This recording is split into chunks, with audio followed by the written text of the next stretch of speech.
Delano Williams, a Carifta champion from Turks and Caicos Islands, 20.53, his personal best.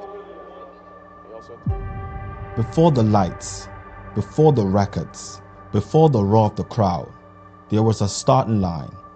Delano Williams will get it on this evening at 45.49 for Delano Williams. They ran on this track before you. They felt the same nerves, the same fire. I was grown and bred in Turks and Caicos. The same question: how far can I go?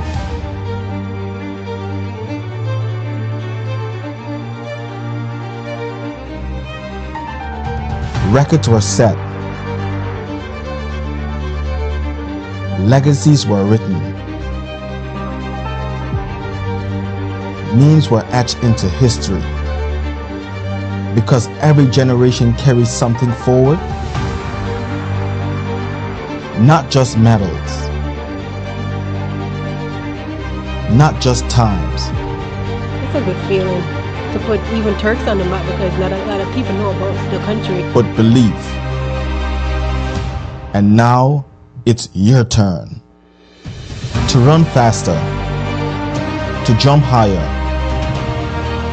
To throw further. To push beyond what they thought was possible. The past built the foundation. The present builds the future. New rivals. New champions. New heights. This was more than a meet. This is more than a race. This is legacy. This is your moment.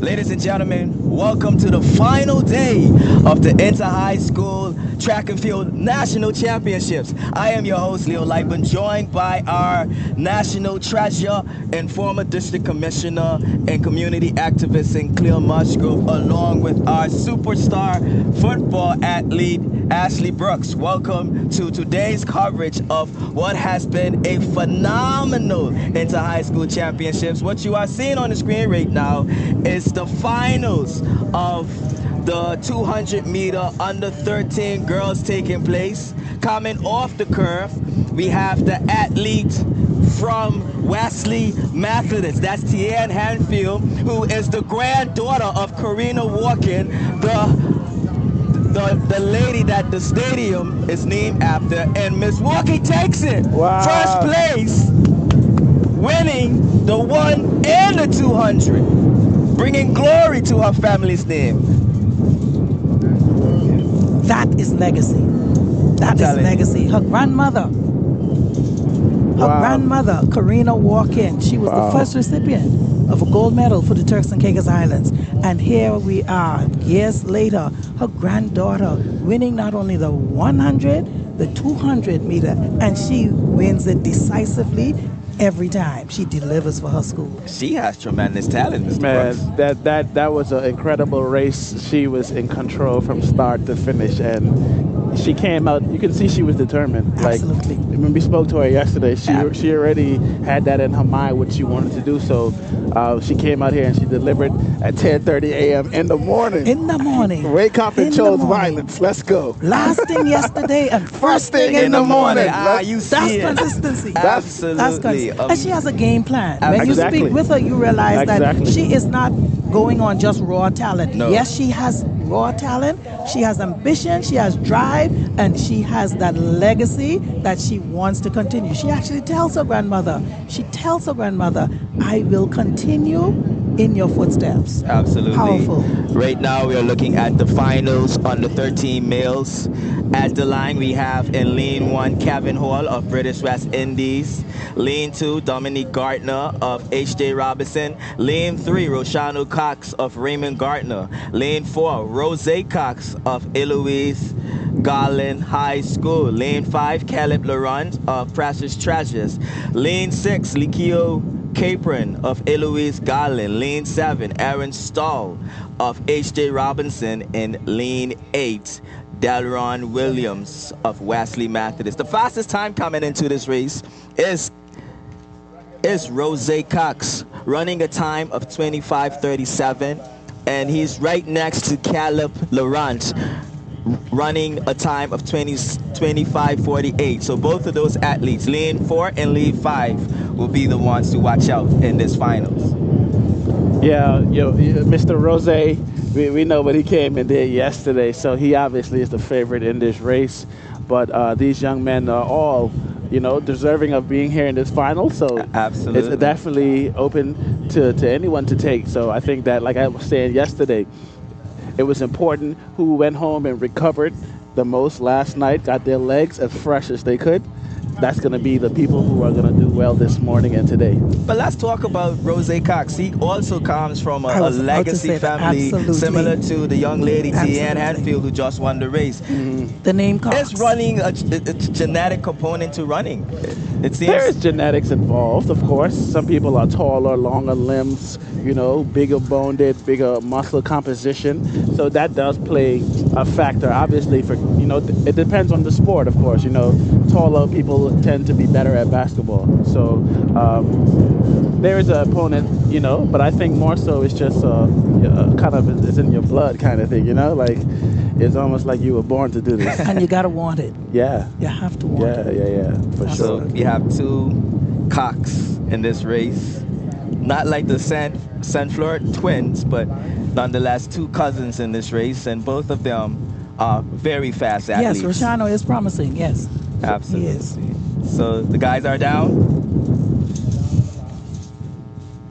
This is the final of the under 13 males 200 meter. And they're off. And we have Roshano Cox. And that's Caleb of Precious Treasures leading the pack by a large margin. Wow. Rose Cox is pumping, but Caleb takes it by a large margin. What a phenomenal race ran by Caleb Laurent of Precious Treasures, securing a gold medal for his school. And isn't that an upset? It is an upset. It's an upset. But we also have to be mindful that this is Rose's third race. He's ran the 1, he's ran the 400, and now he's running the 2. And maybe fatigue was a factor in today's race. What did I just say? Rest and recovery. That guy who out in front, he's relaxed. He's relaxed. You can tell he's fresh. His legs are feeling fresh. Rose is running like he doesn't look like the Rose of yesterday. As fresh as he was if he hadn't been running all day yesterday. So, like I said, these guys are putting their bodies through a lot, and rest and recovery is very important when it comes to running rounds of events. Yeah, absolutely. And that's a conversation we talked about, rest and recovery, something that we never used to speak about in sports. Indeed. But that has become a big thing now. And LeBron James, tying in basketball, we see him being someone who prioritizes the rest and recovery. And, he's had a very long NBA career because of that. So rest and recovery, the 2 R's, have become an important focus in sports, in modern day sports. So we are looking at the 200 meter female, under 15 female final. And the athletes in this race is Loki Ewing running out of lane 1 for Margie Bayston. Amoy Senior of British West Indies running out of lane 2. Acknowledgement of H.J. Robinson running out of lane 3. Khadidra Robinson of Eloise Garling running out of lane 4. Malaya Wilson of Eloise Garling, running out of lane 5. Jamari Malcolm of Precious Treasures, running out of lane 6. Ronicia Parker of H.J. Robinson, running out of lane 7. And Nisha Laguia, running out of lane 8 for Raymond Gardner High School. The two favorite athletes in this race is the 2 athletes from Eloise Garland, running the 2 fastest times. So look out for lane 4 and 5 in this final. So we saw a gold medal for Wesley Methodist and Precious Treasures. Already, yes. Already this morning. Like I said, the gold medals are paramount, and it's a very important to get those. Very important to get those as they count towards the medal total for whoever is going to win this Inter-High Championship. Absolutely.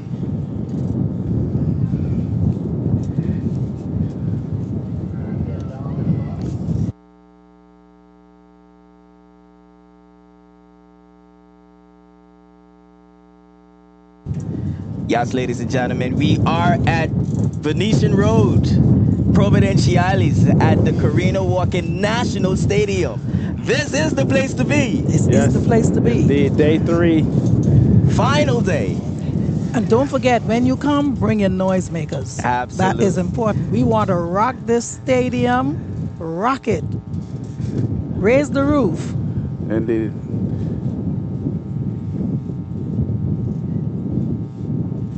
Want to call us? And they're off. These young ladies here for the 200-meter finals. Coming off the curve in first place. Is that Eloise? Oh, wow. Pulling away. We have a 1-2 here for Eloise Garland. Striding, arms pumping, and going to secure first and second. That's a gold and silver.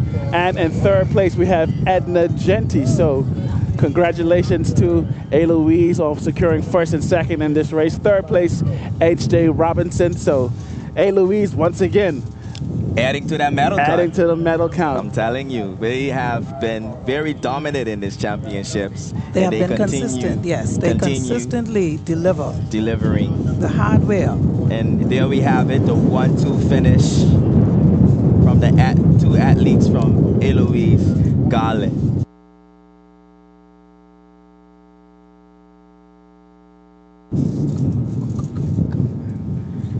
Yes, ladies and gentlemen, we have just seen the finals of the under 15 girls 200 meter with both athletes from Eloise Garland securing first and second, and Edna Genti of H.J. Robinson with the third place. We are at the Karina Walken National Stadium, and I already saw some posts on social media of persons saying that they're coming to paint the stadium blue.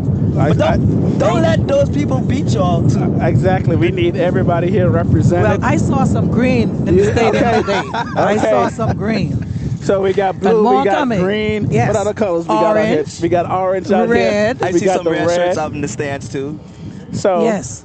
Don't let your school be the one that's left out. Come here, put your colors on and come out. Absolutely. And make noise. Most definitely. We don't want to only see you. We want to hear you too. We want to hear you. That's absolutely. You see it there, you hear it. You know, when we go to Carifta, the Turks and Caicos, we are known for making noise. Really? And the Jamaicans would look at us and say, well, imagine if they was winning.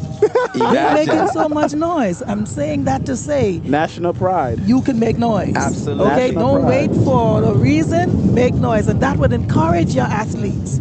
Many times that makes a difference between your athlete, that extra push, that extra burst. Most definitely. Especially when you're fading. Absolutely. You know, when you hear that crowd. When they hear, and especially if you call them their name, that is power that gives them. Most definitely. That motivation that they need.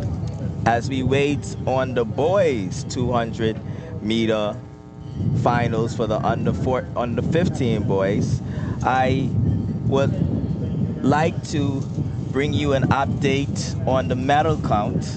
After 44 events, we have Eloise Garland still remaining at the top with 16 gold, 15 silver, 9 bronze with a total count of 40 medals. In second place, we have Clement Howell High School with 11 gold, 7 silver, 9 bronze with a total of 24 medals. In third place, we have British West Indies with 8 gold, 5 silver, 3 bronze with a total of 16 medals. Wow. In fourth place, we have Helena Jones, H.J. Robinson with 5 gold, 8 silver, 13 bronze with a total of 26 medals. In fifth place, we have Marjorie Baston with 3 gold, 4 silver, and 3 bronze with a total of 10 medals. In sixth place, we have Precious Treasures International School, 2 gold, 1 silver, 2 bronze with a total of 5 medals. And seventh place, Wesley Methodist with 2 gold, no silver, and no bronze. In eighth place, we have Raymond Gardner with 1 gold, 6 silver, 8 bronze with a total of 15. And we have Quality Athletics, that is an unattached running club with 1 gold. International School and Maranatha both tied for 9th place. That is the current update on the medal count. How are you guys feeling about that? Looking at the medal count after 44 events. Well, I'm not surprised. A. Louise Garland, they've been being consistent. Consistent, that's the word, consistency. Yes. And you can see even in their total medal count, they have double of the next closest, 40 over 24, almost double. So they've been winning, like they just saw, they've been getting at least 2 medals per race. Absolutely. So even if you're getting and first, the medals second, that count, the exactly, gold and the silver. First, second, third, first, third, second, first. They're placing in every race. So and Miss Sinclair has called them the Jamaica yes. of these track meets. Yes. On the field right now, we have the under 15 boys 200-meter final lining up. In lane 1, we have Justin Corvell running for Raymond Gardner High School. In lane 2, we have Calvin Livingston of H.J. Robinson. In lane 3, we have Curvinson Lewis of Wesley Methodist. In lane 4, we have Garico Fofit of Eloise Garland. In lane 5, we have Damian Hanfield of British West Indies. In lane 6, Dadrian Melbreach of Eloise Garland. In lane 7, Govandi Orange of H.J. Robinson. And in lane 8, Antoine Dorsley. The athlete to watch in this race will be Garico Fulford. Don't count out Dominion. And don't count out Dominion also. And there, Garico comes around the bend and is leading the pack. But the athlete on the outside is challenging him. And the athlete on the outside is challenging Garico. Can he hold him off?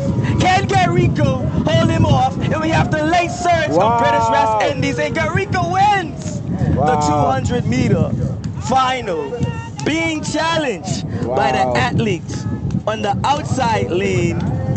What a race. What a race. And that came right down to the finish. I'm talking about a photo finish. And you talked about, and that was Curvinson Muez of Wesley Methodist challenging Garico for that first place. And what I'd like to tell you, when you see the replay, look at Garico. He was able to maintain his posture. He was able to maintain his form throughout the race. And even though he fell back, because he held his form, that put him back in front. And that's the thing he talked about too, exactly Ashley, how much core work he's done. He's strong. He's a strong runner. You can see it in his form. You can see it in how he runs, that he holds his pace throughout the entire race. He doesn't slow down. And so you can see the other runner, he came back in front, but towards the end of the race, he started to lose form. and kind of, you can see here on the replay right now, they're showing Dorico strong running here, and it just, his form just carried it too. He stayed powering. Absolutely. Chest, his torso is upright, and he's just running through the line. Amazing run. Amazing race by Dorico Fulford, one of the up-and-coming stars. Man, he really impressed me with that. Yes. I can't wait to see the times. And again, it ain't even 11 o'clock yet, and these boys are here running. I'm telling you, man, what a great way to start off the final day. And they are delivering. Yes, they are delivering. So But kudos to the coach. Kudos to the programs that they've put in place. Obviously, it's structured. So we kudos to them. The work. They put in the work. And what we learned from Dorico, Miss Musgrove, is that he is not a dual athlete. He only focuses on track and field. He's dedicated his athletic career to track and field, and we're seeing it pay off in these championships. Yes, definitely. But I wanted to make mention, right? So we're talking about these athletes getting up super early and running, right? So I was on my way to my workout this morning, riding along the highway, and who should I see running along the side of the road? You know, we talking about 10 o'clock, we talking about 11 o'clock. We got the original road dog right here, Mr. Leo Lightborn. He's on the road at 6 a.m. this morning, running and training for his marathon. So Absolutely. he got these athletes beat if we talking about time. You know, I thought I was early. I was driving to the gym. He was already on the workout. Oh yeah, for sure, absolutely. And you know, it takes that level of dedication, you know, to get up early and catch the first worm. Exactly. So I got to get up earlier now because he's beating me now. Absolutely.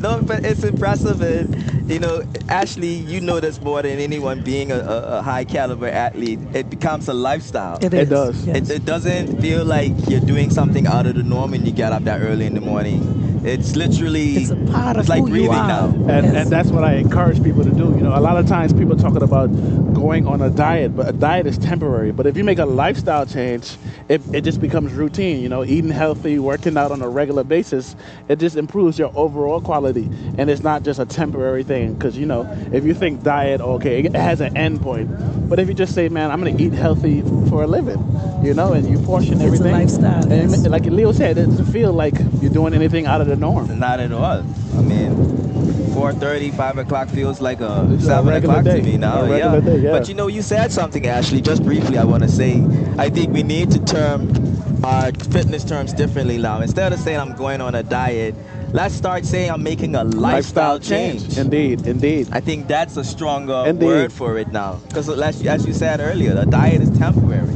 And then you go right back to eating the way you used to, and all the progress that you made, you possibly undo. You understand? But if you just say, okay, I'm gonna portion this out, and incorporate it in your lifestyle, now you can sustain that. And now, before you look up 4 or 5 years, you're still able to maintain the level of health that you were pursuing. So, just wanted to throw that in there because you know we're talking about being up early. Leo got us beat by 5 hours. Absolutely, ladies and gentlemen, welcome to the Inter-High School Track and Field National Championships, and you are listening to Leo Lightburn, your host, along with St. Clair Musgrove and Ashley Brooks. We are bringing you the final day. It's day 3. Day three. The stadium is still quiet. I almost don't want to do that. I know, It's early. You got to give people time to wake up, you know. Everybody don't get up at 4:35 like Leo. People still in their beds. Listen, people getting their sauce, they Johnny cake, I want you to understand. But they can get it here, can't they? They got things here, Did but you I don't notice? know. What did you notice on your way in? The I saw the vendors. Food is a man here. Food is a man, a Food woman, is a man a here. boy, a girl here. Food is a man here. Okay. I tell you. So did you notice any sauce in Johnny cake? Any potato bread? I didn't stop, I'll be honest with you. We got to check at lunchtime. If anybody want to come in and buzz us and let us know if you're here on the premises or you know you're passing through, let us know. That lemonade. The lemonade. I can't wait to try that lemonade again. Yeah. How many flavors? Did you notice the flavors? It's like more than 5 flavors. It's amazing. Ladies and gentlemen, we are looking at the under 17 200 meter finals girls. Running out of lane 1, we have Kavia Youth of Raymond Gardner High School. Shekinah Smith running out of lane 2 for British West Indies. Johanna Jean of H.J. Robinson running out of lane 3. Tania Gardner running out of lane 4 for Clement Howell. Cynthia Marshall of Clement Howell running out of lane 5. Tamia Lewis of H.J. Robinson running out of lane 6. Damia Dean of British West Indies running out of lane 7. And Sanadii Peer of Wesley Methodist running out of lane 8. The athlete to watch out for in this race will be Tania Gardner. Another legacy. Another legacy. Let me tell you, man, I don't know. If you want a track athlete, look like you got to marry your track. A lot of it is, genetics do have a role in it. You can't deny that factor. We are seeing it at these Can't deny championships. that factor. Absolutely. But, like Miss Musgrove is saying, historically, the Cox, these family household names have been known for dominating the track. Not one, not two, not three. Generations. Yes. That's amazing, man. Have been known. So they passed the baton. Literally and figuratively. Yes. Might be. I gotta spend some time at the Cox household, man. I think it's something else. It's too late for that. Too late for me. Too late. Maybe for your kids, but not you. I think so. Not you. I gotta make friends with them. So runners are down, and they've been asked to stand up. There might be a technical difficulty on the field. But I want to commend these athletes for, being prepared to compete early in this morning, It's definitely a commitment they have to make.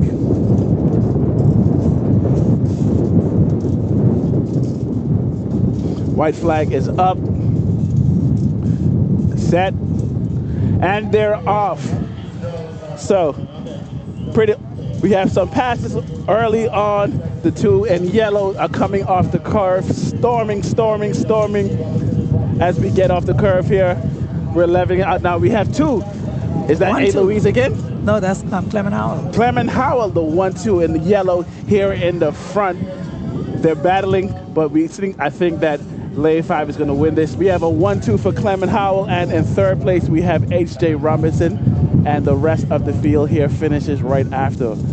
Another 1-2, back-to-back 1-2s here this morning. So I guess they doing about the twos this morning. Clement Howell winning this race. And what an upset by Sendia Marshall of Clement Howell, upsetting Tania Gardner, her teammate. And again, I wonder if fatigue is a factor here, given that Tania has ran in the mid-distance races throughout these championships. That's something to pay attention to also. It should be considered, absolutely. Nonetheless, what a great race ran just now. But Cynthia Marshall, she's a really good athlete. So I'm not surprised that she was able to edge her teammate out. Obviously, Tania was the favorite. However, like I said, it's a war of attrition. Absolutely. It's a war of attrition. So whoever rested and got their legs as fresh as possible last night. I'm interested to know if any athletes took ice baths last night, if any got some massages or any methods that they were using to, try and revive their muscles for today. Because we are running pretty early, so I'm impressed at these ice baths and these technology, compression pants, and all these things is being done. Like I tell you, we drink our sodas and things back in the day and go later on and be back here. But now there's a whole routine. Yes, there's a science behind it. Absolutely. And it is a science itself. So definitely these athletes are pushing their bodies to the limit, and it should be commended, themselves and their coaches, for implementing all methods to have them as fresh and ready to go for each race. Absolutely. What you are seeing on the field right now is the 200 meter 17 and under males finals. Running out of lane 1 is Sanjay Cox of Raymond Gardner High School. Lane 2 is Fred Lee Christoph of Clement Howell High School. Lane 3 is Dalen Gardner of H.J. Robinson High School. Lane 4 is Kervins Terrace of Eloise Garland. Lane 5 is Raiden Rojas of Wesley Methodist. Lane 6 is Alex Agenor of H.J. Robinson. Lane 7 is Kwame Smith of Clement Howell High School. And lean age, running out of lean age, is Christopher Simons of Wesley Methodist. Favorite in this race is the athlete from Wesley Methodist, Raiden Rojas. He is the person to watch out for. But again, Dylan Gardner from HJ. He is also a contender yes, in this race. This should be a close one, as we have 3 athletes running very close times in the prelims. With Kerbins Terrace, also from Eloise. So it could be a showdown between Eloise, Wesley Methodist, and HJ for that first place. Yeah, this is definitely going to be an interesting race here, the under-17 boys final. As you said, Mr. Rojas is the favorite in this race. However, we've seen upsets already this morning. So again, you got to just see who came prepared and ready to run their best. You know, so sometimes you can an athlete can be faster than another athlete, but if he's not physically prepared to run, those other athletes, if they're not too far behind, they can get them on those days. So you always have to be ready to run at your best every meet. Absolutely. 2 years ago, Dylan Gardner, he was injured and he recovered, came back last year. He made it to Carifta last year. Yeah. Oh, wow. So amazing. Yes, so these young men here waiting to get in their blocks and get started for the under-17 males here on this beautiful, might I add, beautiful Saturday. Mother Nature is giving us the best day ever. Yeah. She saved the best for last. Oh, yeah. You know, blue skies all through and through here today. Nice breeze blowing. Yes. You're not hot and sweaty, yes. Indeed. I think the next step for the stadium or the track would be to put a nice cover over the stand for the fans, for the grand stadium.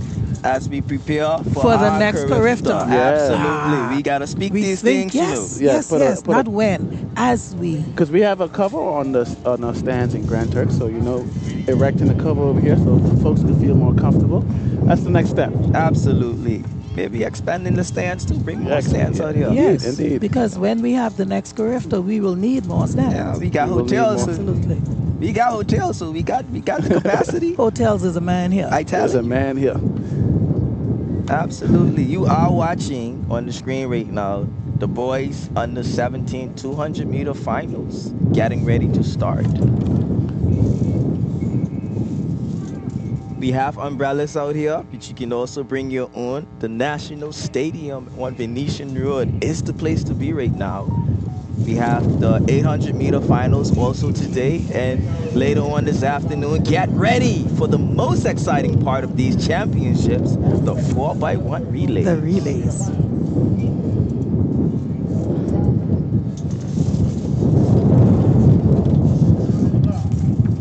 Runners are down.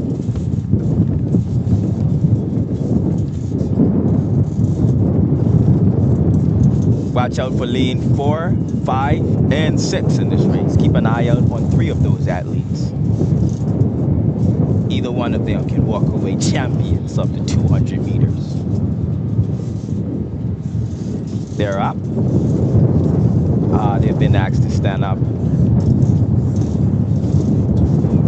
One of the things that's been observed throughout these championships is the strictness of the officiating. If you false start in any of these races, you will be disqualified. One you done. One you done. One and done. And that is how it's done internationally. And we're doing it the same way right here at the National Stadium. And that can only benefit the athletes, right? So we want to prepare them for the international stage. Absolutely. And so obviously following and adopting international rules is something that we are now doing and continuing to do. Absolutely. If we want to compete globally, we must get used to that global environment. Indeed, indeed. We'd be doing them a disservice if we do it and any other the way. Global regulations. Absolutely. Should I say? And we've been doing that throughout the past few years with the adaptation of the medal count system being one of the other things we've done which is how the Olympics do it, which is how the Commonwealth Games are done. And now we're doing it here in the Turks and Caicos. It's about medal count, and with the gold medal holding the most weight. Literally. You gotta win gold. No frankincense and myrrh. No. I mean, if you get the frankincense and myrrh, yes, but the gold. The athletes are down again. Again, the lanes to watch out for in this race will be 4, 5, and 6. Either 3 of these athletes can come away with this one.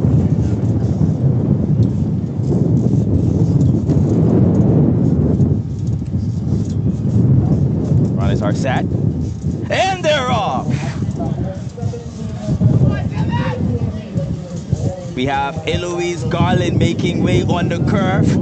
Coming out on the curve with the lead is Eloise Garland. But watch out for the athlete from Wesley Methodist as he challenges on the... But Eloise pulls away, is pulling away with this one, and he takes it with the athlete from Wesley Methodist taking second place. Eloise Garland, Curvin's tire as mentioned. He was with 3 athletes running almost identical times entering this finals. Curvins takes this one and is the national champion for the 200 meter under 17 male. And once again, Eloise. It's no secret why they on top in the medal count right now. We have to use that word again, consistency. Consistency. Amazing race ran by Curvins. Yeah, he came out on a mission. You can tell that from the get-go, he got out the blocks really hard. You know, he ran the curve strong, came off, and high knees straight to the finish line. So, absolutely. I didn't even really see him get challenged there. And I want to highlight the coach of Eloise Garland, Coach Posey. Yes. He's done a fantastic job winning. Well, it's not a far-fetched prediction to say that they're going to walk away with this one, but it's looking like they're going to win their 5th consecutive championship. Unchallenged. And that as a body, they deliver. Powerhouse. It's been a powerhouse performance thus far. Absolutely. Kudos to the coach. If you can produce not just one good athlete, 2, collectively, 1, 2, 1, 2, 1, 2. They definitely have a program. That's the secret to building your medal count. You don't even have to come first every single time, but if you're adding a second, a third place each and every race, it's inevitable that you'll come out with a high medal count. Ladies and gentlemen, we are at the Karina Walken National Stadium on Venetian Road, Providenciales. The 200-meter finals are currently taking place. We have a whole day filled with electrifying races as today is finals. No more heats are running today. This is it.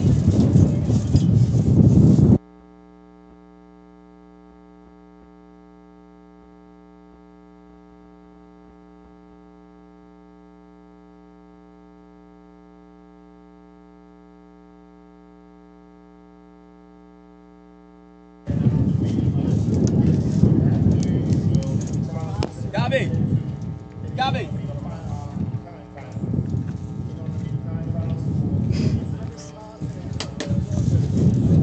Go ahead.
Ladies and gentlemen, we are joined by one of the legendary coaches of these championship games, Mr.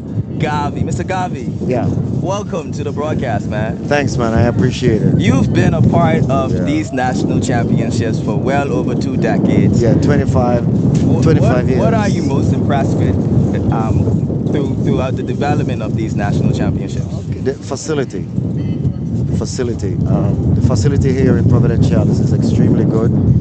And I know the Sports Commission, occasionally they do some refurbishing because I think they checked it the other day and it's not as giving as it used to be.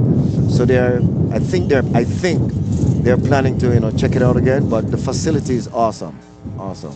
If there is anything that you would say that you could improve upon or you would be looking for in the next couple of years, what would be that one thing to take us, I guess, the entire product itself to the next level? Just like it's similar to all across, right across the Caribbean, right? For track and field to grow, each zone, each district, each region within a country need to have a facility, top of the line facility. I know it's difficult, I know it's expensive, but it's worth it. Yeah. You understand? And that's one of the things. As you know, right now, some people might say number 1, but the number 2 track and field nation in the world is Jamaica. Okay. Only next to, just barely behind the USA. And they took on that precedence to make sure that Cornwall have a facility, Middlesex have a facility, Surrey have a facility, and that's the three areas. I don't remember the 3 areas in Jamaica: Cornwall, Middlesex, and Surrey. And in each of them, you have a facility similar to this. And in some cases, you have 2 or 3. Really? Right? And also, in some high schools, they also went ahead and have their own facility just like this. Really? Yeah. Like Kingston College have one just like this. Jamaica College have one just like this. Calabar High School have one just like this. Absolutely. GC Foster College have one like this. UWI. So they realized that instead of the athlete coming to the facility, they bring the facility to the athlete, closer to the athlete. Yes. So if South Caicos could have a facility like this, it would be awesome. If Grand Turk could have a facility like this, it would be awesome. Yes. If North Caicos would have a facility like this, it would be awesome. And then that would take the wear and tear off the national stadium. Got you. Only exceptional events would be held at the national stadium. Got you. So what would happen now? You have regional meets, and then every athlete would look forward to performing in the national stadium. Amazing. You understand? Yes. So it would be the creme de la creme. A prestige. Prestigious. Yes. You see, and that is my dream. Yes. That is the thing I'm looking forward. Yeah. Yeah. But other than that, everything else is growing. Yes. It is growing. You see that. All right. But I'm sorry I can't stay long. That was with you. amazing. That was a great thing, ladies and gentlemen. This is Coach Donovan Garvey, one of the legendary coaches who's been a pillar in the track and field community here, foundationally laying a strong foundation for track and field. Thank you so much, Ms. Garvey, and all the best at these championships. I appreciate it, man. Thanks. Thank you, sir. And thank you for the good work you guys doing. Yes, sir. Thank you. All right. Yes, ladies and gentlemen, we have on the field right now the under 20 girls finals for the 200 meters. Running, it's safe to say everyone in this race getting a medal. will get a medal. So we have running out of lane 2. 5 is Esmeralda Sarah. Actually, I believe there's been some lane changes. That's Jemiah James of British West Indies running out of lane 4, and they're off with the British West Indies athletes off like a bullet on the curve. That is Jemiah James, and she's off and going and going and going, and she takes this by a large margin, adding another gold medal to the British West Indies medal count, with Raymond Gardner and second. Esmeralda Sarah taking second place. Wow. Amazing run. So she was obviously running for time there. Absolutely. You can see she was actually pushing, not just coasting. So I'm interested to see the time that she ran. Absolutely. I mean, we talked about this, when you're in the field of that dominance, you got to run against the client time at this point. Exactly. You're just trying to see how fast you can push yourself. It's the final. Why not see how much you got in the tank, right? Absolutely. So great race ran by. Indeed. I'm excited to see the times from that race. Jamia James of the British West Indies. But yeah, it's just to piggyback on what Mr. Garvey said, man. You know, the Turks and Caicos has come a long way in terms of facilities, and if we had the ability, like he said, to have a nice track in each and every island, the respective islands would be able to improve their quality of training and improve their ability to develop their athletes. Right, absolutely. And you know, what I pull from that is, and we've been saying this, Ashley, we have a world-class facility right here. Exactly. That's what I got from this interview. I agree. And you know what I'm going to say next? Carifta? You read it. You know me now. After 2 days, you know me. Yes. We won Carifta. Indeed.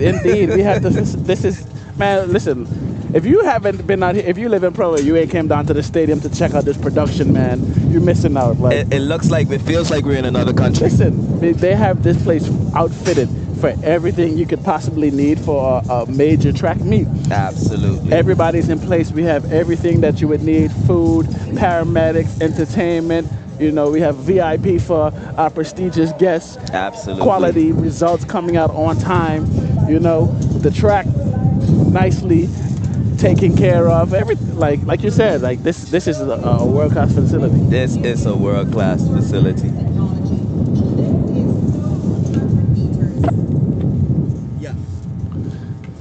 Yes, ladies and gentlemen, we are not done yet. We still have remaining the under 20 boys 200 meter final. That will be the last 200 meter final of the day. We had a few upsets, no records. Yep. It has been a great championship.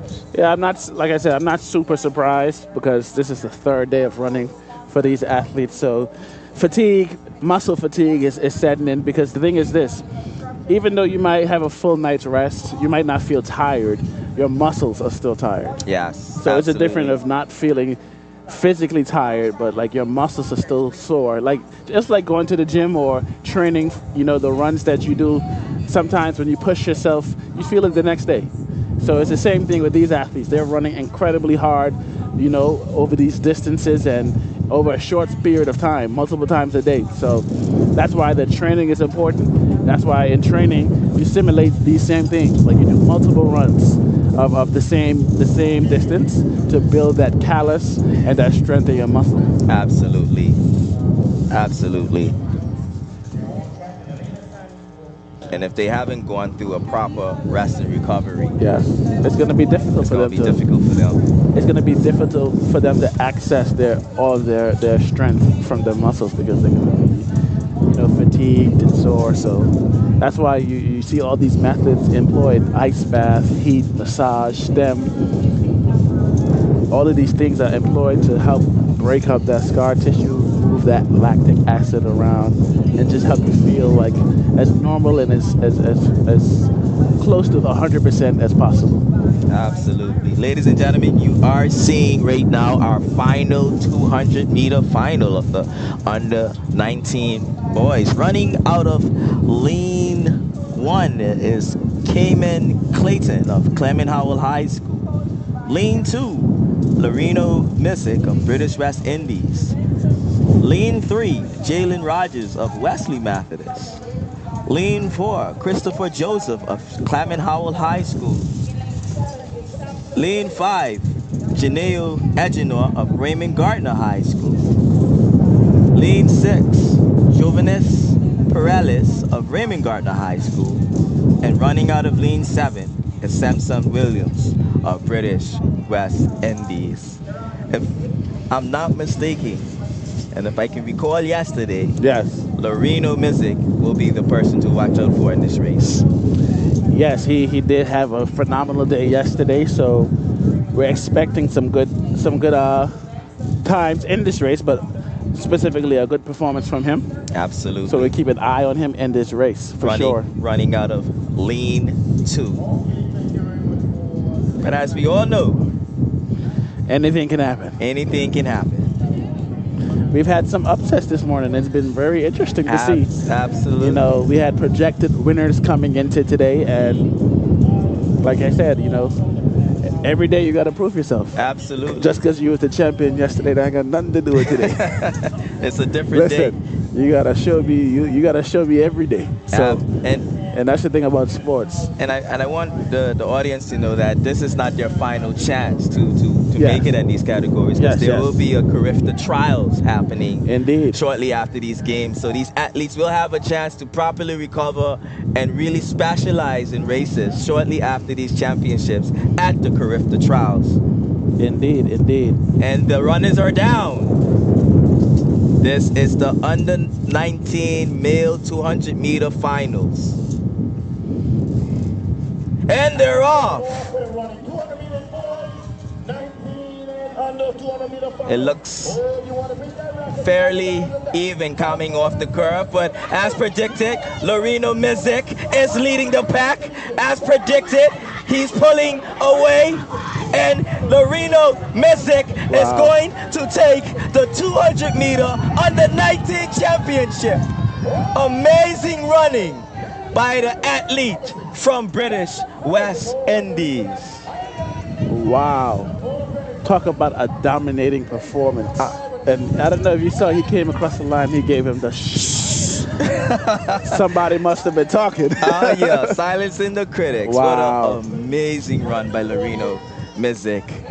And it wasn't close. It wasn't close at all. Pure dumb. Look how he strides and pumps. Listen, and I'll continue to say it. Your form is extremely important, and you can see there he's being coached well by Coach Mizik. That time looks like a 22:84. We have to see. We have to see. Unofficially. But I'm very interested to see the time. Absolutely. But he ran a really good race. You could see he was going for the time for sure, because no one was challenging him. No. But he had great form coming through the line, arms high, knees high, and just driving, understanding the assignment. So very good to see these young men running these races and executing at the high level. Strength. Yeah. With such strength. You can see here his hands up and moving going. completely back. Yeah. Yeah. Ladies and gentlemen, that's coaching. That's coaching. That concludes the 200 meters of these championships. We still have a lot of exciting finals left for today. Coming up shortly is the 800 meter finals. That will start in the next 10 or 20 minutes. It has been an electrifying championships.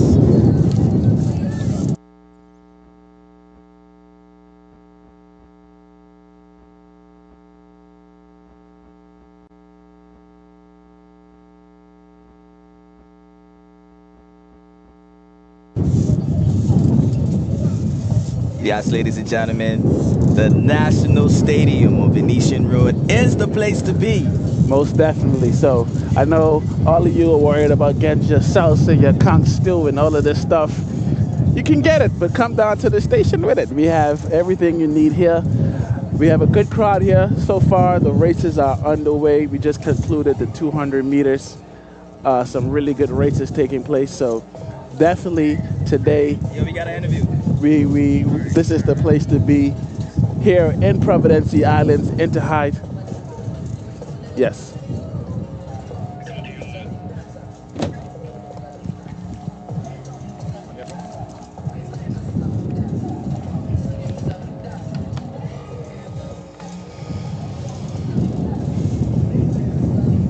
Ladies and gentlemen, we are joined by the sensational coach, Courtney Mizik,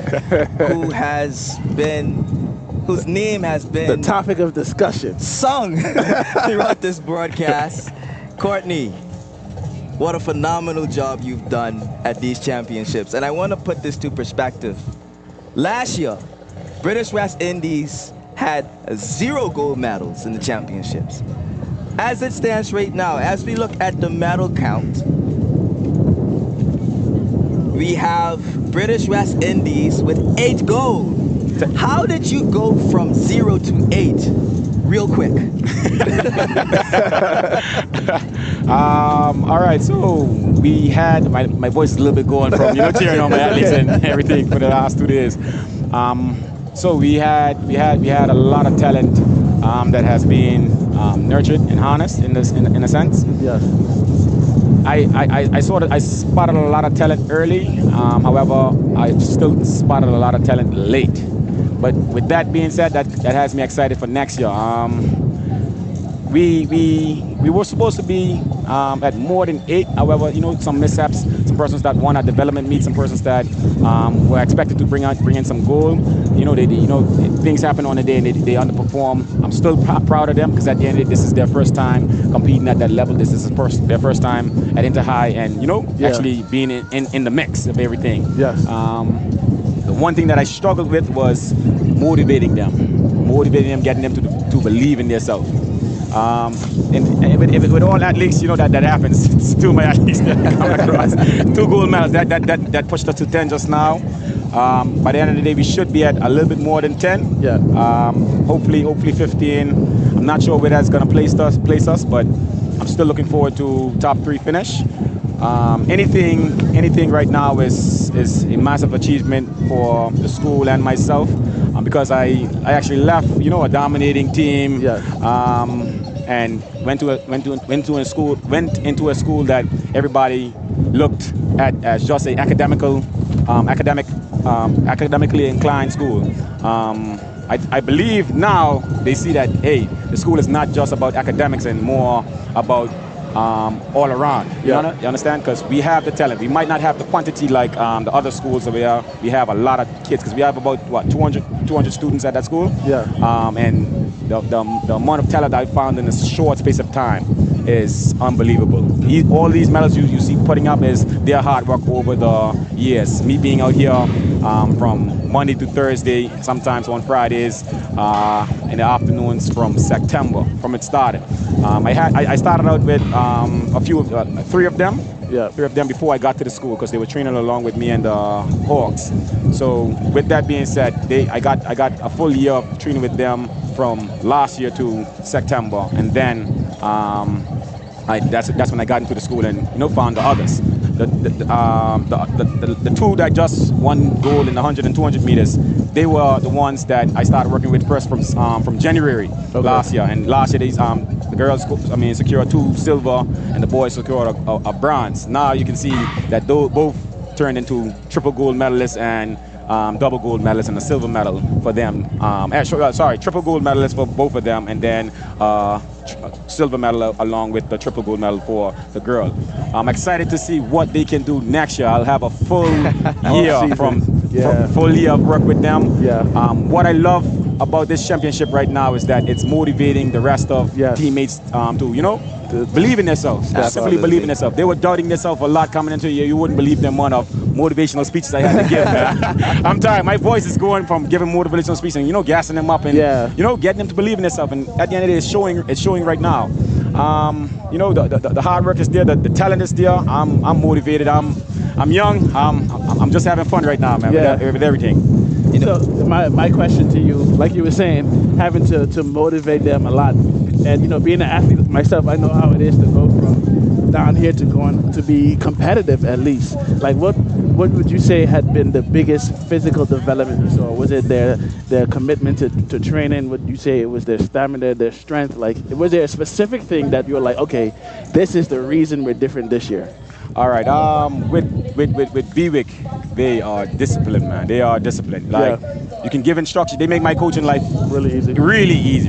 They're easy to coach. Yeah. And I love once an athlete is easy to coach, even if they don't have that talent at first, they're gonna develop it, and that's being shown right now. Yeah. Persons that didn't have any talent or thought that they didn't have any talent at first, they're placing 3rd, silver. Getting silver, and hopefully even one of my athletes was leading. She won at the development meet. This is her first year. She said that she couldn't do long jump at first, and now at the end she was leading. She won the development meet, and then she placed 3rd, but she was leading up to the final jump where Eloise and Raymond Gardner jumped farther than her after leading for the whole 5 rounds. So that was amazing for me. I'm seeing a lot of talent. We discovered one specific person, which is Susie Tremendous, I believe. Yes, Susie. She is an extreme talent in the 400 meters. She only had like a month of training. I would say less than a month, and in that month she probably only trained about less than 10 times. Wow. So she placed second in the 400 meter, and I'm excited to see. I was trying to get her out from September, but she didn't believe in herself at all. I put her down to run in the development meeting. She surprised herself and ran down. What was her name? Tania Gardner. But although she wasn't feeling well, but the time was what I looked at. Absolutely. The time that she ran in that first development meet without any sort of training or background training and stuff like that. That was phenomenal. I'm seeing a lot of talent in the school. I'm motivated. I'm excited to see what they can do with me being in the school 2 years. Now, Courtney, you've done an amazing job in less than a year at the school. I want you to speak to all coaches throughout the Turks and Caicos Islands. What is needed for more schools to excel like how you've excelled the program at British Collegiate? All right. With that being said, that's actually one of my reasons for leaving the A. Louise Garland Thomas High School. We had myself, Coach Pusey, Coach Ali, Mr. Jacobs, Mr. Campbell helping out with the track team. So I had a full staff. I had a full support system in that school as it relates to track and field and sports in general. With that being said, I saw the need in other schools because at Clement Hall you have Mr. Randy Ford, who's amazing coach. Powerhouse. You have he's a powerhouse. You had Mr. Garvey, Donovan Garvey, who used to coach me as well. Mr. Randy Ford used to coach me as well. You have Donovan Garvey back in Green Machine in North Caicos. You have there's a coach in Marge Basin as well who has a lot of experience and a lot of talent in that area. You have the coaches in Grand Turk, Mr. Gardner, and the primary school coach that Eliza Simon's helping out with each other. So I saw the talent in British, but they didn't have any support system. They didn't have any person to develop that talent that was dedicating that time. Because when you really look at it, no one's going to really want to come out here and do anything for free per se. You understand? Yeah. They're not going to really want to do it for free. My passion, my reason for doing it for free for these kids is at the end of the day, I want to give them the chance that I had as well. I benefited so much from sports, so much from track and field. That made me the man I am today. Just by my coach, Alberto Smith, believing in me when I was in second and first form. Yeah. That he gave me a future, I would say. He gave me a future. I always tell him that, hey, I owe him a lot because at the end of the day, he paved the way for me. He showed me a vision, and I just continued from there. That's what I'm trying to do, to give back and show that, hey, Turks and Caicos Islands actually has talent. We're trying to rise that talent to a level where we are not just competitive here at the inter-high level, but we are competitive internationally. And the only way we can do that, is if we get the level of competition here to a standard, whereas everybody says that, hey, I have to be training if I want to win. They have to be doing certain things if they want to win, and a lot comes into play when you're doing that. All right, so right now, all I can say is, hey, coaches, we have the talent here. You guys can see the level of competition has risen. Yes. The medals are spread out, although Long Bay still is ahead because they have a phenomenal side. I've worked with them for the last 2 years, and I've seen what they can do. So at the end of the day, hey, I'm just here to compete with them and give them some competition that they need, and that's what we're gonna do this year as well as next year. Next year is going to be a different story, man. Different story. Ladies and gentlemen, we have Courtney Mizik, who has been instrumental in bringing the British West Indies Spartans, that's what you'll call yourself? Yes, the Spartans. Yes, the British West Indies Spartans to contention of potentially securing third place at these championships, coming from 0 last year to now 8 gold medals. He has been phenomenal in this program, and we wanted to highlight him. And also, Courtney, we wish you the best for the rest of these championships and continue to do well, man. Thanks, man. Appreciate that, man. No problem, man. You take care. All right. Best of luck. Thanks, man. Appreciate it. All right, boys. Thanks. All right. Yes, ladies and gentlemen, you just heard from Courtney Mizik.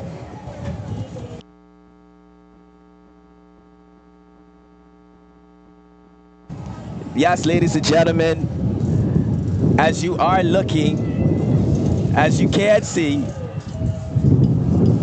Eloise Garling is leading right now. Eloise Garling is leading with 16 golds, 15 silver, 9 browns with a total of 40 medals, and this is after 44 events. In second place, we have Clement Howell High School with 11 gold, 7 silver, 6 browns with a total of 24 medals. In third place, British West Indies with 8 gold, 5 silver, 3 browns with a total of 16 medals. In fourth place, you have H.J. Robinson with 5 gold, 8 silver, 13 browns, and 20 with a total of 26 medals. In fifth place, we have Marjorie Baston with 3 gold, 4 silver, 3 browns with a total of 10 medals. In sixth place, we have Precious Treasures International with 2 gold, 1 silver, and 2 browns with a total of 5 medals. In seventh place, Wesley Methodist, 2 golds with a total of 2 medals. In 8th place, Raymond Gardner High School with 1 gold, 6 silver, and 8 bronze medals with a total of 15 medals. In 9th place, International School, 1 silver, 1 bronze with a total of 2 medals. And in 10th place, Maranatha. That is our medal count after 44 events. Go ahead, Mr. Brooks. Yes, sir. I was saying this, again, like we were saying about A. Louise Garland, they've just been so dominant and consistent, you know, medaling 2 to 3 people each race. As you can see, the total as of last night, 40 total medals for A. Louise, 24 total for Clement Howell, 16 total for British, 26 total for H.J. Robinson, and 10 total for Marjorie Basin, and 15 total for Raymond Gardner. That's all the teams with double-digit medal counts. But like I said, this is being judged off the gold medals, which A. Louise is also in front of, 16 medals. Clement Howell has 11. British has 8 gold medals. H.J. Robinson has 5 gold medals. So as you can see, the tally thus far has A. Louise in the lead. So still time to go, still races to go.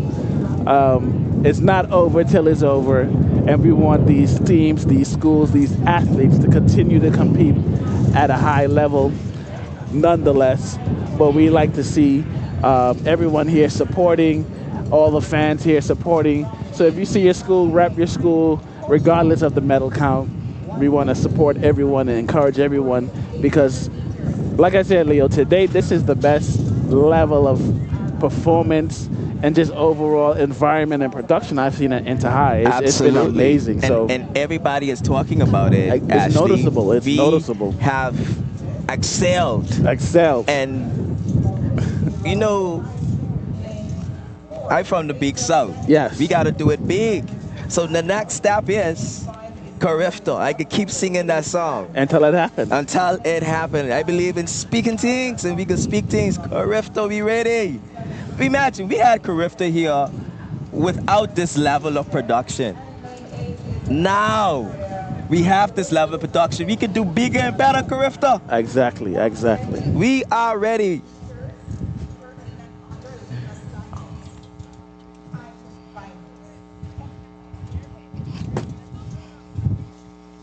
We are ready for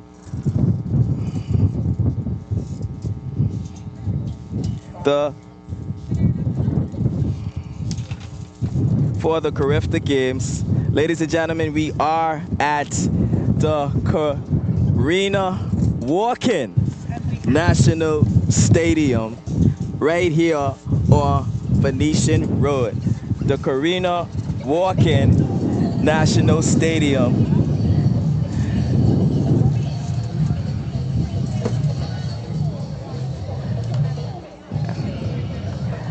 And guess who is joining me on this broadcast?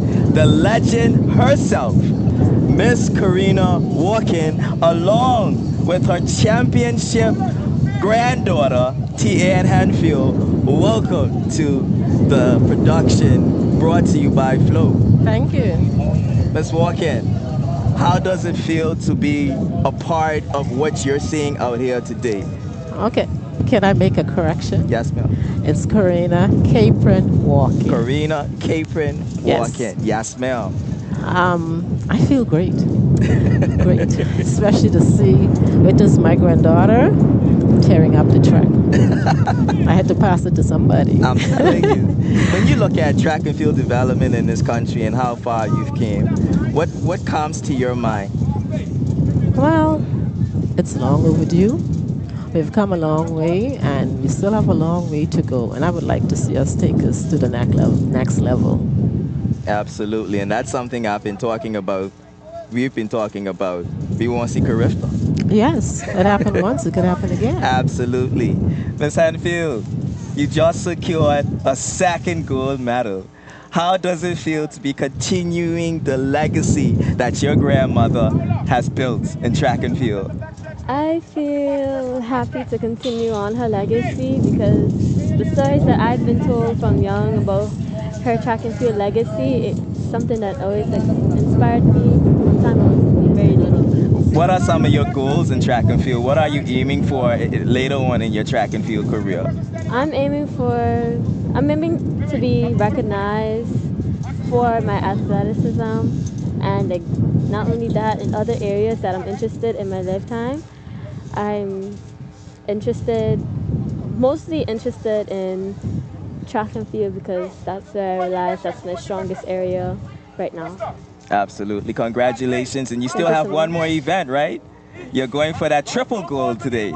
Absolutely. Ladies and gentlemen, Tian Hanfield is the winner of the 100 meter and 200 meter, and she is the granddaughter of Miss Karina Capron Walken. Thank you guys so much for being a part of this production. And Miss Walken, I am looking forward to being a part of the naming ceremony of this national stadium. This is legacy, and we are walking in your legacy, and we want to continue to praise you for the work you've done. Thank you. Thank you. You're welcome. Ready?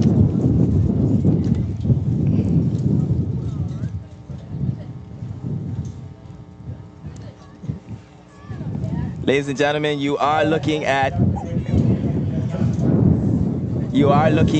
the 800 meter under 13 finals of the last day track and field championships at the Karina Walking National Stadium. You just heard from the legend herself. Ashley, wow. How did that feel to be in the presence of a great? I mean, having it's every athlete's dream to make it to a level where you have a stadium named after you. Absolutely. Like that's bigger than people realize. You're immortalized.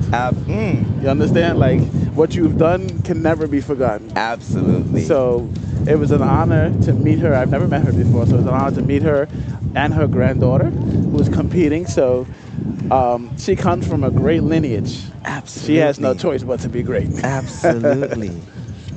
So yeah, it's going to be interesting to track her career as she progresses, and I'm sure, having a legendary whisperer in your ear like that is no. Oh, she got all the secret. Yes, man. She just come over you, whisper 2 words for your waist. Next thing you know, you running a boss no best. So I tell you, love to see it, man. That's beautiful. Legacy is in the family. And you can tell that she's very proud of her granddaughter. Absolutely. I mean, I was getting chills just doing that interview. Exactly. That's amazing, man. That's amazing. You don't get that often. No. And we're here at the stadium named after her. Like, right? That doesn't happen every day. I don't think people realize. No, man. I mean, they don't realize. That is history. Ladies and gentlemen, you are looking at the 800 meter under 13 girls lining up. They've been called off the track We are getting ready to start now our 800-meter finals. And shout out to Miss Musgrove for setting up that interview. Thank you so much. You know, we had many standout moments in these 3 days, but I think that there stands for the test of time. That was definitely history. Indeed. Absolutely. That is history, and to be. I mean, even being a part of this, being a part of this. Yes. To witness her granddaughter. Let me tell you something. We have to do a better job at praising our people in this country. And listen here, I love to praise. Okay? But you are the co-chair of the National Cheerleader Association. Even though when I praise, I get cussing for praising, I will continue to praise. That is what it's all about. Give them their flowers while they're here. Absolutely, she's here. She is present. I get upset when I hear people, as soon as somebody passes, everybody digging out old photos and whatnot, and oh, they was this and no. While they are alive, give them their just due. Absolutely. Yes, indeed. When they can say, shoo, then you give them the roses. Absolutely. Yes. So that's what we just did. Absolutely. Roses handed to her. And now we are lining up for the under 13 female final of the 800 meters, where we have Azalea Hannah running out of lane 1 for Precious Treasures. Polia Stifa of British West Indies running out of lane 2. Elia Williams of H.J. Robinson running out of lane 3. Angel Jennings of Precious Treasures running out of lane 4. Zanaria Stubbs of Eloise Garland running out of lane 5. Valgina Silva running out of lane 6 for H.J. Robinson.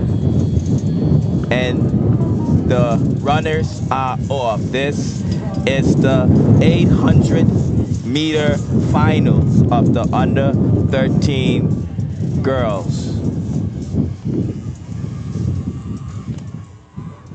So just to chime in, I heard Coach Mitzik over here coaching his athletes before the race started, telling them the race strategy, you know, just to pace themselves and how she should attack this race. So interested to see what the British West Indies collegiate athlete does here. As you can see, she's here in front right now, and obviously she has a game plan that was given to her. I want to add, she placed 3rd in the Run of Nations 5K. She placed 3rd. She placed 3rd in and here she is. You know, a coach's job is never done. Never. It's round the clock. He is at the starting line. Indeed. And the finish line. And there's always more to pour into that athlete. And they take it with them. And even in our interview with him, you can hear the enthusiasm and passion in his voice. It was coming through his eyes. Exactly. And that's what you need for coaching these kids, because and this is the final lap. Indeed, indeed. Of the 800-meter final with the athlete from British West Indies with a clear lead. Another piece of hardware going to British West Indies. Absolutely. And serious hardware. And it looks like it could be a 1-2 finish for British West Indies, with another one of their athletes holding on to that 2nd place. In 3rd place, we have Eloise Garland. Look at that coach. Look at that. He is so invested in it. Locked in. Yes. The young people say now lock in. So he's locked in. Yes. The athlete from British West Indies is making her final turn around the curve and is bringing it home for the 800-meter final, and her teammate is right behind her with that 2nd place. Could the athlete from Eloise Garland challenge for 2nd place for the final push? She's getting run down. The 2nd place is getting taken over. There it goes. British West Indies is currently in 3rd, and it looks like there's a late surge from Eloise, look at and that. she passes Oh, her. she does. Whoa, what a surge Can she overtake? from Oh, wow. Eloise Wow. Garland Now on the that's last what you call 50 meters don't of the count them race out. to take Wow. the first place Don't medal count them away out. from British West Indies. What a phenomenal race ran by the athlete from Eloise Garland. Wow, wow, wow. You know, that's what we were talking about, stride, strategy. Absolutely. And she just stuck, and we have a strong finish from the athletes from Raymond. 8 from Eloise Garland. Alexandria. The race is never over. Never It's over. Running a time of 2:58.15. Taking the athlete from Precious Treasures. Taking it away from her. That second place. That first place. Gold. And second, we have Josephine Lester from British West Indies, who ran a phenomenal race. Yes, she did. Nonetheless, she was beaten by the late surge from Alexandria. Mere seconds. And Zenaria Stubbs takes third place from Eloise Garland with a time of 3:05.57. The times are currently being updated as we speak. What a phenomenal final. Another one. But like I was telling you, it's not about how you start, it's about how you finish. You said it. And even yesterday when Delano came on the show, he alluded to the fact that it's easy to run a fast first 100, 150, even 200 meters. But if you spend all of your energy in the first 200, what are you going to have for the last? So here in the 800 meters is about pace, but it's also about conditioning. And you can see here, sometimes the athletes, I tell you, they sit in the back and on purpose. Yes. They sit in second place, they sit in third place on purpose, but you keep them within striking range. And that's exactly what she did. You know yourself, you know how much gas you have, and you know, okay, I could probably make this work, and you just sit there and you give it all you got at the home stretch. Absolutely. And that's what she did. Great strategy from the athlete. From Eloise. Eloise Garland. And that's another first and third. Right. They Another have first been and third. very dominant in this championships. Currently, we have the under 13 800 meter boys lining up. Running out of lane 2 is Vincent Shedrick of Margie Biston High School. Running out of lane 2 is Roldin Jean-Pierre of Eloise Garland. Running out of lane 3 is Madeline Pierre of H.J. Robinson. Lane 4, Navian Smith of Raymond Gardner High School. Lane 5, Rose Cox of Eloise Garland. Lane 6, Kale Luca of Precious Treasures International. Lane 7, Hensley Grant Jr. of International High School. Lane 8, Majansky Dulax of H.J. Robinson. And lane 9, Kian Jules of British West Indies. It's interesting to see Rose Cox in this race, given that he's a sprinter. But the 800 meter in international sport is a sprint, actually. It is. But like, you know, the coaches have been alluding to, not all of them have the numbers that they would like to have, right? So they have when to you have an elite rely sprinter on like Rose, he can do an array of events. I can imagine he does up to probably 800 is probably his longest event. But yeah, from 800, 400, 200, 100, you have to understand that, you know, these guys are in elite conditioning shape, elite preparation. And so understanding that, you know, he can probably win this race, you know, and he has the speed. Medals count at this point. Absolutely. So it's like you're making business decisions. You understand? I want to know what his strategy is, given that he has the speed. Will he go out really slow and then use that speed at the end, or will he open up a gap? It'll be quite interesting to see how he strategizes this race. Well, looking at the field, I don't believe that he'll be challenged much in this race. So I think he's just going to run his race. I don't think it's going to be... I could argue Kian Jules of British West Indies placed third at the Run of Nations 5K, which is equivalent to a 3,000-meter run. So he does have a challenge. He will have a challenge from the British West Indies athlete in this race, Rose. So watch out for Kian Jules in lane 5 here? Running out of, yes, lane 5 from British West Indies. Well, let's see how this plays out. And he's under the tutelage of Coach Mizik, so yes, it's gonna be interesting. I'm not cutting any of the British athletes. That's Coach Posey versus Coach Mizik. Oh wow! On the line right now. Let's see. And they are off. I'll say this.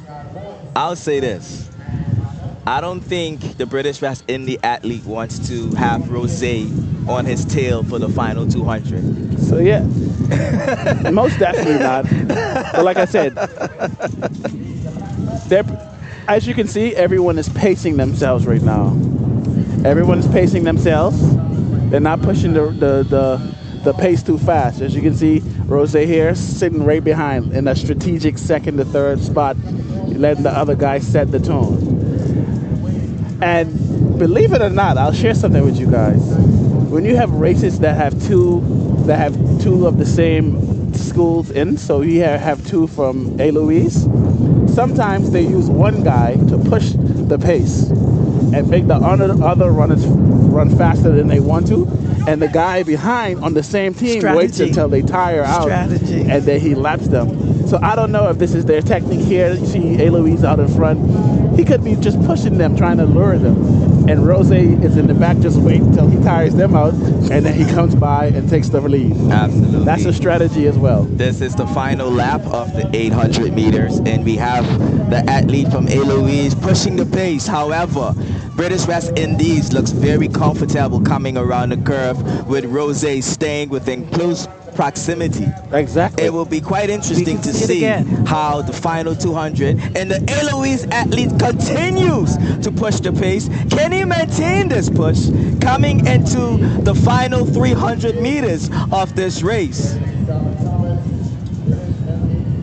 Amazing visuals by the producers, giving us what a phenomenal shot of that final 300 as they come around the curve. Rose is in striking range. As I said, his teammate was the rabbit. Absolutely. He went out in front to force the guy faster than he wanted to go. This is where the race will start, and it won't surprise me if Rose goes out in a full sprint, and there he goes. He does. And there he goes. Look at that. Look at that. With that speed, as predicted, Rose takes over. He did it again.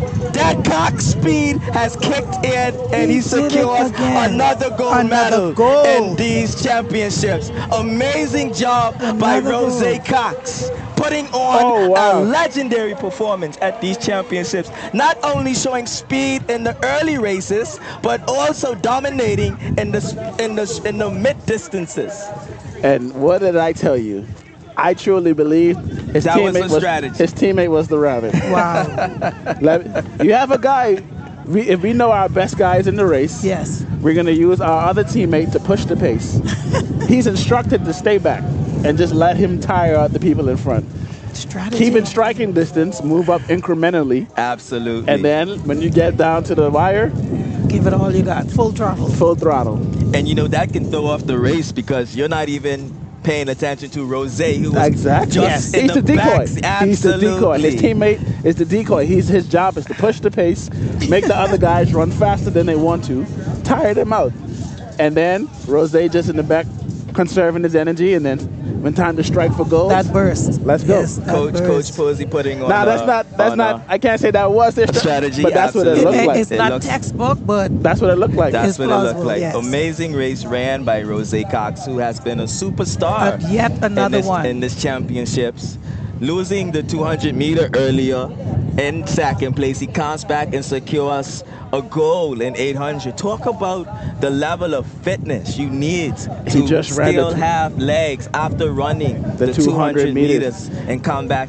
Rose is clearly a star in this championship. But like you said, amazing race ran by him. No. But like you said, Delana was saying, these guys, some of these athletes strictly focusing on track. And that allows them to have the ability to run rounds and multiple rounds of different races. So I wonder if Rose is one of those athletes that he just focus on track. I know he said Garrico is only doing track, but I have to imagine, because watch that again. That is tremendous. Look at that speed. Oh my goodness. This boy, he looked like he's a superstar. He had second place, had no chance. And this is under 13, ladies and gentlemen. Rose is a big under 13 male. Indeed, indeed.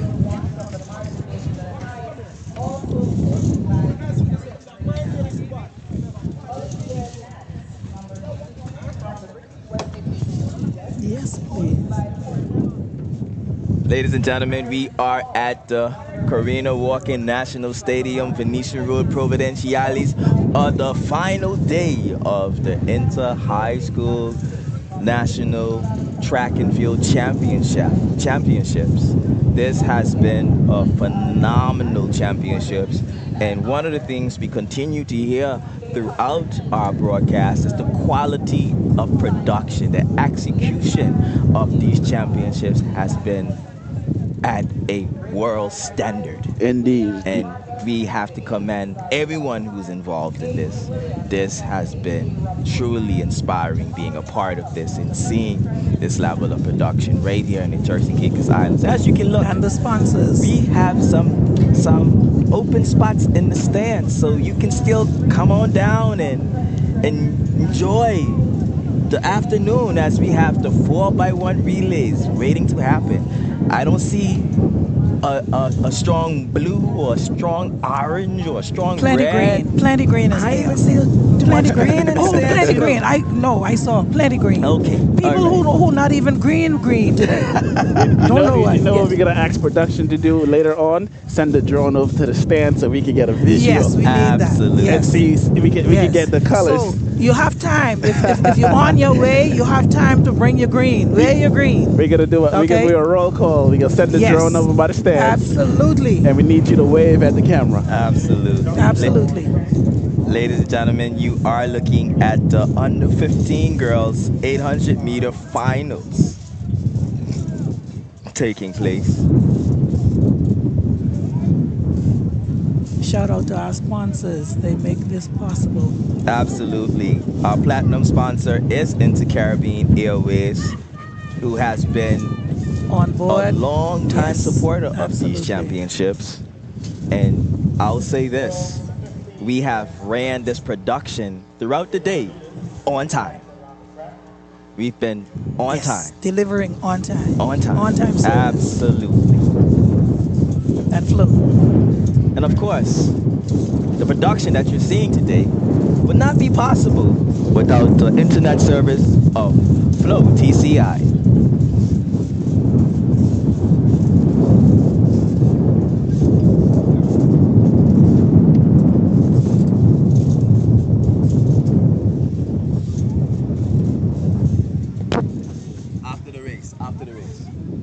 Just after the race. You are looking at the 800-meter finals of the girls under 15.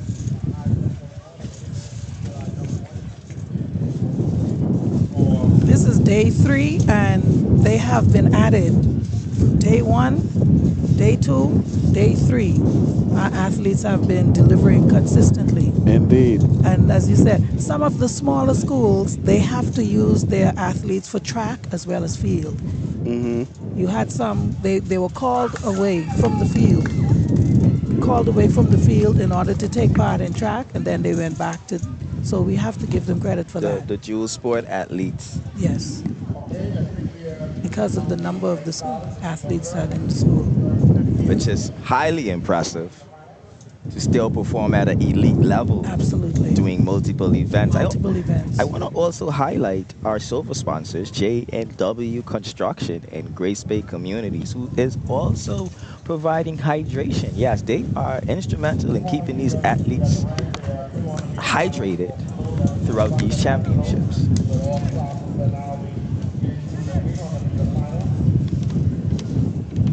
On the field, because we do have events happening on the field today. We have the high jump under 13 males finals taking place, along with the discus under 20 females finals taking place later on today.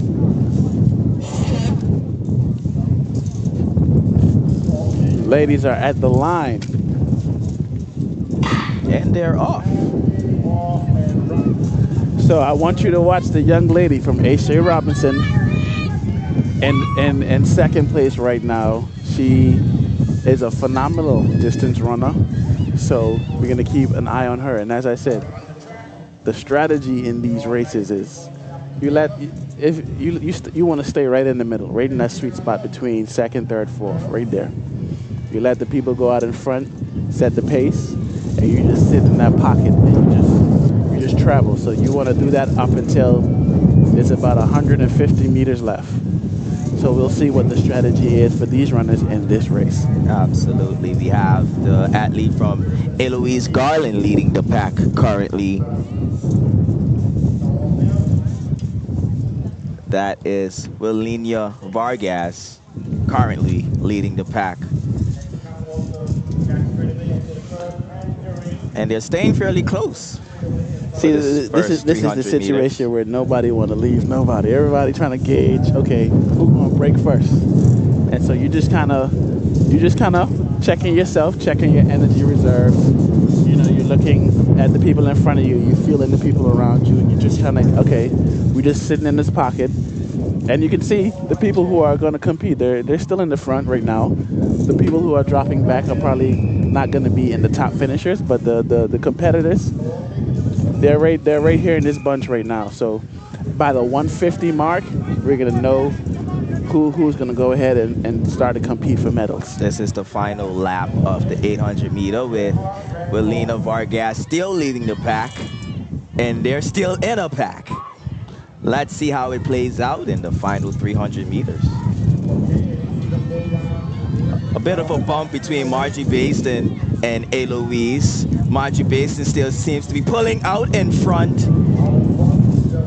The thing is, you don't want to kick too early, right? Because it comes down to the very last few meters, especially if you're close. So you don't want to use your reserves too early.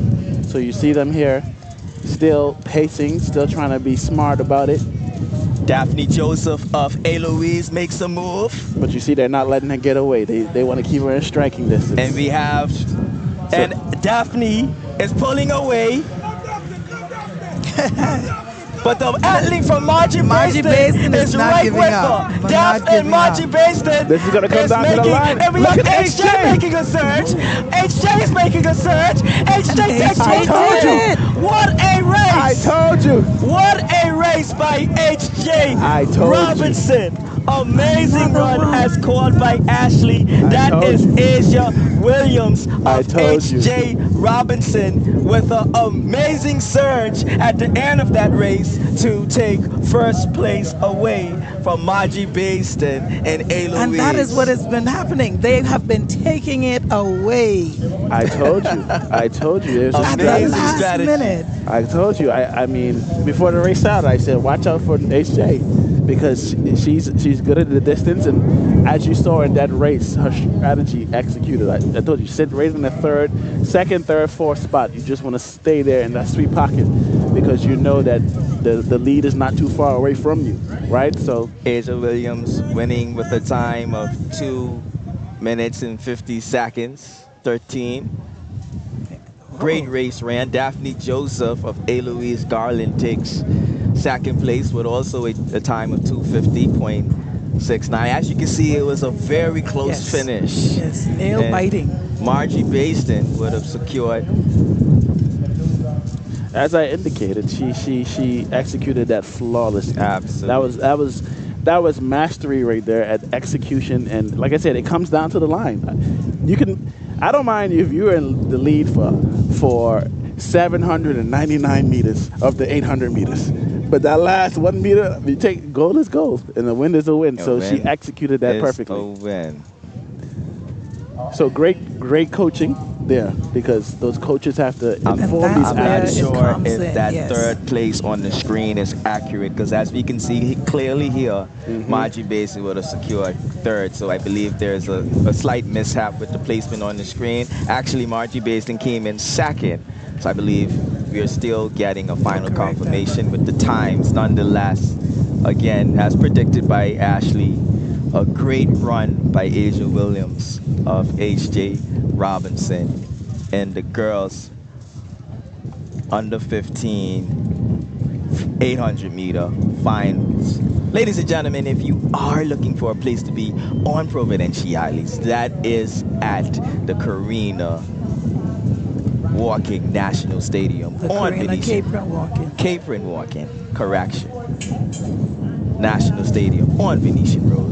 Yes, we do have the final times now. That's Asia Williams finishing with a time of 2:50.13. Forbes, Gary O. Forbes of Margie Basin High School finishing with a time of 2:50.51. And Daphne Joseph of A. Louise Garling finishing with a time of 2:50.69. As you can see, that was close. Everyone running 2:50s in the top three. That's how close the race was. Not photo finish close, but close enough. Yeah, those young ladies definitely ran a beautiful race just now. I was impressed by all of their strategies. Absolutely. No, it was no disparity for the first. Nobody tried to most break of the away. race. Yeah, everybody understood that they had to pace themselves, also use strategy to be competitive in that race, and everybody ran their race. So that was a very well executed race. Absolutely. It came down to the wire for first, second, and third, I would say. Absolutely. And as you can see, Ashley, there's your athlete again. Yeah. And look at showboating. Okay. Very close. She's earned that. She understood. She's earned that. What they say, she understood the assignment. She understood the assignment. Absolutely. She understood the assignment. Just want to highlight that these games are sponsored by Flow TCI, and I want to make mention of the amazing deals that the company has. You can add postpaid to broadband and get the iPhone 17 as low as $22.88 per month to broadband and get. Also, you can add postpaid to broadband and get an iPhone at Apple Store prices. Flow, you have some amazing deals. Also, you can add broadband to postpaid and get $300 grocery gift card. Wow. Visit. That's something people will be interested in for sure. Absolutely. Visit topupflow.com today for unlimited socials today, or download the Top Up app. Look out for our spectacular Flow Friday deals every Friday. Amazing. Flow Friday. Make sure you guys check that out. Flow Friday. It's got a little ring to it, huh? We are flowing with Flow on Fridays. Flowing with Flow on Fridays. Indeed, indeed, indeed. Yes, ladies and gentlemen, we still have a lot of exciting races left. Coming up next is the under 15 boys 800 meters.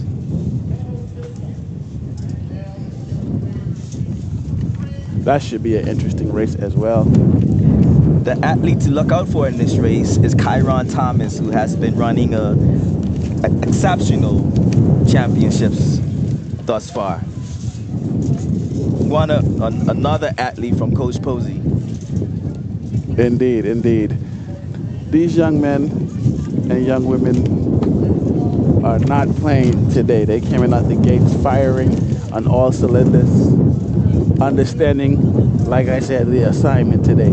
They know today is the day. Today is the day. Yesterday was a day. The day before was another day, but today is the delivery. Day. Yeah, today is the day to bring it. You gotta deliver on the final day. So everyone is bringing their A game, and I'm sure that these athletes are fired up to really compete. And as you said, what's obvious on the track, you see the programs, the coach, the time, the dedication, the discipline. Absolutely. As you can see on the screen, the stands are filling up. I think they were listening to us. That's Brenda. I think the people are paying attention. They're paying attention. Stands are filling up. Okay. Stands So are getting we full. should be hearing some noise. Yes, I don't hear the noise. I guess they're reserving it for the relays.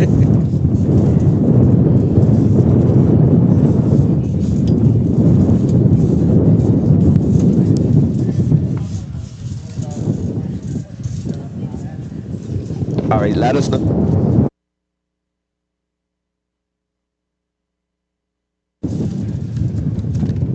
Ladies and gentlemen, this is the Inter-High School Track and Field Championships happening on Venetian Road, Providenciales at the Karina Capron Walk-In National Stadium. Currently, we are getting ready for our medal presentation. Kudos to the athletes and the hard work they've done. Not only is it physical, we've also seen how well they are prepared mentally. So kudos to the coaches who've been highly involved in the development of these athletes. Yeah, it's been an impressive morning of races. I would say, a good way to start, especially how we ended last night. We picked right back up this morning, so I expect the energy to carry over throughout the day, and I think it's going to peak this evening. Absolutely. When the sun, like yes. I say, when the sun cools down, because you know your people. The people running from sun. You know your but people. I will say, I see a fair bit of umbrellas out there. Yes, yes. This is more than I think we had at any point yesterday. No, yes, people well, are today showing is the up. last day, and today is Saturday, so that would play. Everyone's free and available to come, so love to see it. So there's a possibility of the wave with the stadium. So I told Mr. Godfrey yesterday. Yes, I said, Godfrey, we got to do the wave. The wave. Absolutely. So he said he's gonna get out there and do it. I'm gonna remind him when I see him. Yes. The wave has to be done. So now we'll transfer over to the medal presentation. And we'll be presenting medals to the 100 meters categories that are sponsored by the Grace Bay Resorts. To do the first presentation, I'll call on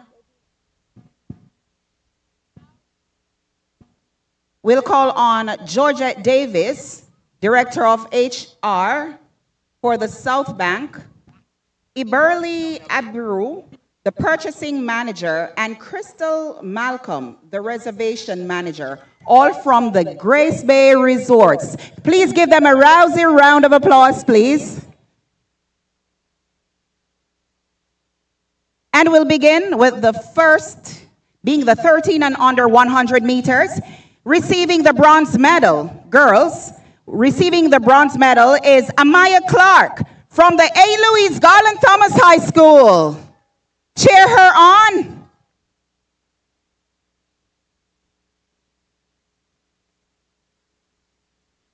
Receiving the silver medal is Demai Jarrett from the Precious Treasures International School. And receiving the gold medal for this category is Tian Hanfield from the Wesley Methodist School.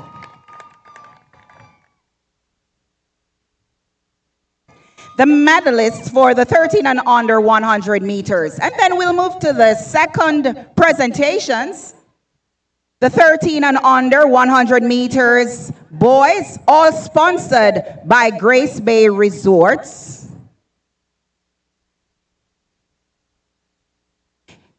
Receiving the bronze medal is Roshano Cox from the Raymond Gardner High School.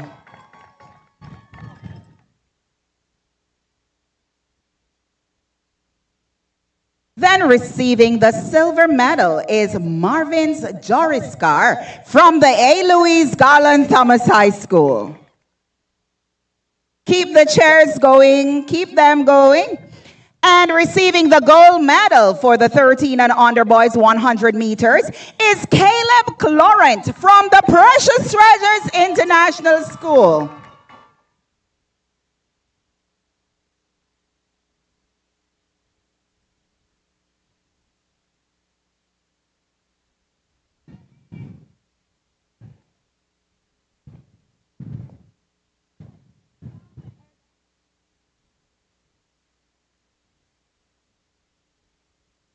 And now we'll move on to the third presentation for the 17 and under boys, 100 meters. The bronze medal goes to Givenson Sam from the H.J. Robinson High.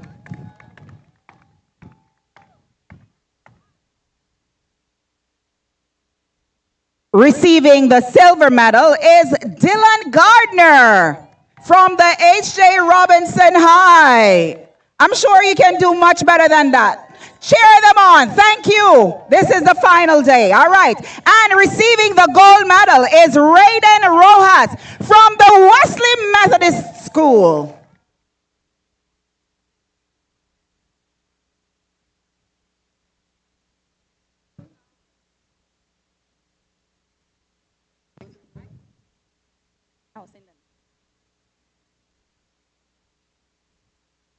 All right, and then we'll move to the 19 and under 100 meters, again sponsored by the Grace Bay Resorts, receiving 18 girls. Right, moving on to the fourth medal presentation. Receiving the bronze medal is Esmeralda Sierra from the Raymond Gardner High. Then receiving the silver medal is Charma Fortune from the Clement Howell High School. And receiving the gold medal for this category is Jemiah James from the British West Indies Collegiate. I love it.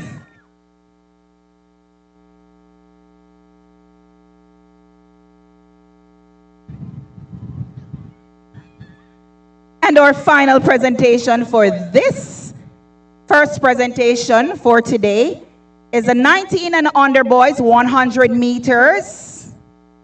In third place, receiving the bronze medal is Nico Aginor from the Raymond Gardner High School. Janeo Aginor. Then receiving the silver medal is Kimane Clayton from the Clement Howell High.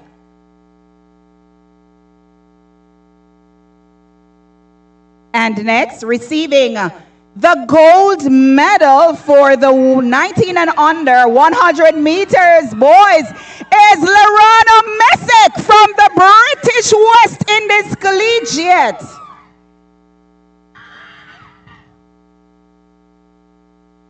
And here we have come to the end of our first medal presentation. We'd like to say thank you to Ms.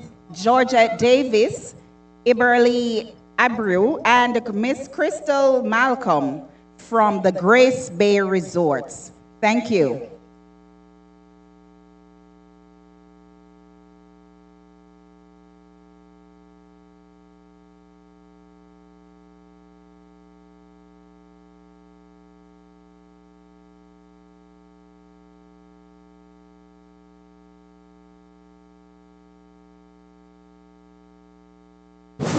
We'll have more presentations coming up for you shortly, so stay tuned, stand by.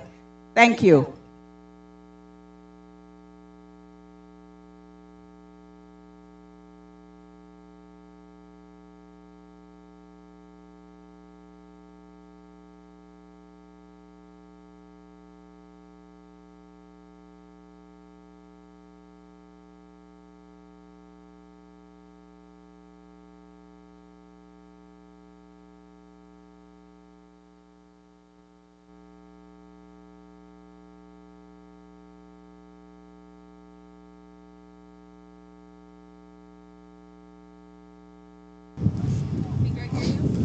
And we're back after the medal presentation, and I'm joined here by Mr. Jerome Kelly and Mrs. Judy Dean, and they're here to talk about us briefly with anti-doping. So let's dive right into it. Mr. Kelly, can you just fill us in a bit about what is anti-doping and what is the anti-doping agency trying to do here in the Turks and Caicos Islands? All right, anti-doping is normally about rules, procedures, and guidelines that relates to clean sports to prevent persons from cheating in sports. And anti-doping more or less is saying fair sports, clean sports. So anti-doping is put in place so that persons prevent them from cheating within the sports. And the global body for anti-doping is known as the World Doping Agency, right? Better known as WADA. So we here in the Turks and Caicos Islands, we fall underneath WADA. So they would send out rules, regulations, and these things for us to be governed by.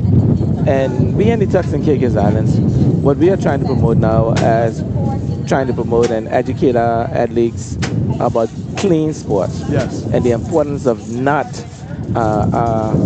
doping. Because, you know, growing up, when you do something wrong, you get punished for doing wrong. Indeed. So if you decide to go and dope and you get caught and you're tested and you're fine positive, there are consequences for it. Just to list a few, you can be banned from the sport, you can be suspended. Even medals can be taken away from you. So our plans here is more or less education right now. We are young in the field. Judy and I, we not too long ago from Guyana, we went on some training over there in Guyana for doping. So we are looking forward now of doing a little more as it relates to anti-doping, more or less saying that educating our young athletes. And we know that we have a team soon to be going to Carifta and other games from the Turks and Caicos Islands. So our things now, we're going to have some time with them, educating them about it, because at these games you can be called upon to be tested. And like I made mention, there are consequences for positive testing. Got you. And just to switch over to you, Ms. Dean, would you like to speak about what you guys did in the training over in Guyana, and also what is your role in the Antidoping Agency here in the Turks and Caicos Islands? Well, during the training, we learned the importance of anti-doping. It's not just something that is done Caribbean-wise or worldwide, but it's something that is to help promote the cleanliness of sports. We all want to enjoy sports, but enjoy it in a clean and fun environment.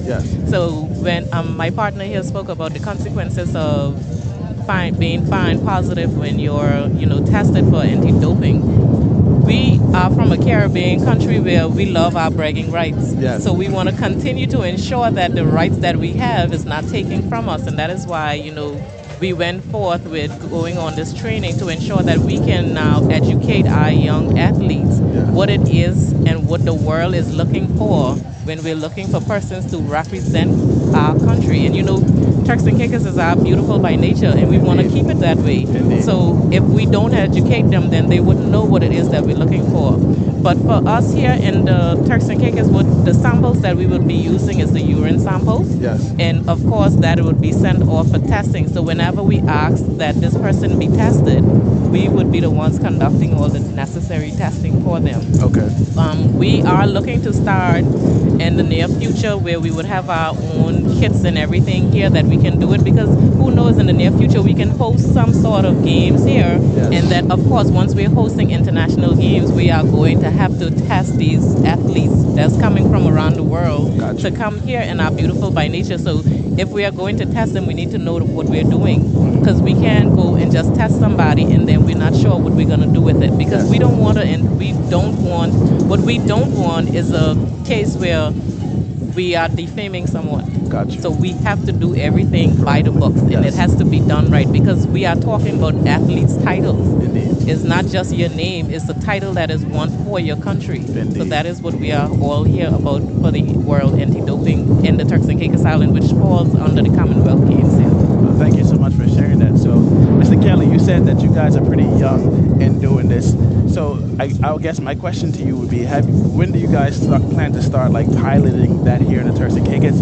And I guess have you started that yet or no? Well, what I can say, we started so far.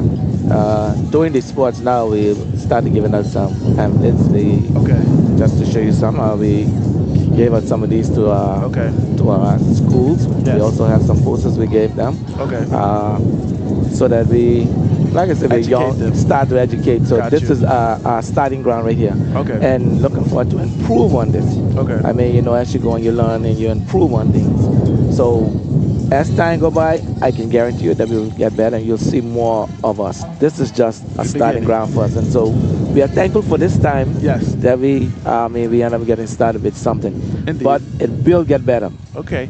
And do you guys wish, I guess, I would say, at these local track meets or track meets that we're going to be hosting here, would you guys be looking to do testings here locally? Sometimes in the near future, yes. We're looking forward to doing that. Okay. Because, when things happen, you're preparing people, not just for here. Yes. Because remember, at least they travel overseas and the things that are happening overseas now, it must be done here. So it's not like before, this can't happen. Things just change. So we have to be a part of that too. Because as I'm thinking about it, and from my knowledge, I wouldn't assume that, here in our small country, our athletes, will be doing these kind of things. But like you said, I think the practice of doing it is more important than actually saying, oh, we think that you guys are doing it. But because if you guys are running here at this level, you plan to go abroad. Yes. And these are the rigors that they're going to put you through. Yes. And so you should be educated about it and prepare for it, because you don't want to go abroad and you calling home like, why they asking for this? You understand? So I think that from that standpoint, it's really good to see that we're starting to get to this, because I've actually never heard of this being implemented here. Yeah, and it's not just for tracking. It's going to be for all of the sports that are being held here in the Turks and Caicos. That is the fun part about it. So when we think about sports, most persons, normally you just think about track and field. It's not just track and field. We have all the other sports that comes under the Commonwealth Games. All of those are going to be governed by us through the Antidoping Agency. Understood. So for those out there, is there any more information that you would like to share with them? Just for now, that what I like to say is that, like I said earlier, we are young in the business, in the Antidoping Agency, and you'll be hearing more about us. We're gonna set up a web page, and we're gonna put things out there. And even there's a website via WADA. You can go on WADA, the Anti-Doping Agency, and you can get a whole lot of information also from their site as it relates to anti-doping. Okay. But as time go by, we'll improve here in the Turks and Caicos Islands. Okay. Well, I'd like to thank Mr. Kelly and Ms. Dean for joining us here and educating us about anti-doping. And right now, we'll transition over to the medal presentation.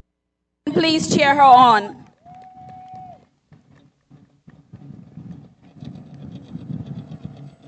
Receiving the second place medal, the silver medal from the A. Louise Garland Thomas High School, we have Khadidra Robinson.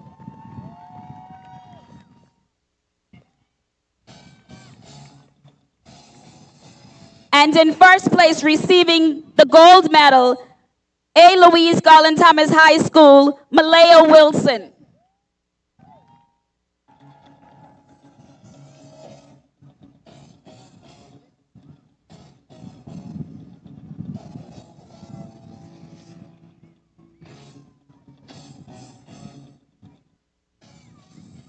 Thank you, ladies.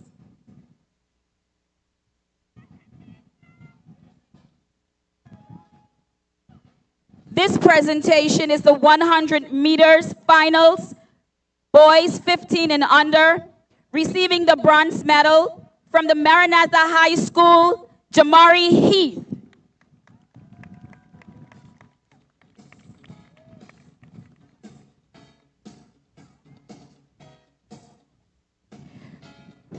Receiving the silver medal, we welcome from the British West Indies Collegiate, Dominion Henfield.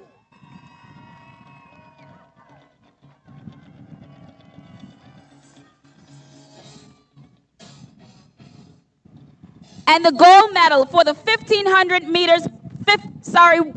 meters boys 15 and under from the A. Louise Garland Thomas High School, Garrico Fulford.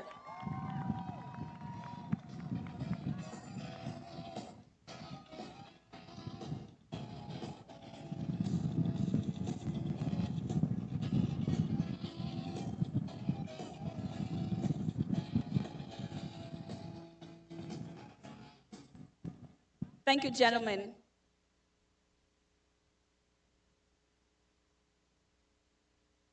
And our third presentation, girls 17 and under, 100 meters. Receiving the bronze medal, we welcome from the H.J. Robinson High School, Jennifer Michelle.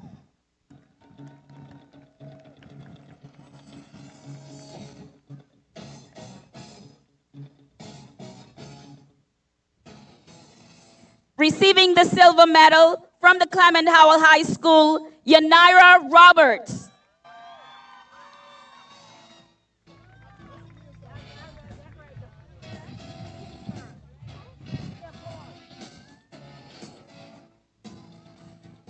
And the gold medal goes to the Clement Howell High School, Sandia Marcel.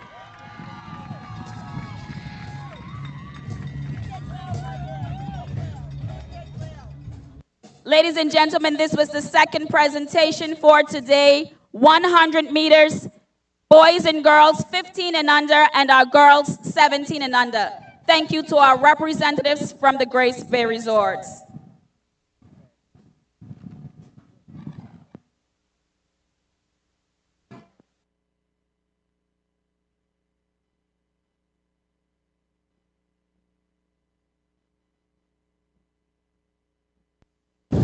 Yes, ladies and gentlemen, that was the medal presentation.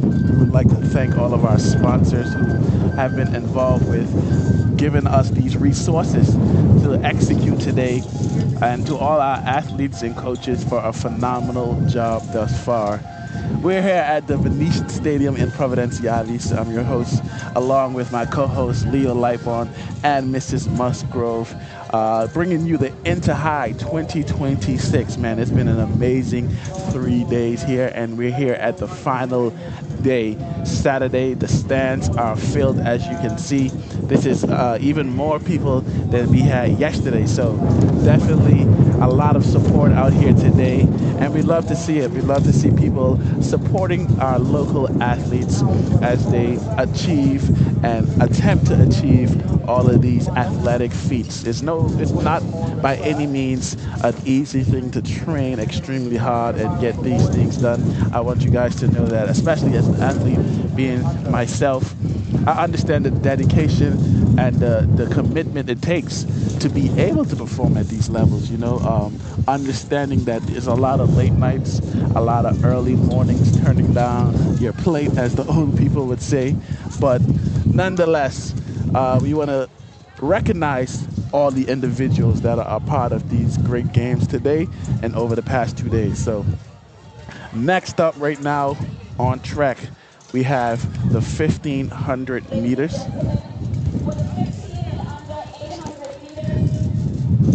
My correction, the 15 and under 800 meters here lined on the track. As you can see, these young men are getting set to get going.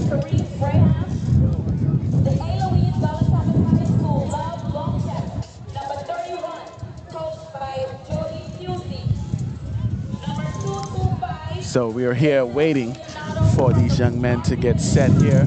And I just want to say these finals, the 800-meter finals, have been highly strategic. It's been exciting to watch these young men run, young men and young women, might I add. And that last race, Asia Williams, she put on a clinic in terms of strategy. So I'm excited to see how this race plays out. Again, this is the 15 and under boys, 800-meter finals.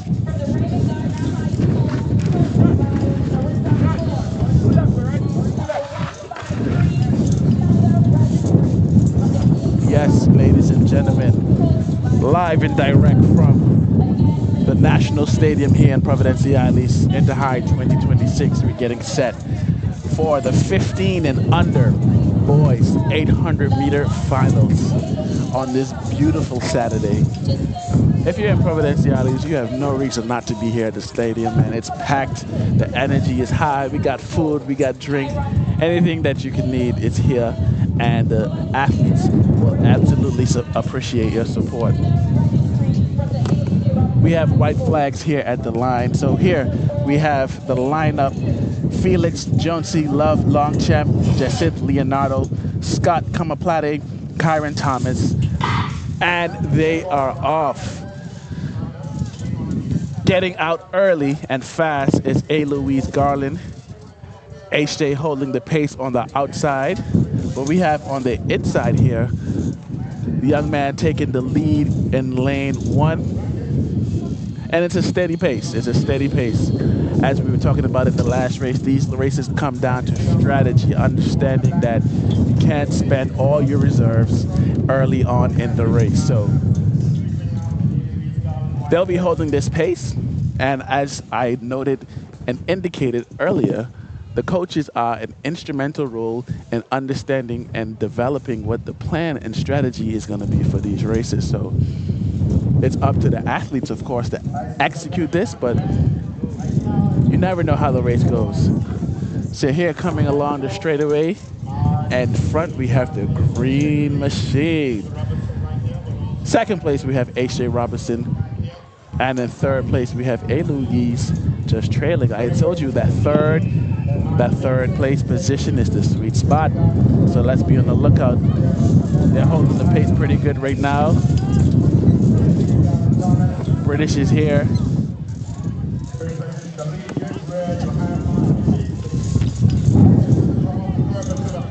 So they're coming along the back straightaway right now.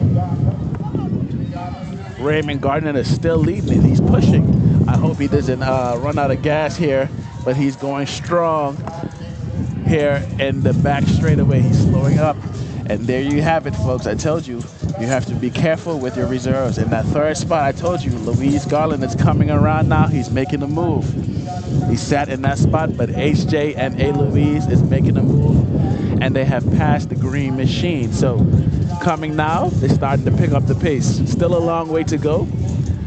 The energy reserves right now is going to be very high, stressed, and they're pushing. They're pushing. We have HJ, A. Louise, HJ, A. Louise, A. Louise, A. Louise, A. Louise, and HJ has given up. HJ second place, and he's doing a too small celebration. But like I told you the strategy for these races is sitting in that strategic third spot. So congratulations to all the young men that participated in that race. We have tremendous appreciation. And here coming across the finish line to finish up the rear. Congratulations to all the athletes in that race just now. But like I said, A. Louise sat in that sweet spot and won the race.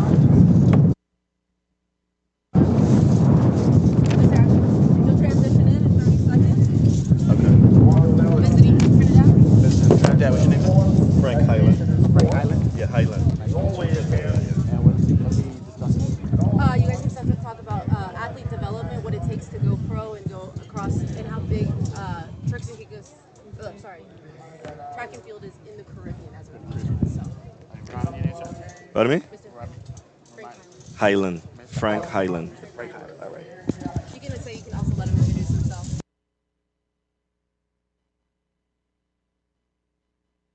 Okay.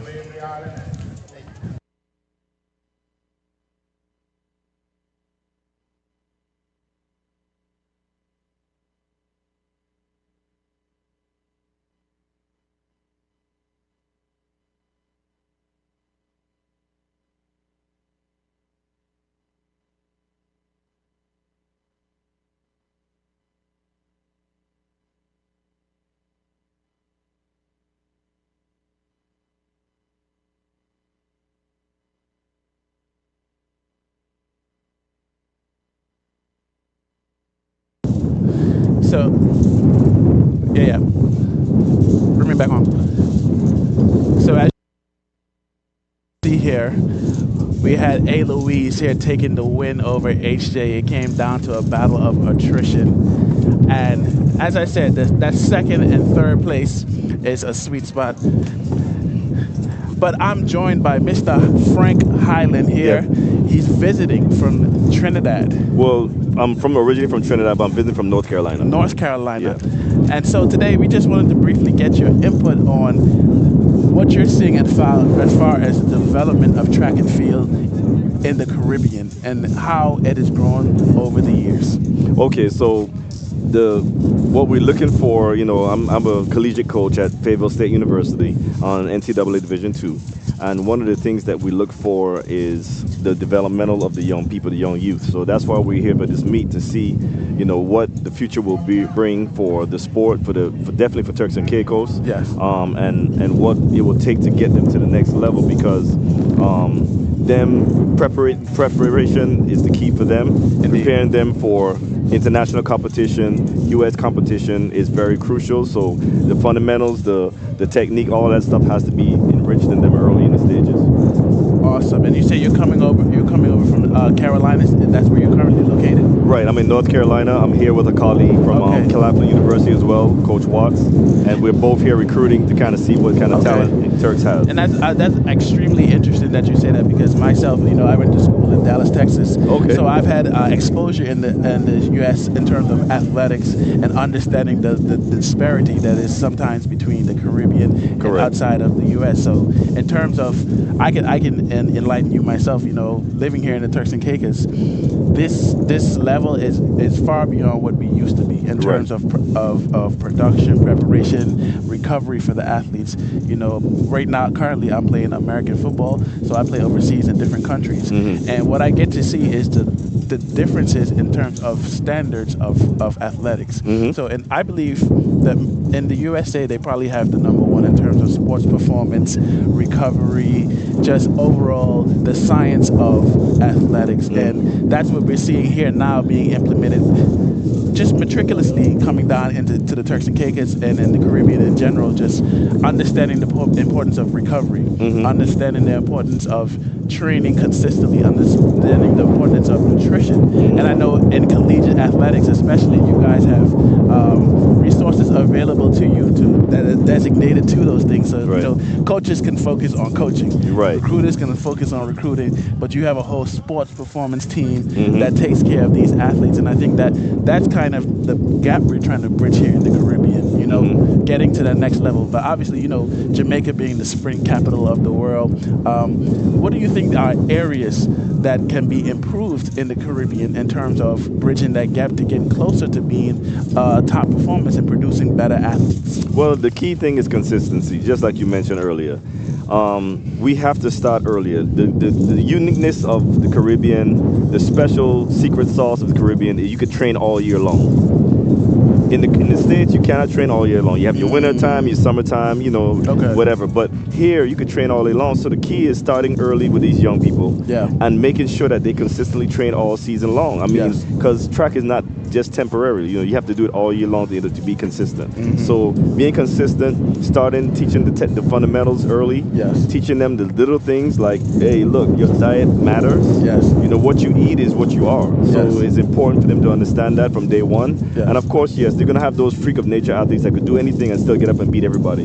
But teaching them the right things early, so when they go overseas, when they go to Canada, when they go to US, when they go to Europe, they are able to perform with all those top-notch athletes because they know they have the secret sauce. They know what it takes to get better. Okay. Well, we're going to go ahead and jump to a medal presentation really quickly, and then we'll circle back to have a conversation more in depth about the development of the sports of track and field here in the Caribbean. Girls 13 and under long jump.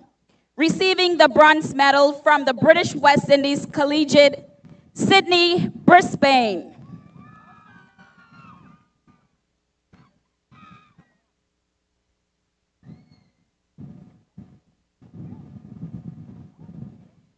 Receiving the silver medal from the Raymond Gardner High School, Darnique Henfield.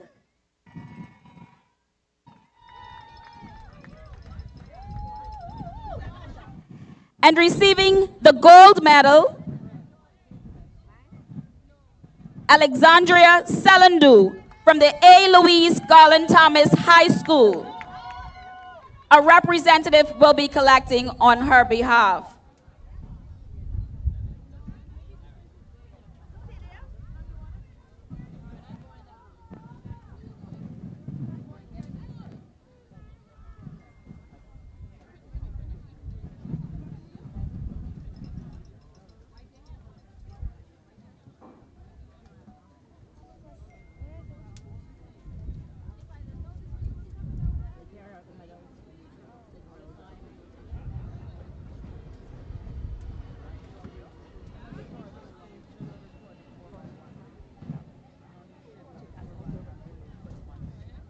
Ladies and gentlemen, our second presentation, boys 15 and under, long jump.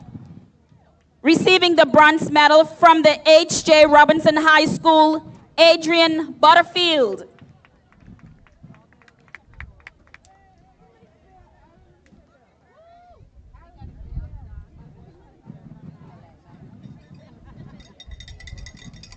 The silver medal goes to the Marjorie Basin High School, collected by a representative on behalf of Arobi Seymour.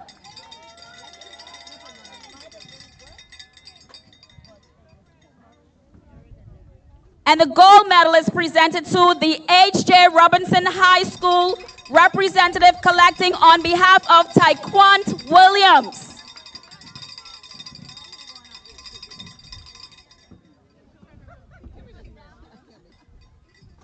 Again, ladies and gentlemen, this was the third medal presentation for today. Long jump, girls 13 and under, boys 15 and under. And we say thank you to the Honorable Rachel Taylor.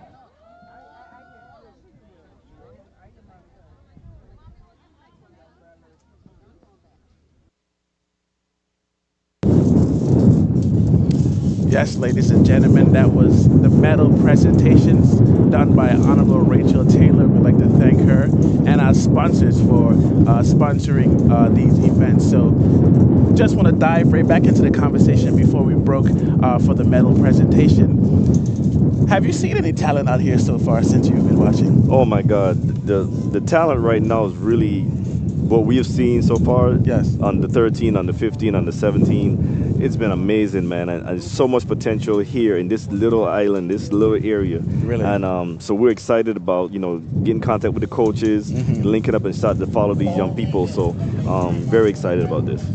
Well, that's really good to hear, because I know, like you were saying, like getting started earlier is the key, especially to athletics in the USA. Those kids are playing and doing whatever they're doing from the ages of 5, 6. Correct. You understand? And so they're in the pipeline of training from a very young age. And I noticed that in the Caribbean, we often tend to start a bit later. Correct. And that kind of puts you behind the 8 ball in terms of opportunities, age, all the like. And even for myself, I had a late start into the sports that I was playing, but I still was fortunate to be able to make a career out of it. Correct. But I understand the importance of starting early, and I understand the importance of the exposure. Right. So, bringing the likes of you and your colleagues down to come into these events is very important, because it's sometimes hard to get eyes from all of these big institutions all the way in the Caribbean, and we have so many gems in the Caribbean. Yes. And it takes people like you taking the time out to say, hey, let's go down to Turks and Caicos, let's go down to Trinity, let's go down to Jamaica, Grenada, and it only takes you to find one guy. That's it. It only takes one. Yes. And to put your school on the map, and next thing you know, y'all guys are competing for championships and gold medals. So yes. I just want to say I appreciate you guys coming, man, really and truly, because it means a lot to me to understand that, hey, there's external entities that are interested. Correct. in what we're doing here, and understanding that, not only are there athletes in the popular Caribbean countries in terms of Jamaica or the Bahamas, there are other countries that have people as well. So correct. I appreciate you taking the time, and you and your colleague, to come down here, and I really hope that you guys find some talent that you're able to follow up with, and eventually, have come to your school, and that can make a big contribution, because I know like I said, this Inter-High is probably the best in terms of improvement, in terms of production of the product, the overall product, in terms of the coverage we've been able to do, just the entire experience. Correct. And I hope that, you guys are enjoying that, and seeing the effort that's being put in to give our athletes the exposure they deserve, because, even in my time, and I'm not that old, we didn't have all these eyes available to us. There you go. That's the thing there. So good. Even in the background now, we just had a race taking off. We have the 800 for the under 17 girls. So here, once again, I was explaining to my colleagues earlier that, this is a strategic race. And from your experience, what do you see or look for in an 800-meter athlete? Well, they have to be. They have to have grit. You know, endurance is important. But that's the main event that I coach, and that's very important. That this person must have special endurance. They have some foot speed, and they gotta have heart. You know, it's a tough race to run. This is one of the hardest races on the track. Yeah, and I was telling my other co-hosts, I was never a track athlete. I ran track in primary school, first year high school, and that was it. So I have no experience, but I understand the strategic part of it. Right. And I've been observing these the races. So we had 2 races ago, a young lady by the name of Asia Williams, and she was the favorite in the race, and obviously she won as well. But you can see that she stayed in the middle of the pack majority of the race. There you go. You understand it? So I was like, that's the strategy. The sweet spot is from second to fourth. You stay right in the middle there. There you go. And you just stay within striking distance. Yes. And I've seen it happen time and time again throughout these races. Now, unlike this race here, we have a leader here that has... She blew everybody away. Everybody's It's over. blown away. So she obviously is the clear winner. But when it's a bit closer, you have to be more strategic. And I've seen a bit more strategy in these past 3 days. So that's a kudos to the coaches. And I want to bring your attention to the British West Indies Collegiate. I don't know if you're familiar, but they're the school that runs in the gray and yellow. You're right. But last year they had 0 gold medal. This year they're already up to over 8. And they just had a coaching switch. And he's only been there for about half a year. Wow. And so that just tells you the importance of coaching. The importance of a coach. Correct. The importance of coaching. We had him on the show, and he was explaining to us that, you know, he just had to get the athletes to buy in. That's really just it, to believe in self, to buy in, because they haven't been a competitor in the Inter-High for a while. And this year, it's like night and day. But that just speaks a testament to coaching. Yeah, and that's why I is. noticed that here there's not a lot of coaches involved until close to till the championships, and that's probably what the issue may be. You know, I heard that some people, they're trying to focus on trying to hire some people as PE coaches so they'll be in the school system so they can start early, because like I mentioned before, preparation is the key. Indeed. And it's not just athletic wise, they got to start preparing them for the academic portion of it too. What courses to take, you know, what classes help them to clear for the NCAA championships, you know, NCAA clearinghouse. All those things are important. So, you know, academics is crucial as well. Most definitely very important. And we had Clement Howell come across the line first, and H.J. Robinson here powering through the finish, and Clement Howell taking 3rd place as well. So 1 and 3 for Clement Howell. H.J. Robinson split the 2 to come in 2nd place. And across the line now we have Raymond Gardner, still on track at the green machine, coming through to finish the race.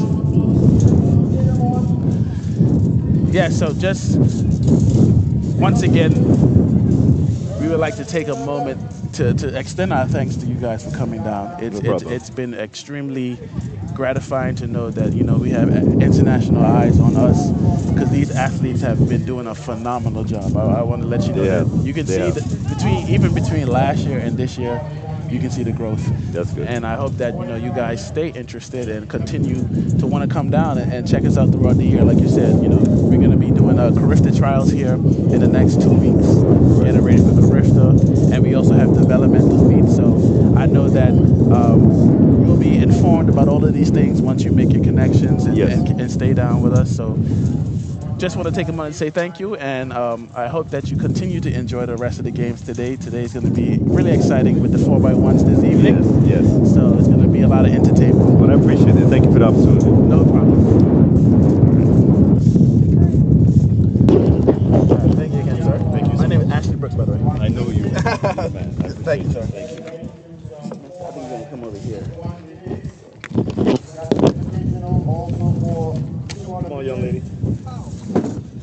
All right, Miss Taylor, come this way. I thought you was coming. Yeah, you go ahead. Okay. No, you should right I there. go wrong. Okay, thanks. Okay. Okay, I'm ready to go. 45. Right, so this is the right. But it's the view. All right.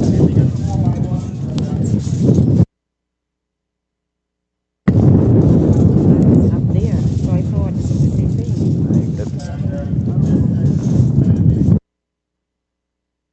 Ready, like Freddy.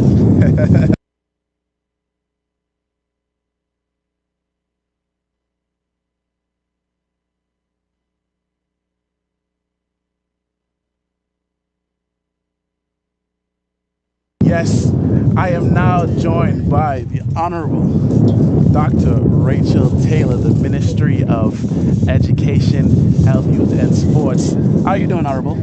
Oh, I'm great. You know where I am. I'm among my young people, so I'm always excited.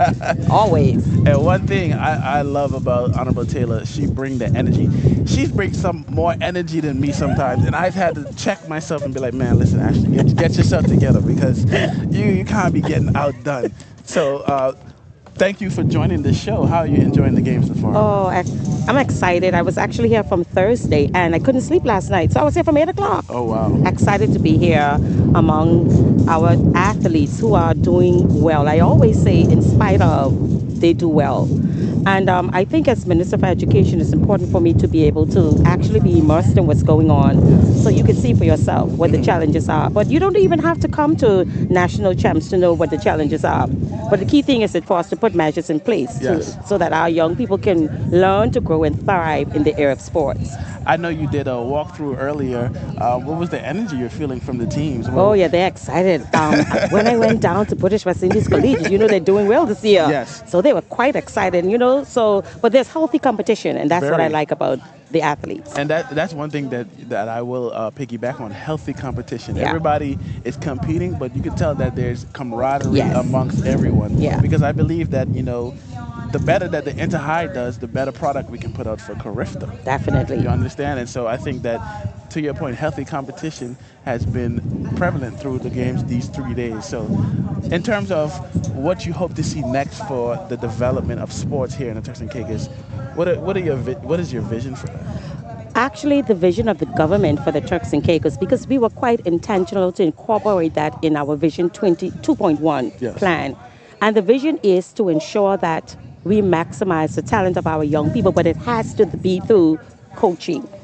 So we have to ensure that the necessary skills are here to develop our young athletes. Yes. For example, within our various schools, you will have a coach. We call them a PE teacher. Yes. And that PE teacher is responsible for all disciplines. So it's important for us. To ensure that we have the relevant skills in relation to the different disciplines so that our young people will be able to thrive in their particular field area. And I think that is what's going to make a difference. But I must say that I was impressed with our Board of Governors, led by Mr. Jared Forbes, who is responsible for sporting in the Turks and Caicos Islands. Based on what the government has mandated, they have put together a very, very, very good proposal. Okay. And the proposal takes into consideration a holistic approach towards the development of our athletes. Now, in the presentation, I was pleased to see that they had factored in the parents. Yes. Because I think, and then the scouts who came here, actually the one who sat right here, he said to me, Minister, you're doing well. The team is doing well, but we have to ensure that we ingrain our parents into what is happening. They have to understand the path that these athletes have to take, even when it comes to the health of the individual, the athletes, the kind of food that they prepare for them. Nutrition is critical. So I think it's important for us to understand that in whatever we do for the development of our athletes, our parents have to be on board. For example, I admire your mom. I admire her because it doesn't matter where you have to go, she's there with you. She understands your game. Yes. And I think that is what our parents need to understand too. It's important to show up. Yes. Showing up. Yeah, because if they understand the game, they will know exactly what the workload entails for their children. And then the program that we're going to embark upon takes into consideration education. Yes. So we have to ensure that we provide those opportunities for them to excel in their particular areas. Because if we're going to provide an opportunity for athletes to gain a scholarship internationally, it has to come with academics. Yes, student athlete. Exactly. And just like you have thrived. Yes, ma'am. Because the thing is that after a period of time, what happens? You can't play sports forever. Exactly. So you need to have something to fall on. Yes, ma'am. So that is what the policy, or the program, I should say, of work entails.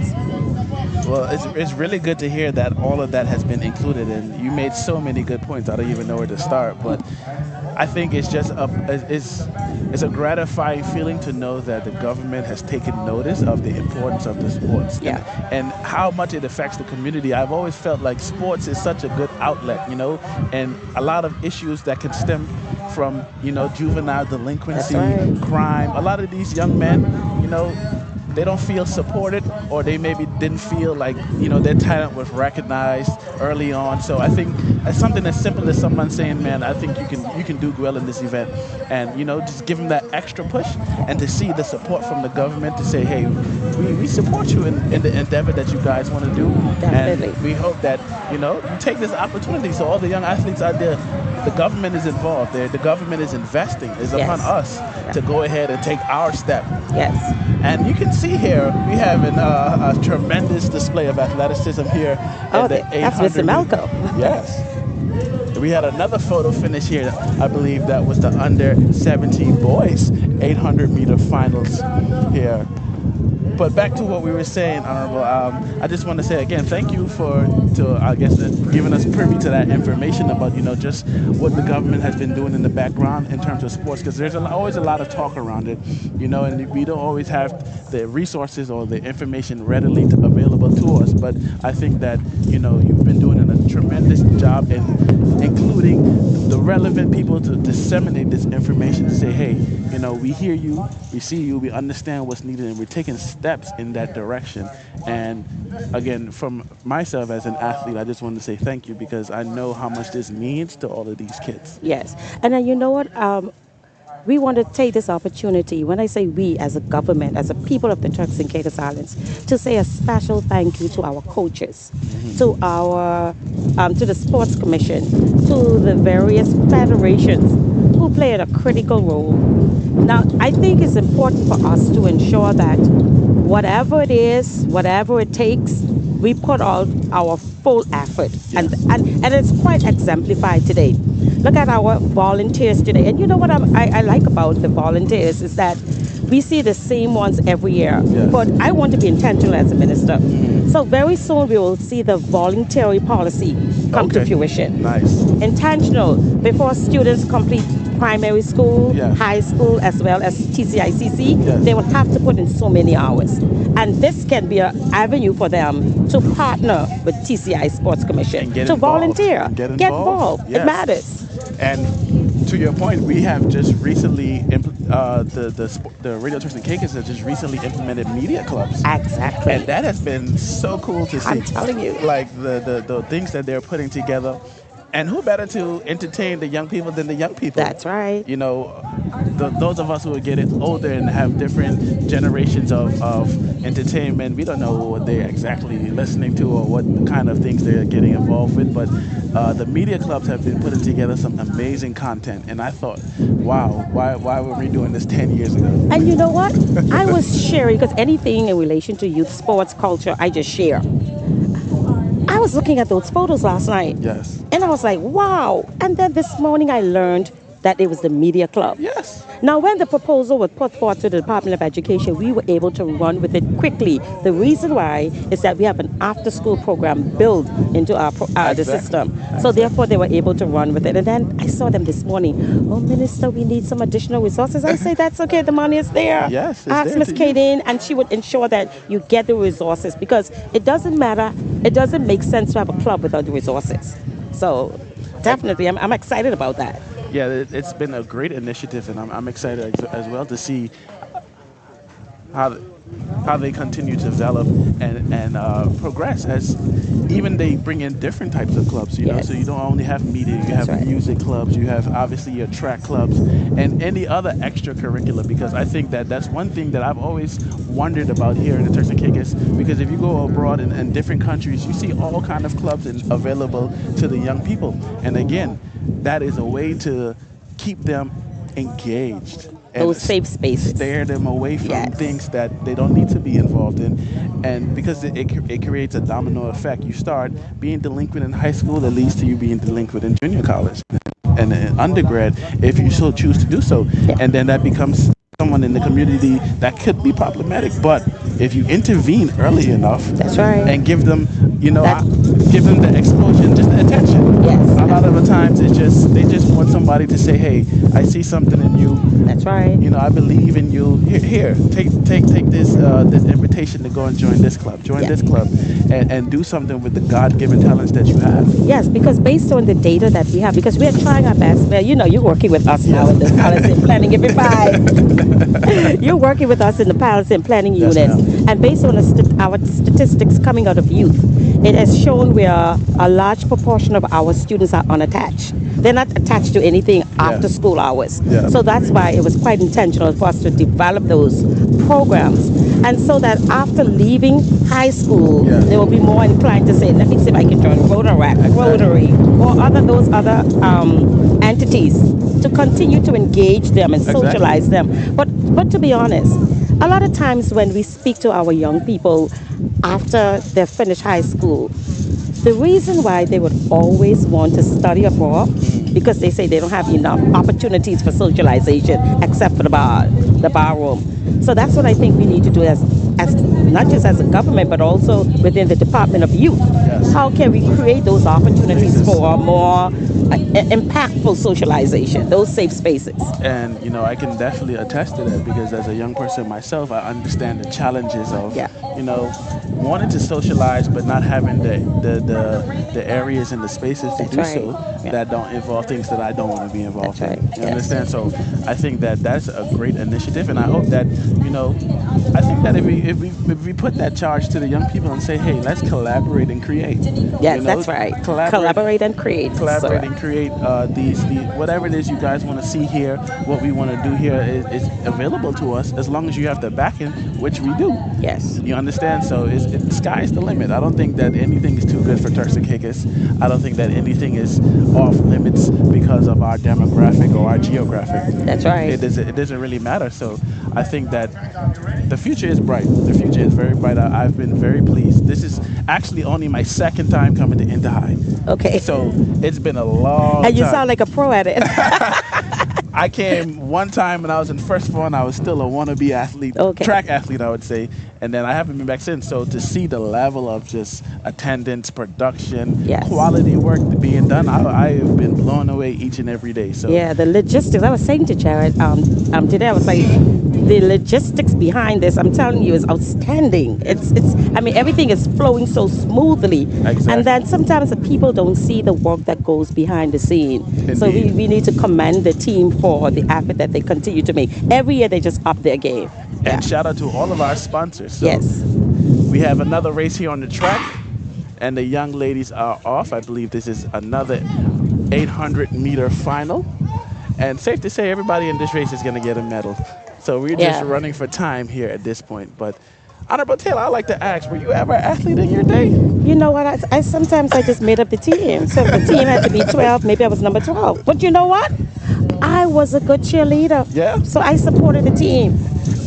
And you know, I had a thought a while back. I would love to see inter-high cheerleading competitions. Someone just said it to me, but you know what? And even when I like to be involved. Yes. So when I went to Michael Teachers College, fresh out of high school, I was a cheerleader, and every year we won. Yes. Oh yeah, I was a Rogers cheerleader in red, and we won every time. Because at least I was involved. I know they brought back the cheerleading in Grand Turk, so they have it inter-house in Grand Turk at HJ. But I think inter-high cheerleading would be a bit of a spectacle. Yes. A young lady expressed that to me before, but I think I need to probably jump on that. I think it will be exciting. I think it's something we can definitely develop. It'll take a bit more logistics and coordination. However, I think the young people would love that, to see some performances at halftime or the break time in between, or even have their own meet separately.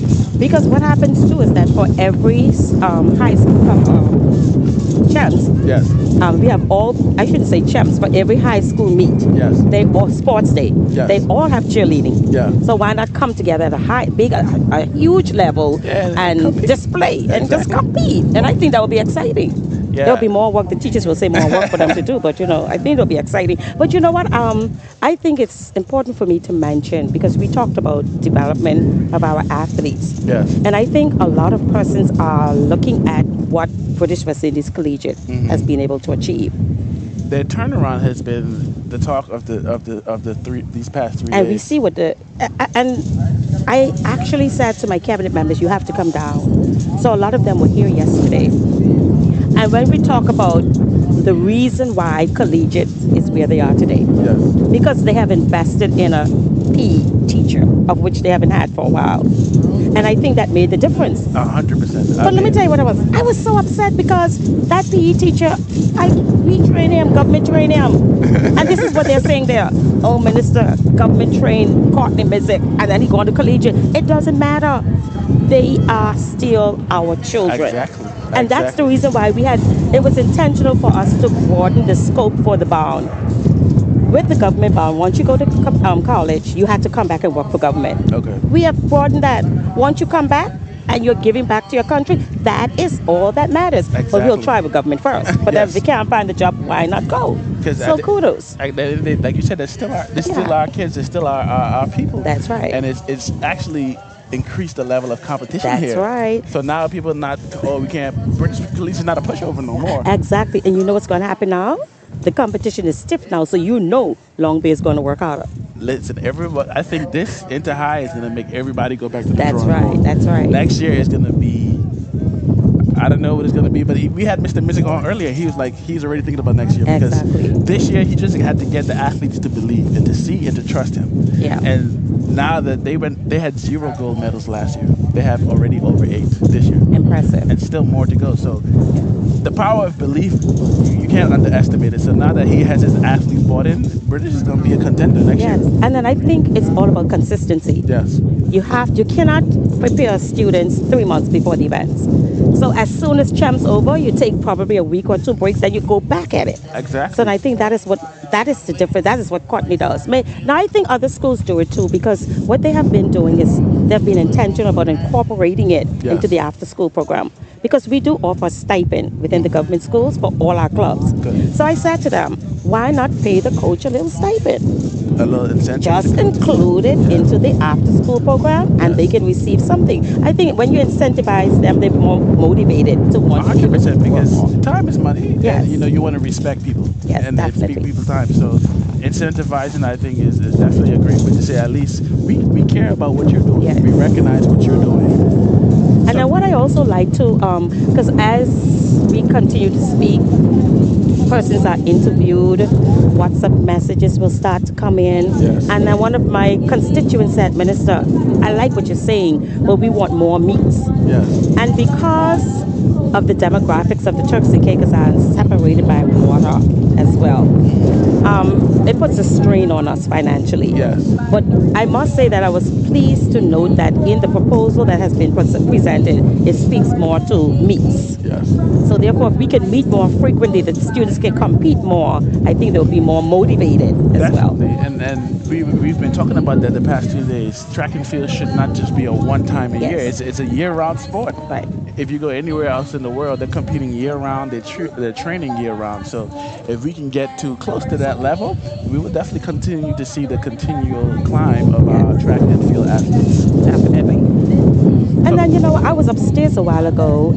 I thought this was the same thing now. And I was so impressed because I also had the opportunity to see it under the VIP tent, where we are getting information in real time.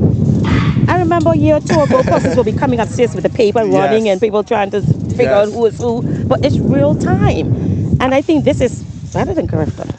Yesterday, they have a machine here at the finish line that is populating the times as they cross the line. I was like blown away because we're getting the statistics here on the team. Yeah. And shout out to everyone who's in production getting us all this information. But I was like, me and Leo have been in awe since we've been here. It's like, man. Kudos to Mr. Greg Bean and his team. This was not the case years ago. No, it was not. It was even close. I would say from a production standpoint, and us being able to provide the public with this information gets the public more invested. Yes. And now if people feel more engaged and invested, they're like, hey, they're going to push their kids like, man, listen, you need to go and do what you got to do. And so the accountability and involvement comes full circle. That's right. And so I think it's an amazing job thus far. And I can't sing the praises enough about how the meet has gone. Like you said, it's been flawless, it's been seamless.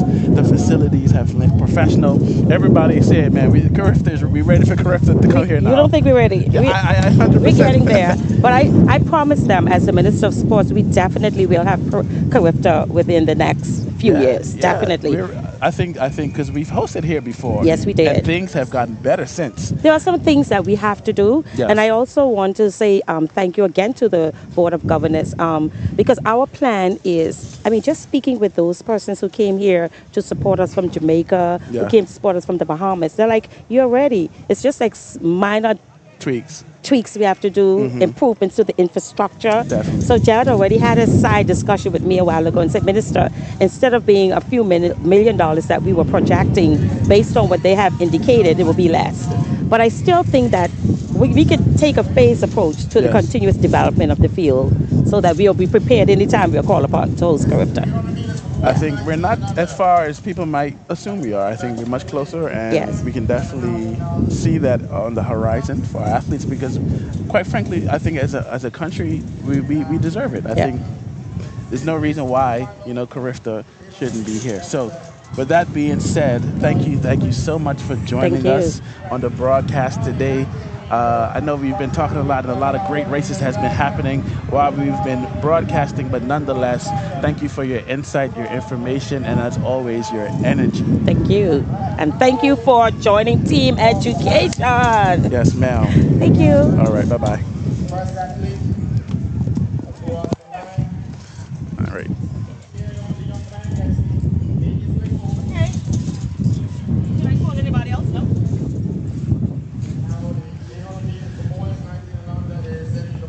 So that was the conclusion of the boys 800 meters 19 and under. We only had 3 participants, so everybody gets a medal, but nonetheless, great competition. I know I hadn't been able to commentate the races as they were going. Me and Honorable Taylor were engaged so deeply in conversation. However, the past 2 to 3 races were the girls 19 and under 800, boys 19 and under 800, and I believe the 17 and under boys 800 finals. So that will be the end of the 800 meter competitions. Thank you so much for tuning in thus far. Shout out to all of our sponsors, and I want to give them some love right now, actually. So we'd like to extend a special thank you to the incredible sponsors who make the TCISS and the Inter-High Track and Field Championships a success. Your support is the driving force behind this event. A huge thank you to our platinum sponsor, Inter-Caribbean Airways, the official TCISS airline partner. Our gold sponsor, Waterloo Holdings Investment Limited. Our silver sponsor, J&W Construction and Graceway Communities, who also bring you the hydration station today. So please understand that we need to be hydrated, and that way we'll be avoiding any of these cramps and collapses that you see happening. Also, our streaming partner, Flow, for bringing the action to you live. Our track and field sponsors, Grace Bay Pharmacy and Provo Water.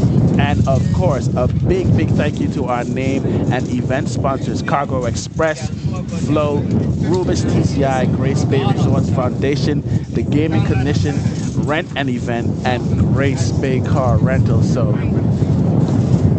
thank you again to all of our sponsors, and thank you to everyone that's tuning in today. We have had an amazing 2.5 days thus far, and as always, we try to bring you the latest in all of our events here in the Turks and Caicos Islands. So right now, we'll take a brief break and be back with an exclusive interview here on the stream.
keep your rhythm flowing, no matter what.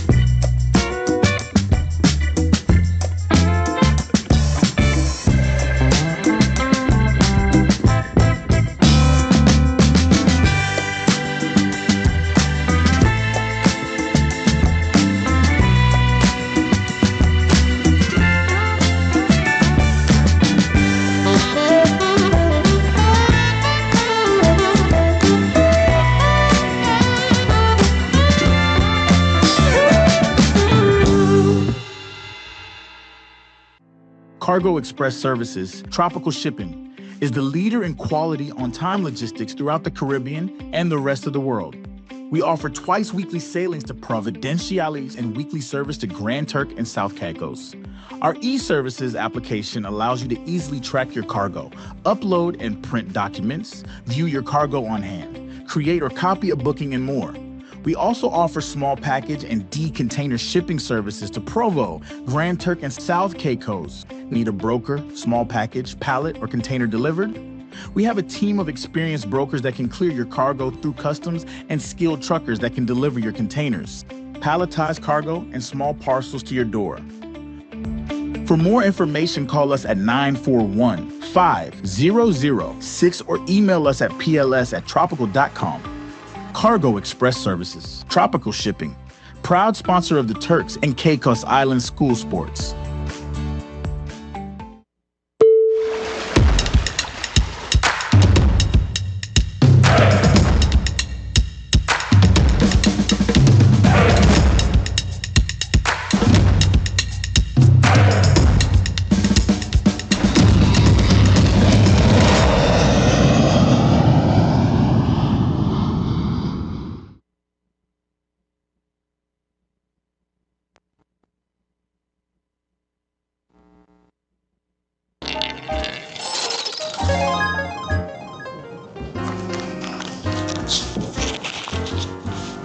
Hello Turks and Caicos, my name is Leonardo Leiber, and I'm the responsible gaming coordinator with the Turks and Caicos Islands Gaming Control Commission. Recently, we've conducted the first national research on gambling behaviors in the Turks and Caicos Islands. What we found was eye-opening. Over half of adults gamble, 6% gamble daily, and many of those daily players are facing serious financial and relationship problems. We've also learned that older adults are more likely to play the lottery while younger adults prefer casinos. And too often, people gamble without realizing the risks. That is why the Commission is launching a new 2-year campaign called Pause Before You Play. This campaign is not only about awareness, it's about protecting families, empowering players, and ensuring gaming is entertaining and not a source of harm. Through this campaign, you will see billboards in our communities, multilingual digital ads, a public awareness video, and even a new self-assessment quiz you can take online. We'll also bring prevention kits into our schools and communities. And yes, we've got branded booklets, pens, and keychains ready for the students. We know gambling can affect more than just your wallets. It can impact your family, your health, and your future. That's why this campaign also includes connections to support services. And remember, reaching out for help is not a weakness. It's a step towards control and a healthier life. The research has made one thing clear. Now is the time to act. Together, we can make sure that gaming in the Turks and Caicos Islands remains safe, responsible, and fun. This is Pause Before You Play, and it starts now.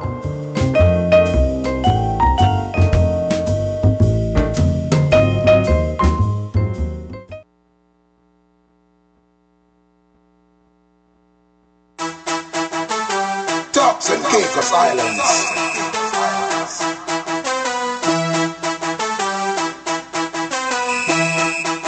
Turks and Caicos Islands. Let's move. Already then. Let's move.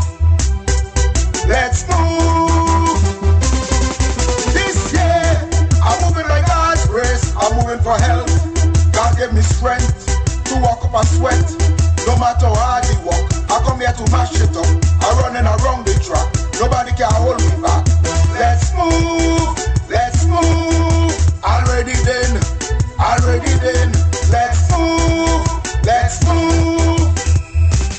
When you see we coming, we moving around the track.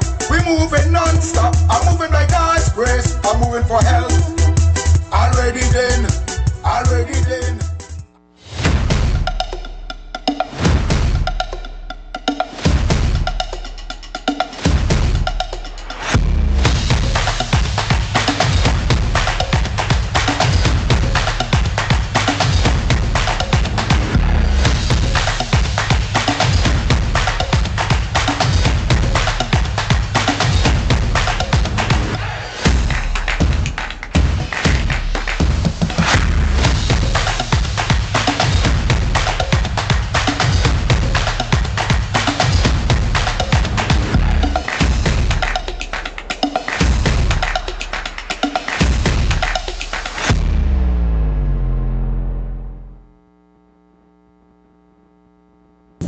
Hello everyone, my name is Godfrey Bain, the President of the Commonwealth Games Association here in the Turks and Caicos Islands. I'm here just to give you a little synopsis of how I get involved in track and field. I was at H.A. Robinson High School in my second year when I was discovered running around the field, and a coach said to me, you can run. And I said, well, I'm sulky, you know, and that is what we do. And he put me into one of our first inter-high track meet, and I started out from then, where I used to run the 100 meters, 200 meters, and 400 meters, and ended up going to Carifta in Bermuda. You know, these are the days that, you know, was very special to all of us that was in H.A. Robinson High School, because running at that time was a way of getting noticed as young boys. And so I was doing my best to make sure that I stay among the crowd of the young boys who was noticed at H.A. Robinson High School. And after H.A. Robinson High School, I got involved in other sports, and but track and field was always dear to me, because I have never once with inter-high not find myself calling the races. And how I get to do that, just one day I was out here, and Ms. Edith skip and say, Godfrey, do you want to help us with inter-high calling the races? And I say, I want mine. And that, I think, Rosalie, I think that has been so long that I just can't remember, because it was back in the 90s, I think it was, when I started this, and it is being continuing today. You know, track and field in Turks and Caicos Islands is was the number one sport, and still is. Why I say that? Because it is one of the sports that made most of the young men what they are today, and some of their careers. And being special to me is that after being a member of the Commonwealth Games Association, joining them as the president, we now take it to a height where that we become one of the premier at sports that takes us to the Carifta Games, the multi-sports, that is now the CAC Games and the Commonwealth Games. We have athletes that have been running into the Olympics, although they was not a part of the Turks and Caicos Islands history at the moment, but they came from the Turks and Caicos Islands. They were born and bred here, and they will now develop themselves, went off to school, and ended up in the Olympics, although they were taking part for the English team. Mm-hmm. So I would say that track and field will be here for a long time, and I will be here for a while, and wanted to say thank you, everyone, for supporting us, and thank you, TC3As and Sports Commission, for the opportunity for me to take part here today. Thank you, Ms. Levine. Good afternoon, everyone. My name is Rosalie Ingham Hall. I am the General Secretary for the Turks and Caicos Amateur Athletic Association, as well as the General Secretary for the Commonwealth Games Association. My days of running started from a very early age at the Eliza Simons Primary School, formerly South Primary, where Mr. Dooch Williams saw me and said to me that I will be in his house, which was Crawford House. So into high school, I was never beaten. I ran the 1, 2, and 400 meters, and all of the relays, the 4x1, 4x4. I have won champion girl a few times. I've represented Turks and Caicos at the Commonwealth, sorry, not the Commonwealth Games, at the Carifta Games, the Pan Am Games, the CAC Games. So now I'm in sports administration as the General Secretary. So coming out from athletics, I end up going into sports administration, something that I love to do. I don't mind being in the background, getting things done. It's my love for sports. Thank you. I'm being largely clear, as they say, I'm the man for all seasons. My path is different from Godfrey and Rosalie. I came from East Harbor, which is now we call it the Big South. And my primaries, I'm not a product of the high school. In my primary days, sports was held sporadic. It was not a yearly event. It was just sort of touch and go. And I recall on at least one occasion, I was in the, well, it was 100, it was in the meters then. 100 yards, I came first. The high jump, I think I came third. But my interest in sports over the years, as a former customs officer, I used to attend the customs games, which was held just like the Carifta Games or the Easter weekend. And I went to 4 of them in different islands. Then the interest in the games, the customs games here, started to lose its real mandate, its core. And I decided that I will go to the Carifta Games. So this year is going to be my 8th Carifta Games. I went to St. Lucia, I was in Cayman twice, I was in the Bahamas twice, I was in Trinidad once, and this year as I go to Grenada, it will be the 2nd time. I've been attending these games here for a number of years. Sports to me is a way out. It is a golden opportunity for you to rise above your social status. It doesn't matter how you were born or where you were born or what your circumstances in life were or are. If you get into sports through discipline, hard work and determination, you can reach somewhere in life. And as you follow sports throughout the Caribbean, you would see where persons from the other countries, how they have risen and have become international on the field of sports.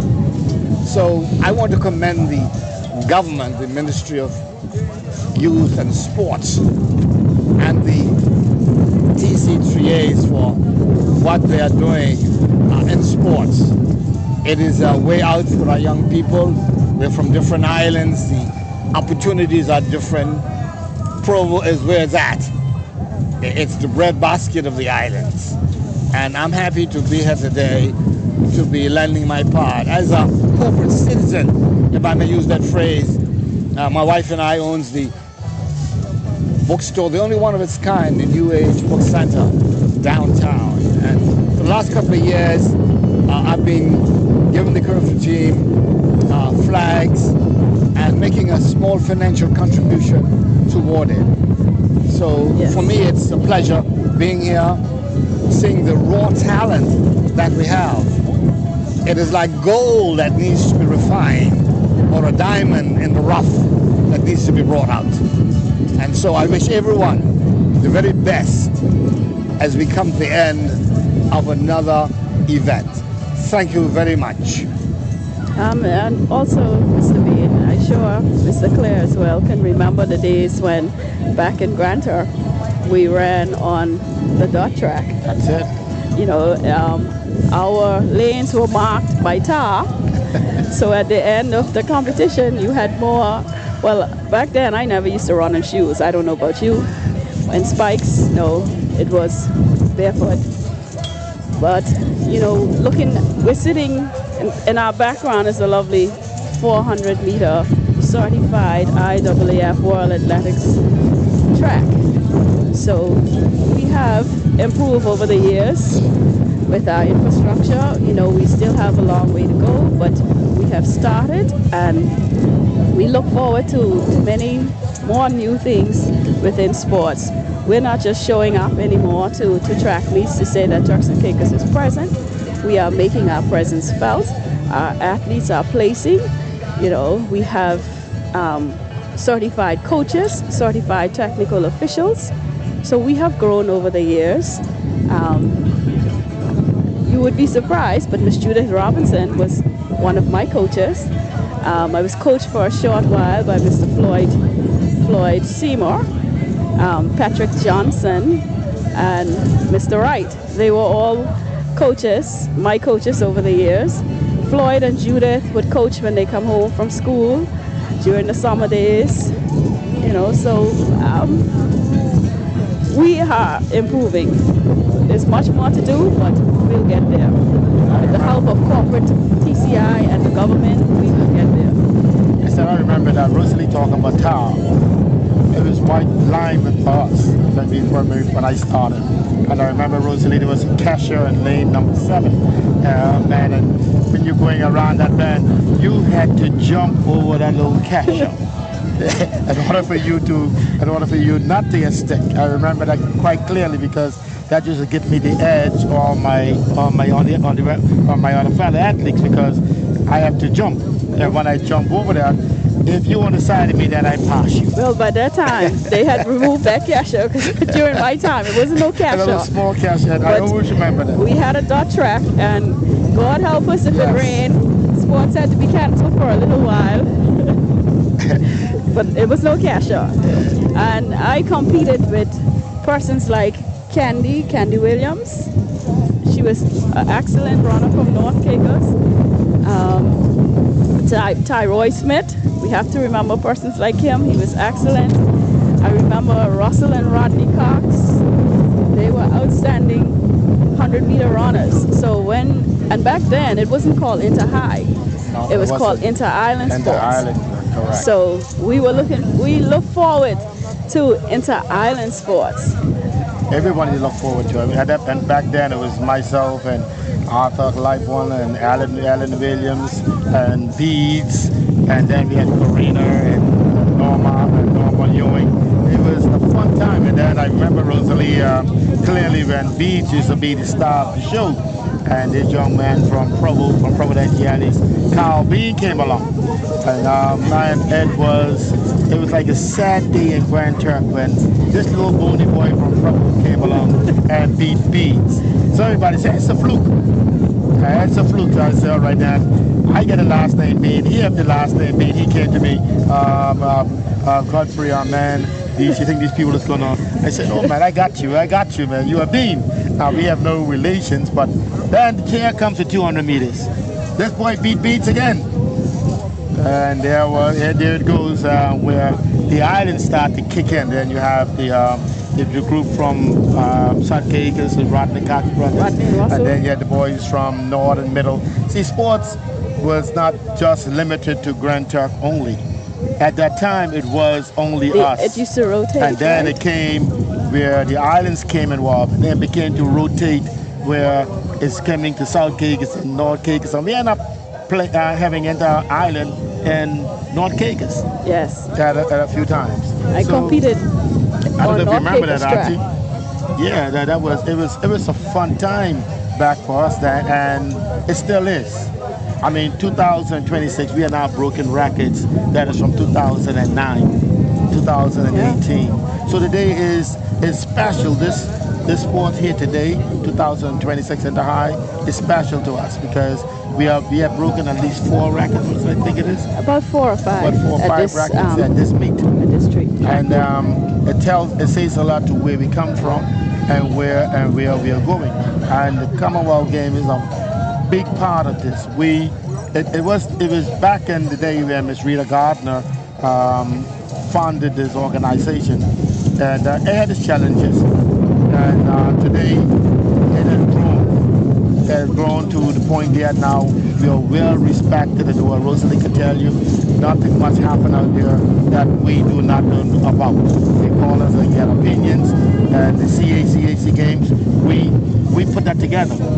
Yes. Rosalie was the first chef commission of the CAC games. See, we just didn't leave our history on the track in Grand Turk. We now in the sports administration, and we decided that we wanted to grow. So I was that person who helped to sign up CAC.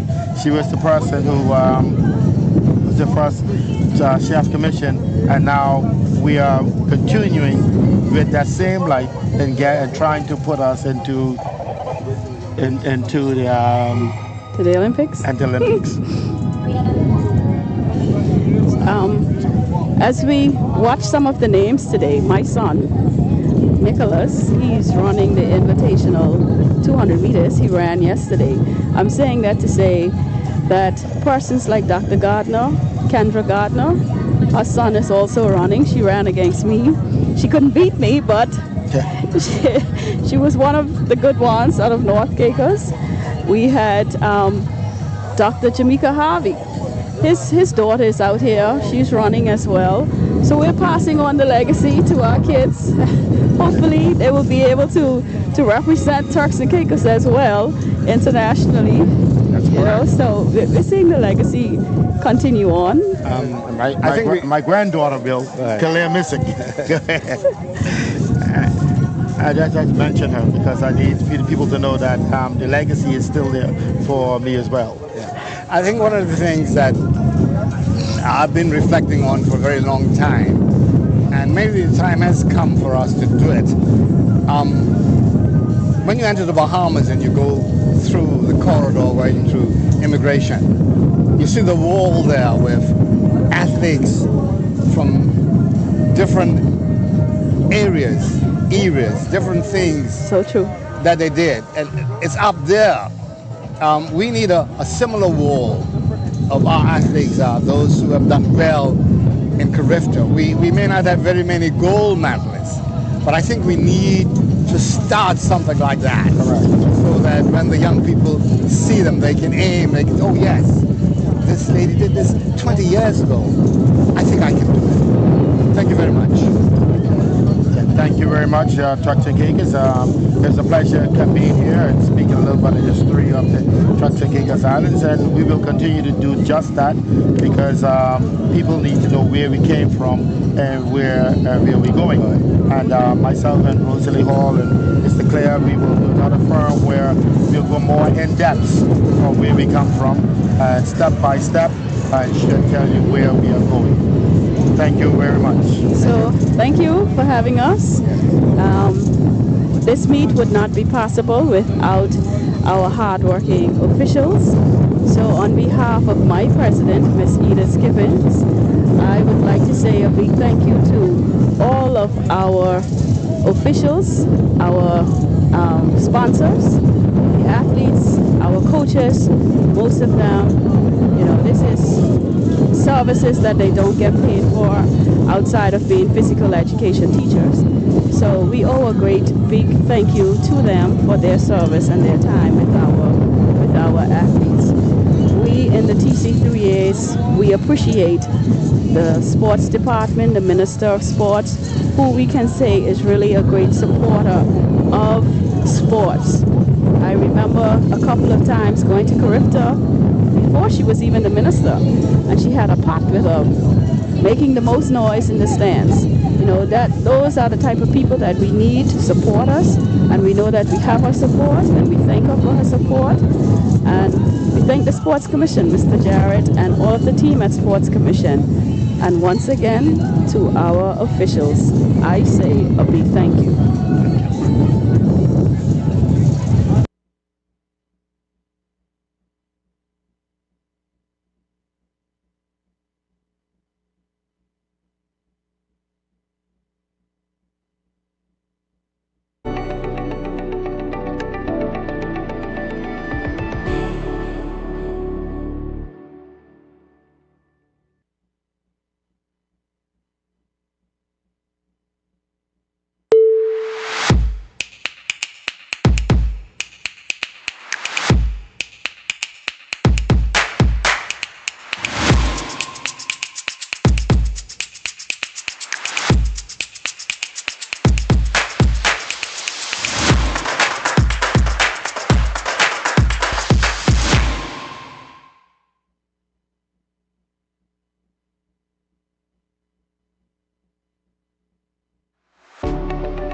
Waterloo Holdings Investment Limited, a proud sponsor of Turks and Caicos Islands school sports.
Hi, I'm here to remind you that gambling is all about fun, but only when you're in control. Think of gambling like this deck of cards. Exciting, unpredictable, and full of possibilities. But just like in life, the key is knowing how to play smart.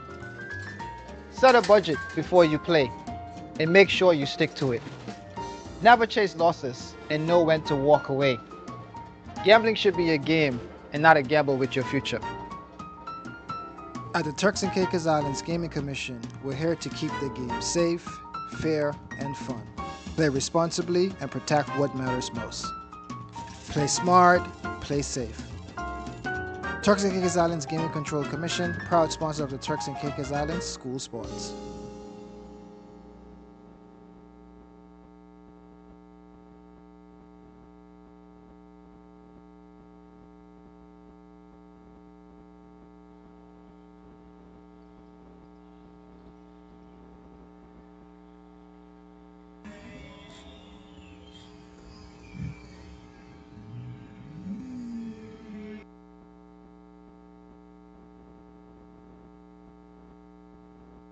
Our world is filled with rhythm. Rhythm that's unapologetic, infectious, timeless. Rhythm is commitment in action. It's how we show up for each other with unrelenting support that goes the distance. Rhythm lives in the tiny beats of our most intimate moments and the seismic roars of our biggest achievements. Rhythm is resilience in motion. So even when things go out of sync, we do what it takes to bring the rhythm back. At Flow, we understand your rhythm because we live it. That's why we're dedicated to building a network as resilient as you, with a team of familiar faces working every day to keep you on beat. You're at the heart of everything we do, and our commitment is to keep your rhythm flowing, no matter what.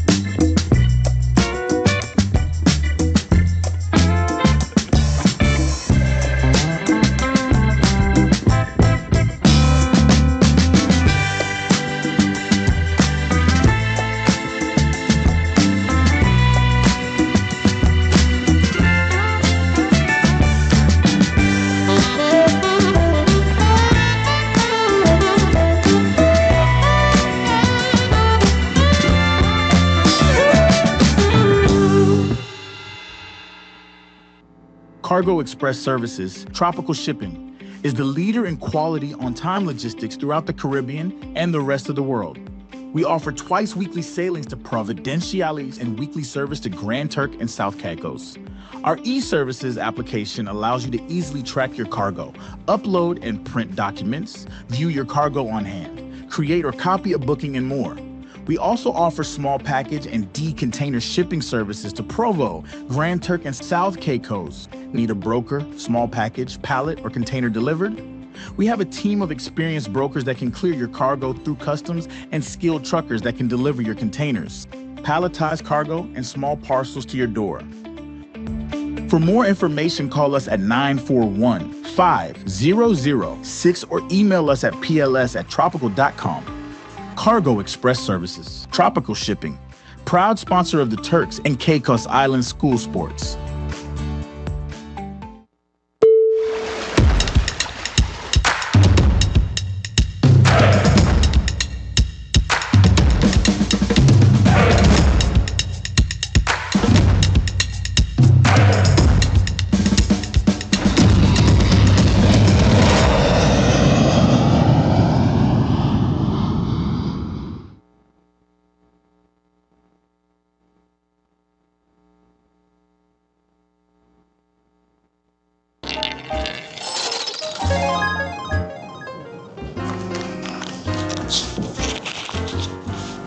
Hello Turks and Caicos, my name is Leonardo Liburn, and I'm the responsible gaming coordinator with the Turks and Caicos Islands Gaming Control Commission.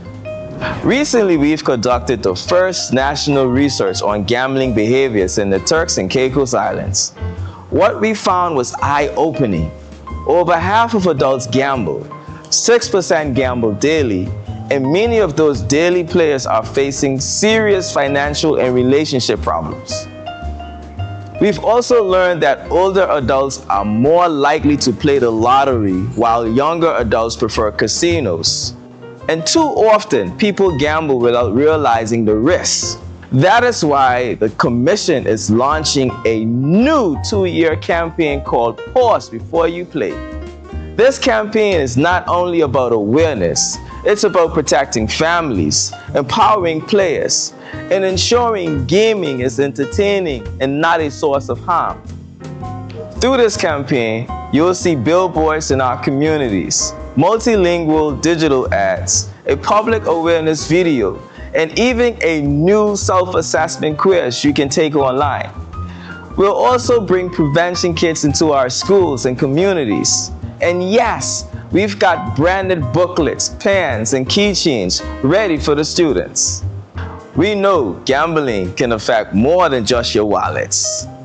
It can impact your family, your health, and your future. That's why this campaign also includes connections to support services.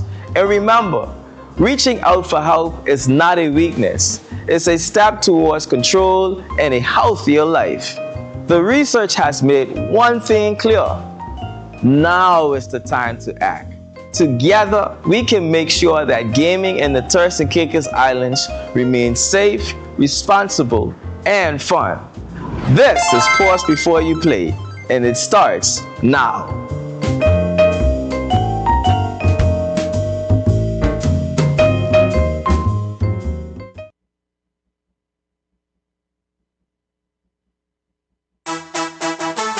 Turks and Caicos Islands.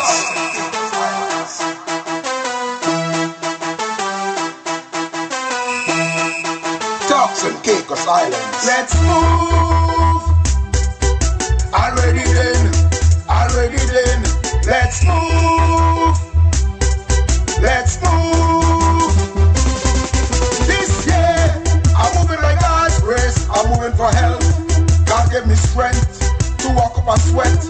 No matter how hard you walk, I come here to mash it up. I'm running around the track. Nobody can hold me back. Let's move. Let's move. Already then. Let's move. Let's move. When you see we coming, we moving around the track. We moving non-stop. I'm moving like God's grace. I'm moving for health. Already then.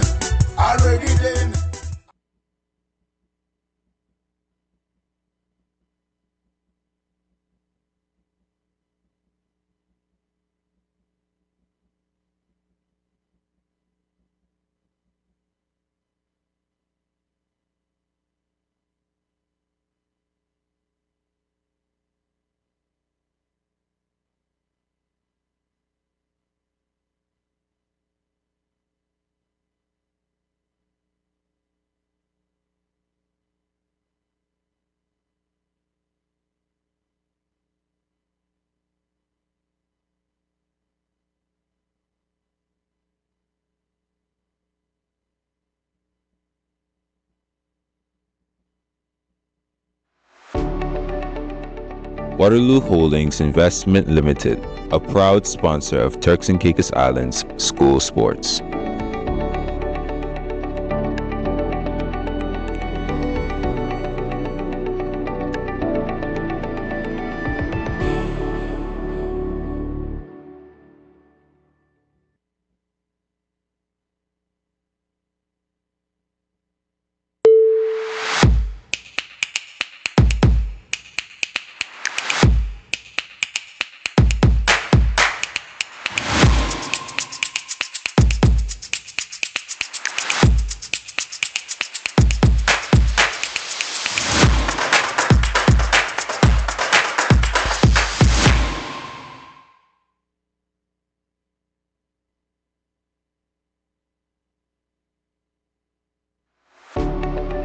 Waterloo Holdings Investment Limited, a proud sponsor of Turks and Caicos Islands school sports.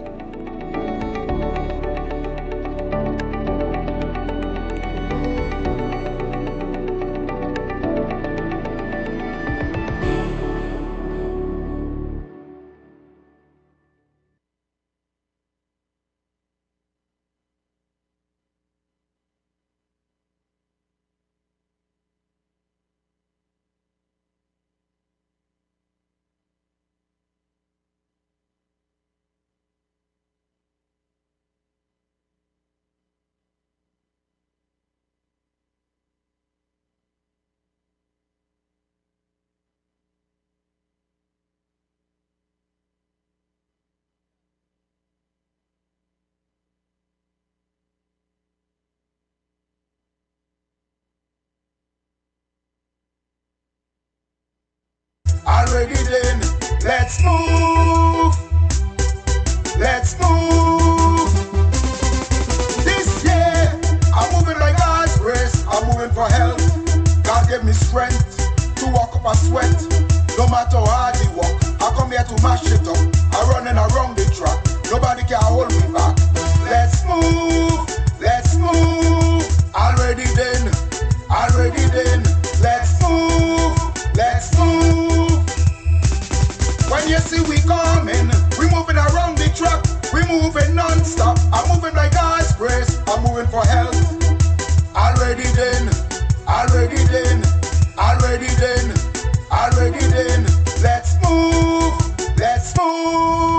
for this? Let's move! Hey! Hey! Hey! That's it there, right? Let's move! Let's move! Welcome back to the live coverage of the Inter-High 2026 Championships. I'm your host, Ashley Brooks, and I'm joined by these two gentlemen, the Director and Deputy Director of the Sports Commission, Mr. Alvin Parker and Jared Forbes. Gentlemen, how you guys doing? We're doing great. I'm having fun out here. Yeah, watching the young athletes do their thing, and you know, it's always an exciting time to come out here and watch them at this time of the year. They all out here showing them what they've been training for all year, and you know, entertaining the crowd. The family and friends are loving it.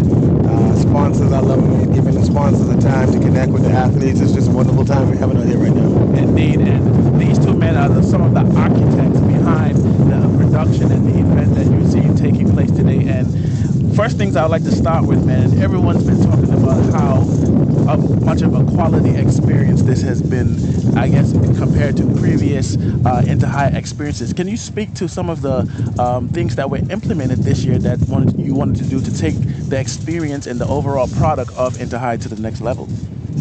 Well, this is a growing process, right? This started many years ago. Every year we try to get better. There's a lot of moving parts happening with this event, from officials, coaches, schools, athletes, fans, venue, just that fan experience, being able to bring this event to the whole country. You know, persons in North Caicos, Grand Turk, South Caicos, who may not be able to travel to Providenciales to watch their loved ones compete. And so we wanted to bring this event to their homes and even persons around the world. Yeah. And so to do that, once you do that, you have to keep the standard high, and every year we want to make it better. So every year we find ways to improve the event. Great. Mr. Forbes, what would you say has been the area of most improvement that you've seen at this current Inter-High Championship? Well, there's a number of areas, you know, I mean, we've improved on, going from the officials officiating on the field to those persons working everything else around the event. In-house, in our team, we've seen a lot of growth and progress in that team, owning their areas, stepping up, pretty much taking charge of the areas that they're assigned to. Some of them have been in here for a few years, and we have quite a few that's new. But the leadership in-house with the Sports Commission team has been tremendous. I mean, just watching the growth and the commitment that they have, grinding it out over the last few days, not just the days of the event, but leading up to the event. You know, just watching them come together, gel together, uniting and ensuring that we bring the best possible event that we can to the public. Yes, definitely. We were speaking just now, you made a joke that, you know, when your phone is not ringing, that means you know things are going well. In terms of the innovation that you guys are bringing, so, you know, we have Flow that is covering the media, we have RTC covering as well. What other elements would you say that you are using to get the coverage out there? Because I was interviewing some of the recruits that are down here from the United States. How are we getting their attention overseas for our athletes? Well, like you kind of said a lot, it's definitely a lot of moving parts. And having the college recruits is a part of the program, which is once our athletes are talented and they perform at their best, we want to connect them with opportunity. Yes. So we've been bringing in college recruits for quite some time. Okay. We started this maybe 2019, Mr. Parker? Yes. And we started bringing in college recruits, and we have had athletes earn full scholarships. Yes. Okay. At the highest level, Division I scholarships at that. Yeah. From coaches that came down here for our Inter-High. Okay. As far as our media team is doing a great job, and we're partnering with many other media production teams within the country. Yes. And based on our colleagues that we have some consultants from Jamaica. Okay. We bring in a lot of support. We want to make sure this is a world-class event, and they tell us that they're very impressed with what's happening in Turks and Caicos. But all of this means really nothing if the athlete is not front and center. Yeah. Right? Yeah. And so everything we do it for one purpose, which is the athlete. We want to showcase our athletes. We want to provide opportunities. We want to help them to grow and develop. So right now, at the Sports Commission, one of our greatest priorities right now is how do we strengthen the athlete development pathway? How do we strengthen our athlete development as far as opportunities for growth? And you as an elite athlete, having played, trained and played and competed overseas, you understand what's needed, what our athletes need, and we're trying to build that platform here in Turks and Caicos. So I know the minister probably talked about it a little bit. Yeah, she definitely talked about it. She's passionate about athlete development. We're on the same page, and so for the next few years, that's going to be our main goal. How do we identify top athlete at an early age, and how do we position that athlete for greatness? And you said something there specific at an early age. One of the recruiters that I had on, Mr. Frank, I can't remember his last name, but Highland, yes, he was saying that, one of the things that is important is early development. Here in the Caribbean, I can speak specifically for Turks and Caicos that, I felt like we often start late, compared to other countries, compared to especially the U.S. These kids are in the pipeline from 6 years old and get the opportunity to train consistently over the years. So my question to you would be, I guess, what are the plans exactly? So beyond Inter-High, it's important that we have meets that continue up to allow them to compete and to have a reason to train, so to speak. What are we doing beyond Inter-High to keep our track and field athletes engaged? Well, that's a good question, because right now we're preparing, I think in June, if I'm not mistaken, for the symposium. Yes. During that time, we would pretty much lay out and try to help parents, students, and the schools to understand the pathway. And once they understand the pathway, having a plan, or as you say, lay out a plan, will become much more easier for them to digest, because now they fully understand it. They can envision the plan and their reasoning for having a plan and matriculate to the plan, whether it be having some of the athletes now doing evening classes so that they can get their grades up to be eligible, or having them to enlist in some kind of training program with a coach, and the reason behind staying focused, going to practice daily, carrying through the regimen or the routine that the coach has. All those things are important. They are part of the plan to helping that athletes fully develop so that they can be college ready. So first things, carry through with our plans of hosting this symposium to educate and sensitize everyone. It's like the ecosystem, we like to say, to build the ecosystem, get them to fully understand what is needed, and then the plan will eventually follow suit. Because once we have that symposium and we roll out that pathway, it's now for them to commit to the pathway. Okay. And once they do that, that is the plan. So is the pathway like something that these athletes are registering or signing up for, or is it just make guidelines? Well, it's more than that. You have to build the ecosystem, pretty much sensitizing the parents. Yes. Fully understanding what is needed. Yes. So the pathway would also teach you that your grades, I don't know if you've heard, but you know it, because you were a student athlete. Yes. To become a student athlete, not just a student, not just an athlete. Yes. A student athlete, here are the things that you need to do. Here's why they are important. Yes. Here's the role that you play as a parent. Yes. Here's why it is important. Yes. Here's the role you play as the athlete, the school, the community, all the systems involved, and why you are important. So that pathway now becomes a realistic pathway that if your child matriculates down that pathway, they go to the next level. It could be college. That all depends on the sport they play. It could be college. Some might be onto a league play and continue on into the professionals. But that pathway is where it starts. And we want to make it clear to parents, to the athletes, this is what you need to do to matriculate down that pathway. And this is the pathway. We want to take the guessing out. Yes, okay. And we want to also take out the trial and error, for lack of a better terms. And when I say trial and error, there's some folks going into programs and it don't work out, and the parents are investing heavily into it financially as well. Yeah. So we want to take out all the guessing, take out all of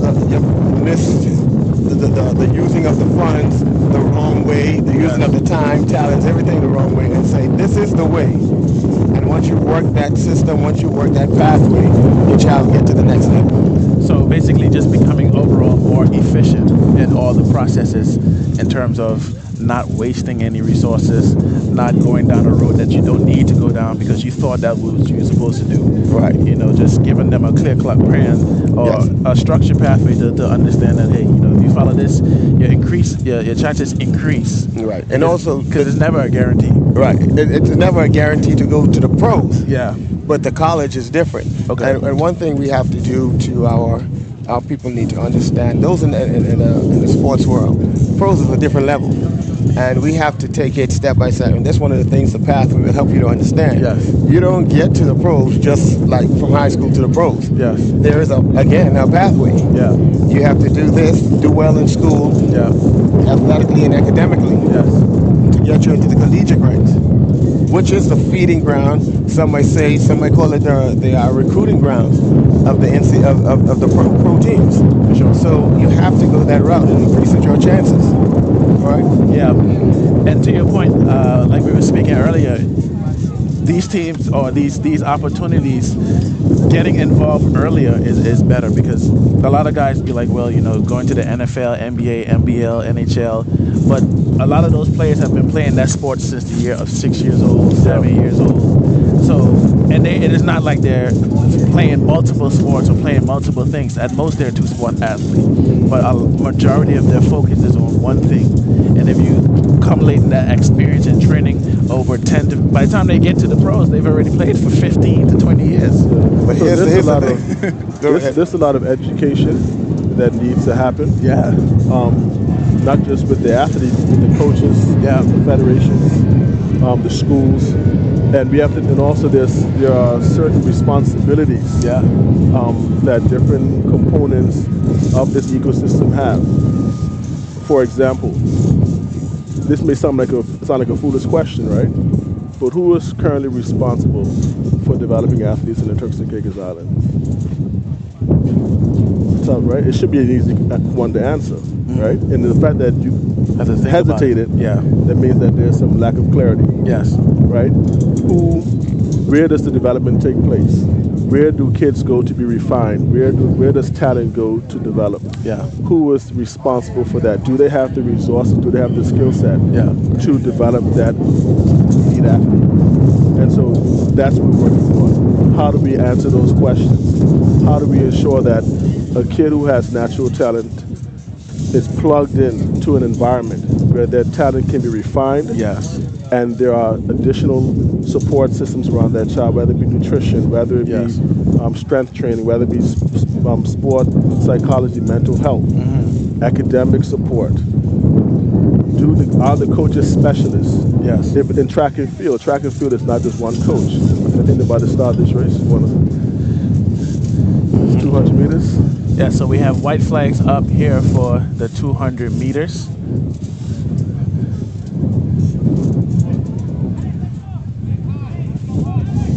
Do we have any favorites coming into this one? In lane, I can't see the colors here. As soon as they get to running, we'll see the favorites. This is the open race. So I believe that quality athletics, the young man here in lane 6, he won the 100 meters on yesterday. So for quality athletics, this is the open 200 meter finals. He won the 100 meters also by very close. It was actually a very close finish last night. So he won the 100 meters. But that was the men's open 200 meter finals. A majority of them were unattached teams for quality athletics. And what a race it was. The young man who won the 100 meters as well, he also took gold.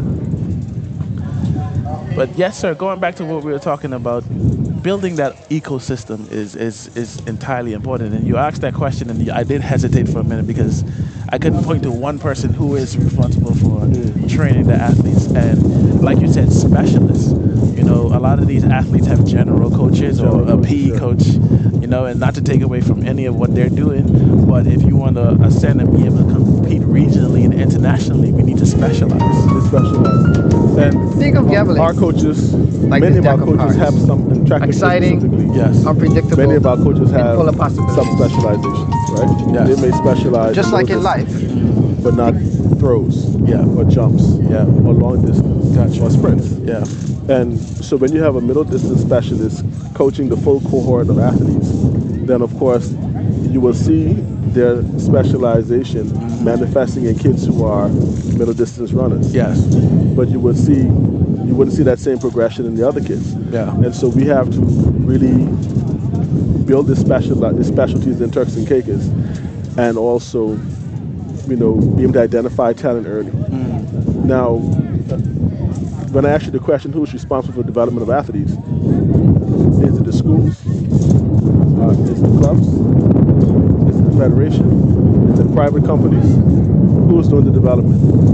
Where does my son Johnny go to refine his skills in basketball? Is it his high school? Is it his primary school? So we need to figure that out. Where are kids going to develop? Are they equipped with the tools, the skills to develop these athletes? Where are our kids competing? Are we competing against just ourselves, or are we competing against top athletes around the region? So that's all of this is a part of the ecosystem, and that's the focus we're going to be having for the next few years. How do we create that environment where we kind of answer those once questions? The kid has the talent, and the kid is committed, and the parents are bought in, that we can build an environment with everyone involved. It's almost just like plugging them into the system. Plug them into the system. But you got to first create the system. Okay, so it's just like, okay, we already have the machine running. If you meet the qualifications, if you have all the boxes checked that need to be checked, we just put you in it, and then it starts taking care of itself almost. Exactly.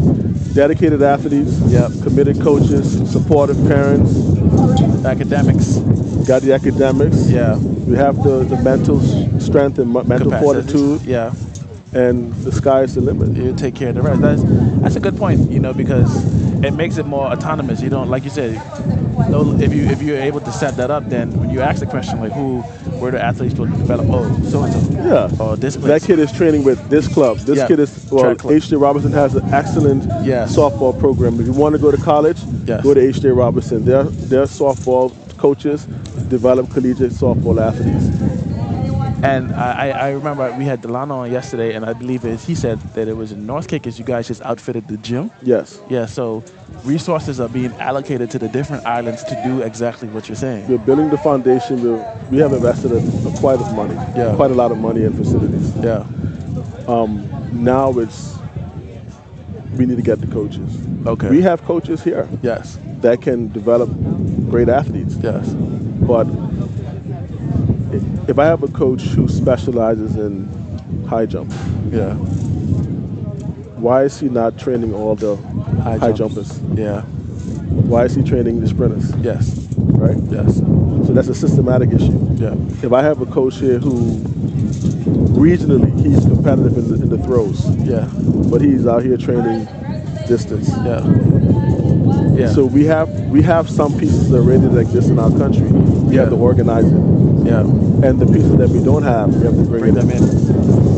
Right? And then we have to understudy. And the best way to train coaching is through understudy. You can go to school, you can study as much books, you can take exams. That ain't gonna make a difference. You may learn the rules, but coaching is something that you have to experience. And I was about to say that, even with bringing in coaches, what would be the plan for even with the international or coaches? Let's say we have people here that are interested in coaching and want to learn how to get into that stream. Is that an opportunity for them? For sure. That's where the understudy program comes in. We want any coach that we bring in, we want to understudy them with a person that lives here. So with that information can be retained in this country. We have a lot of kids who are currently in college, who have graduated from college and played sports, but they're not coaches. So being an athlete and being a coach is two different things. For sure. But imagine an athlete who wants to get into coaching, they can understudy, and just imagine what that looks like. And then we have some great examples here with our own athletes, with Delano, Courtney, Mr. Garland. These guys are coming back and giving back to the local athletes. And the talk of the meet has been the job that Courtney has done with British, man. It's been, it's just too evident to ignore. You know, going from 0 medals last year, 0 gold medals, my correction, to having over 8 gold medals this year. Well, that's a perfect case study. You know, right? like it's right in your face. Courtney is a young man who is a trained coach, and he's young in the sport. Yeah, he was an athlete. Yeah, he hasn't been coaching for 10 years. So you imagine what Courtney looks like 10 years from now. Exactly. Right? But it just shows that by British Collegiate making that investment and that strategic direction to say, we're going to bring in a coach. Right? And what happened? In 1 year. And in less than a year, because I think he's only had them for about a term, or I think they said like 3 terms. So, you know, we had him on the show earlier, and he was just like, man, he's already looking forward to next year, because the biggest hurdle for him was just getting the athletes to believe and trust the process because of such a short time. But like you said, that's a perfect case study to say, you know, if we have aspiring coaches here, you know, you have the opportunity to understudy and then go into these local schools and show what you can do. I mean, the opportunities are there. Definitely. And you know, so we want more kids getting into coaching. Yeah. But right now we are definitely going headstrong into how do we develop our athletes? Yeah. How do we position them? How do we organize our system? And Turks is a small country. Yeah. So we can't look at Jamaica with 3 million people. We can't even look at the Bahamas with 600,000 people. Turks has about 40 to 50,000 people. Yeah. Right? Yes, sir. We have about 7,000 kids in school. How many of those kids are athletes? Right? So our number gets small real quick. Yeah. How much of those athletes are actually competitive athletes? Yeah. So our pool of eligible athletes, and to take it even further, how many of those athletes are Turks and Caicos Islanders who can represent the country internationally? Yeah. So as we speak, that pool gets smaller and smaller every time. So we have no flexibility. We have no flexibility to miss any kids. Yeah. Every single talent that we have in this country must be identified and refined. Most definitely. So, Mr. Parker, I wanted to ask you, we were speaking a lot about yesterday about the sports and performance side of things. So there's been a lot of development that I've seen just being here. And in terms of recovery, what kind of investments or things that are the Sports Commission doing to educate and implement the importance of sports recovery for our local athletes? Because that has a big impact on how they're performing and their continual development. Well, as you know, you would have been a user of the facilities as well. Yes, sir. We have since brought on the strength and conditioning department. Yeah. With Lano and Angelo and a few others there. We also have a physiotherapy room that you go through, and you can get your massages and all of that, your recovery. Should you sustain an injury during the event, we have persons there to assist you with that. But we've done a lot in that area. We also have the gym downtown where you can go and work out. One of the things that we need to make mention and persons to really understand is that just like sports, you said we put in a lot of hours. You talked about the hours that they put in the U.S. Those hours are structured hours. Yes. So here in the Turks and Caicos, our kids put in the hours, but they're not structured hours. Okay, that's free play. Yes. Now back to the question you asked about the physiotherapy. We have a gym. It's not just you go to the gym and just work out. Yes. It is a structured program geared towards your sport. And the Sports Commission has trained and qualified strength and conditioning personnel to help you to get to where you need to go in that area. It's not just a gym for you to bodybuild. Yeah. So we have that going for us downtown. For the athletes has that as well. Yeah. As well as a therapy area. We've also done 1 or 2 workshops and sessions with physiotherapy, and brought a few persons in, some experts in from the U.S. to help us build capacity in that area, and also to sensitize the coaches and other persons in the sport industry about physical therapy and the importance of having it. Yes. Yeah. So we're making strides in that area.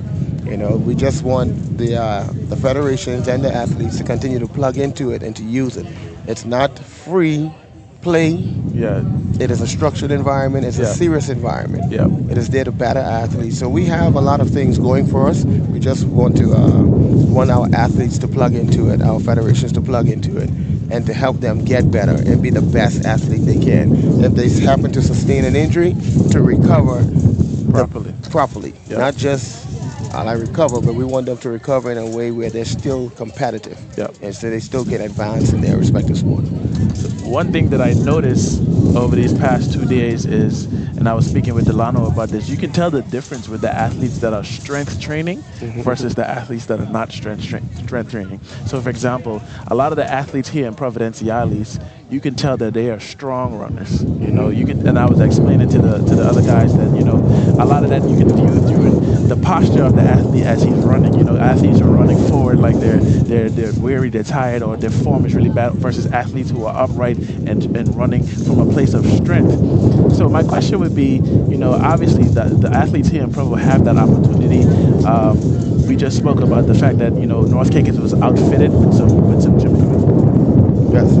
So outfitted with some equipment. Athletes in the other islands, you know, is there plans in the future to get them the ability to strength train as well? Because track, if you can only train so much on track, there's an element where, okay, now we need to get strong in the gym because we need to develop our muscular structure. Well, Mr. Forbes, you want to tackle it first, then I'll go ahead. So what I would say is, we do have the decentralized sports. Right now, what the commission is doing in Provo, that is designed for our national athletes. Okay. We have 1,500 athletes in the school system that we're working with, not in our programming, as a part of our activities in our competitions, right? Yeah. Once these kids make national teams, that's when they transition into our strength center. So our small team of coaches, they work with the national athletes. When we first started the program, as the national federations were coming on board, we started to do some education and some training with the high school kids. Yes. But as the federations come on board, then we have to now reprioritize the strength training support to our national teams, right? Yes. But when I coached in the States, every school had a strength program. Yeah, yeah. Right? And so we have to get to that point where every school has a strength program, where it's not centralized, it's decentralized. Got you. Right? Got you. Every school has to have specialist coaches. Yeah.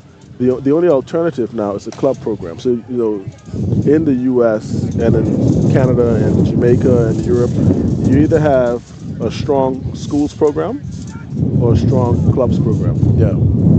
In the strong clubs program, kids would just join clubs, and the clubs would have the strength training program, the coaching specializations, and the kids would join the clubs. Yeah.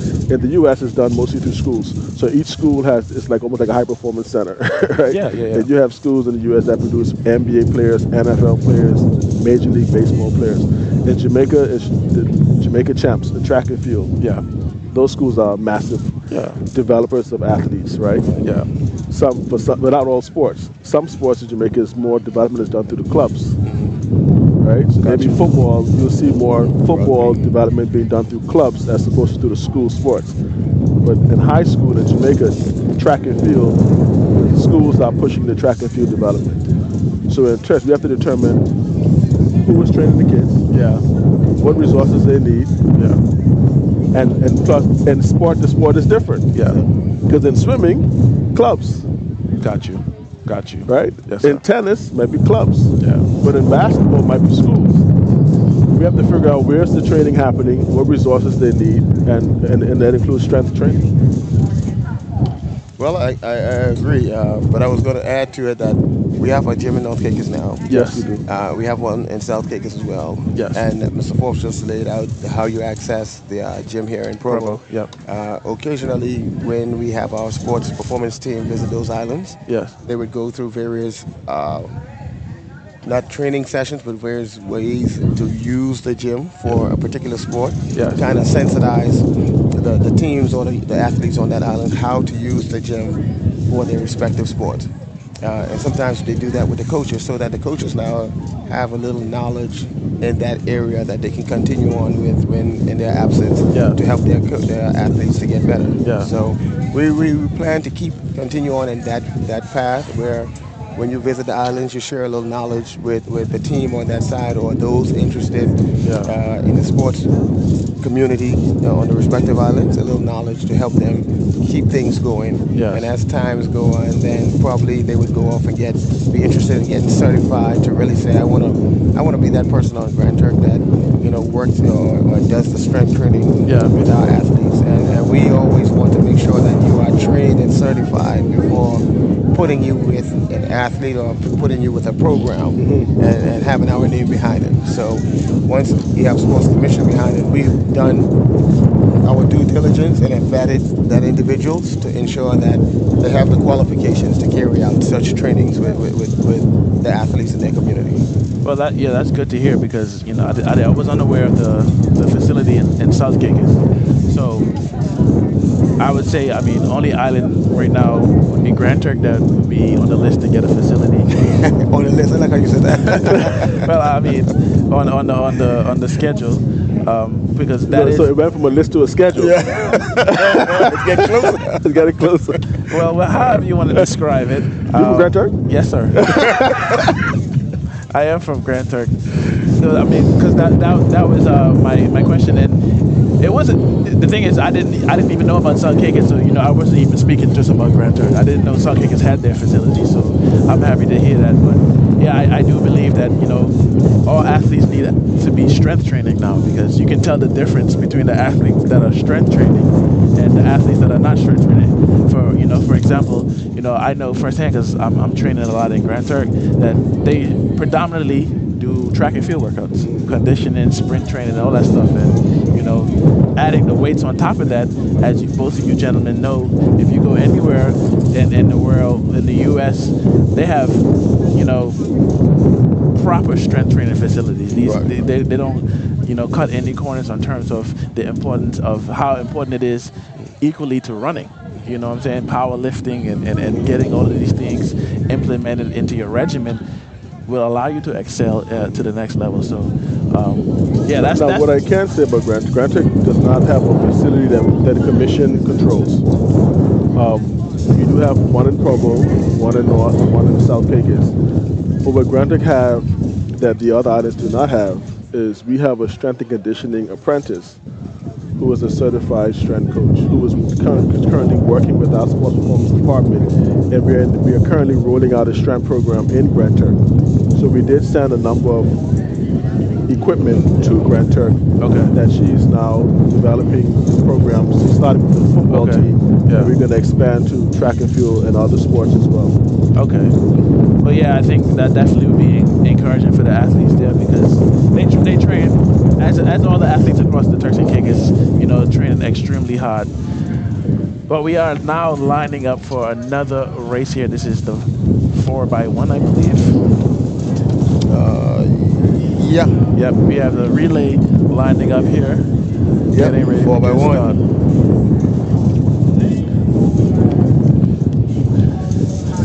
Winding down, these are the events that the crowd really loves to come out to watch. Yeah, the note that we ended on last night was extremely high. The medley, man. That was exciting. Yeah. That was a really good race. So here are the kids. So we have A. Louise Garland, British West Indies Collegiate International School, H.J. Robinson, Wesley Methodist, Precious Travers, and Provo Middle School. The girls under 13 4x1 meter relay. This is the final for this event, so they'll be looking home to take some medals home. This will be exciting. Definitely an exciting race, and I don't know if you guys know right now, but A. Louise is in the front with the medal count by double the person who is in second. Well, A. Louise has done this, I think, 4 years straight. So I guess they're going to add another championship to their roster. And they just have a powerhouse of a program. I don't know if it's the quantity of students or the talent pool that they have, but The last time the medal count was taken, they had 40 and second place had 24. Oh, wow. Yep. That's total medal count. That's not golds, but they're in the lead for golds as well. But the thing is, they've been placing at least two people on every race. So whether it be first and second, second and third and first, they've been coming in the medal district every single race. So it's hard to knock them. They've been very consistent. That's the word that we've been using for them. They've been consistent with all their athletes. I've noticed that Precious Treasure's names is coming up a lot in the race. Especially with the boys. This inter-high has been unusual in terms of who's been dominating. It's not one school anymore. Things have been coming. It's become more of a level playing field, I would say. Precious Treasures has some really good athletes. British obviously have their athletes that are doing well.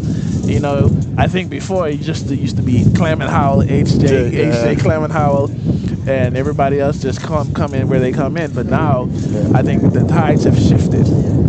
That makes the meet much more exciting. There's no longer a predictable meet. Exactly. You have to actually be in the stands to see what goes on.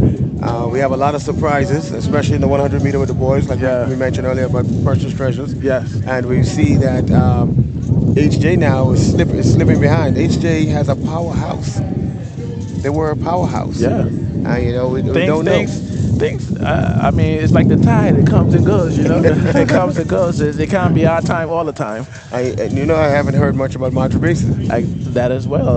They've been very quiet. Raymond Gardner has been very quiet. So, I mean, the Green Machine, they got their people here. And one thing with North Caicos people, they can represent. The Green Machine only making noise in the stands. There's only noise in the stands. Man, listen, they just got to see somebody line up. The race don't need to happen. Sinclair, you only making noise in the stands. All you folks, Green Machine. Man, listen. You go oil your machine. Listen, the Green Machine needs oiling. The Green Machine, well, like I said, at the end of the day, I think they understand where they are. And we're getting ready for the start right now. 4x1, girls under 13. White flags are raised and we're about to get set.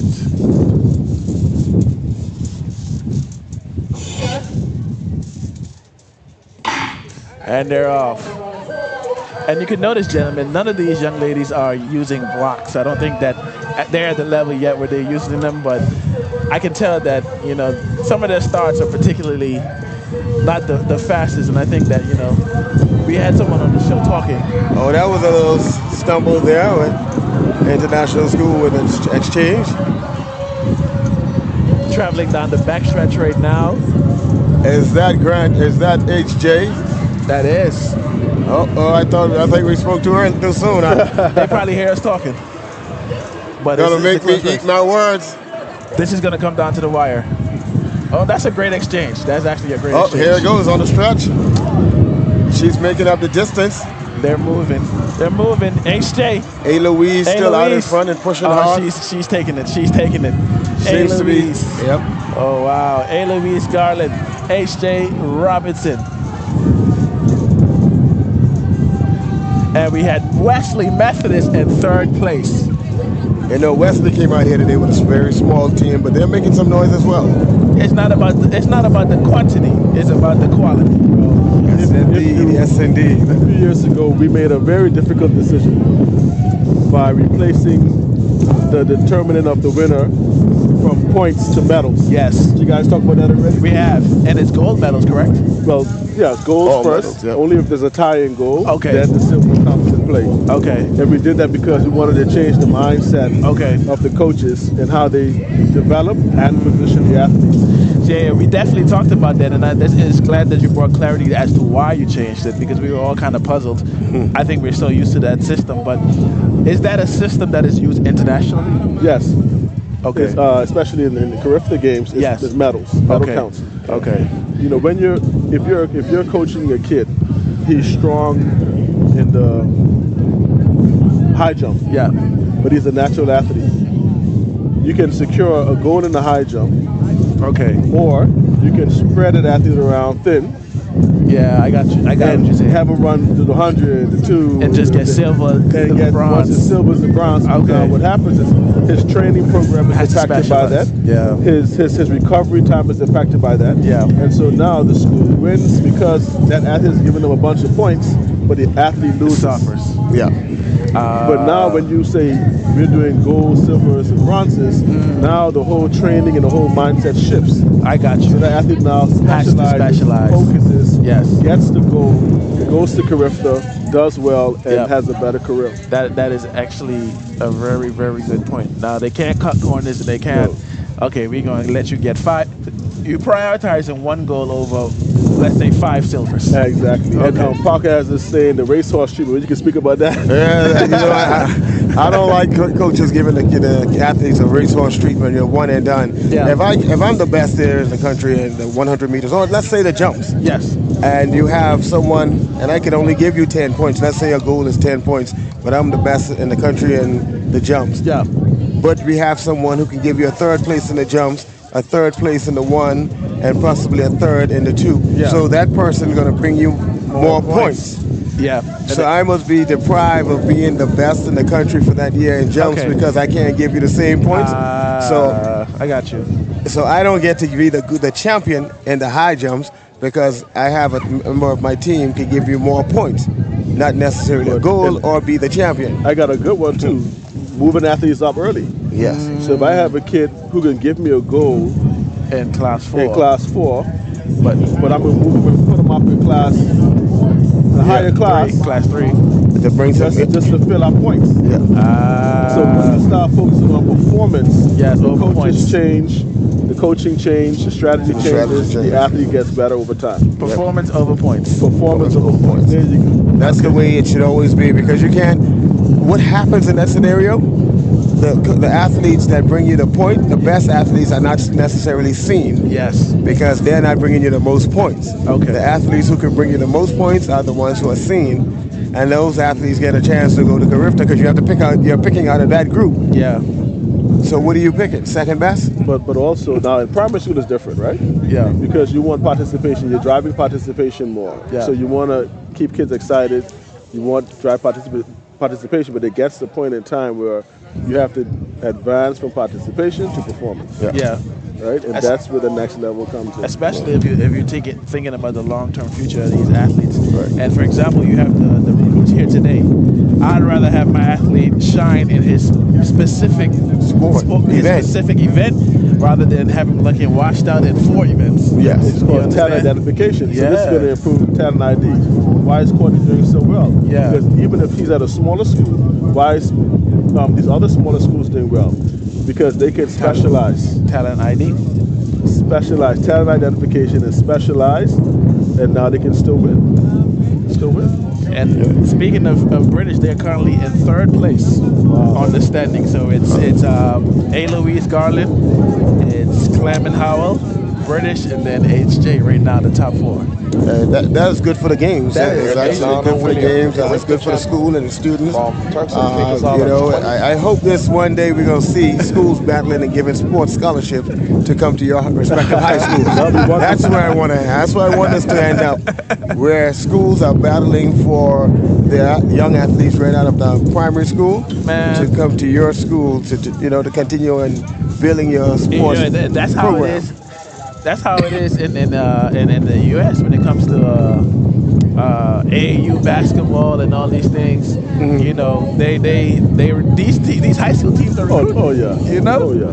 Yes. We want you to come over here. We got Nike sponsorship, Under Armour sponsorship, all of these things, and so it's real. But like you said, increasing the competition. I'm glad you mentioned that Nike and Under Armour sponsorship. We firmly believe that once we start to identify our young athletes early, and we invest in their development from as early as 10, 11 years old, you're going to see some Nike banners around here. Man, some Nike banners around here. They're going to come.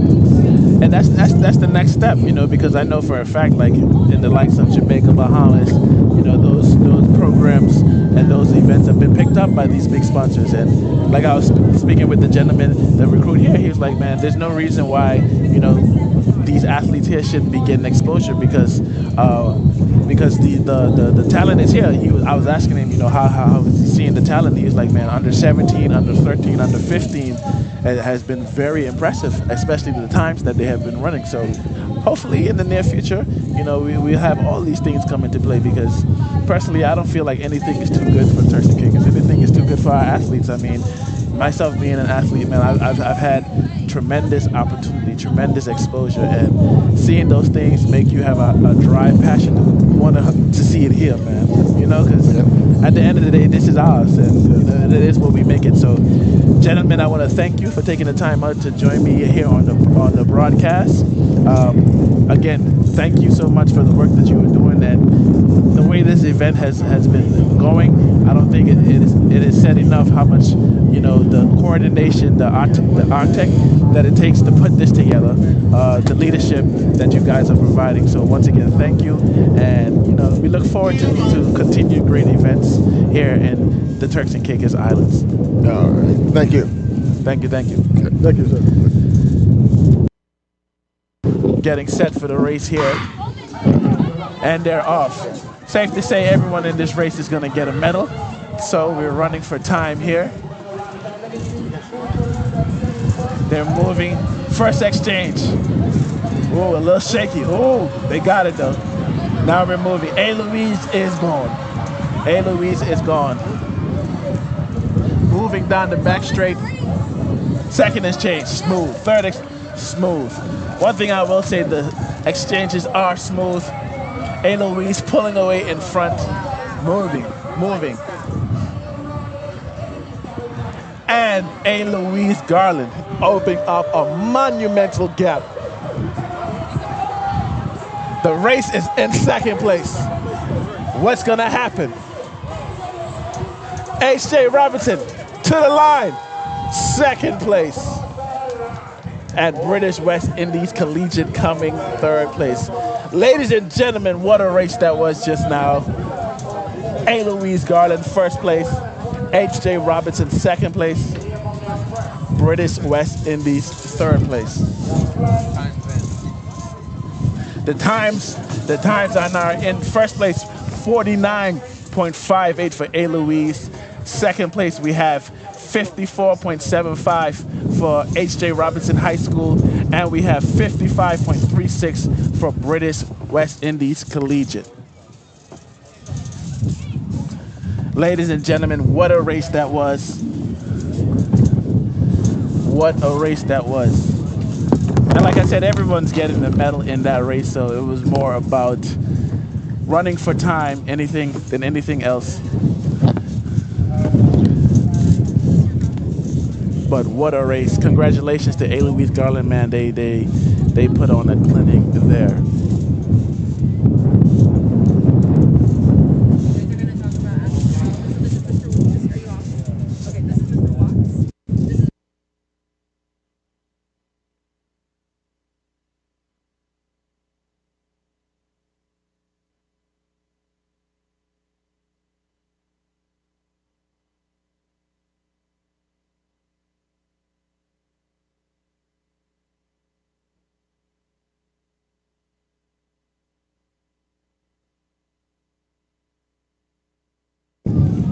Yes, ladies and gentlemen, so you're seeing here the replay from the 4x1, a commanding and dominating performance by A-Louise Garland. But I am now joined by Mr. Watts, a recruiter out of South Carolina. Yes, Claflin University. Thank you for joining us. Thank you for joining us, and here with Mr. Irv. Thank you for joining us. He does the 5-minute max on sports for the Sports Commission. And for those of you who see it, he always bringing the updates for them. How you gentlemen doing?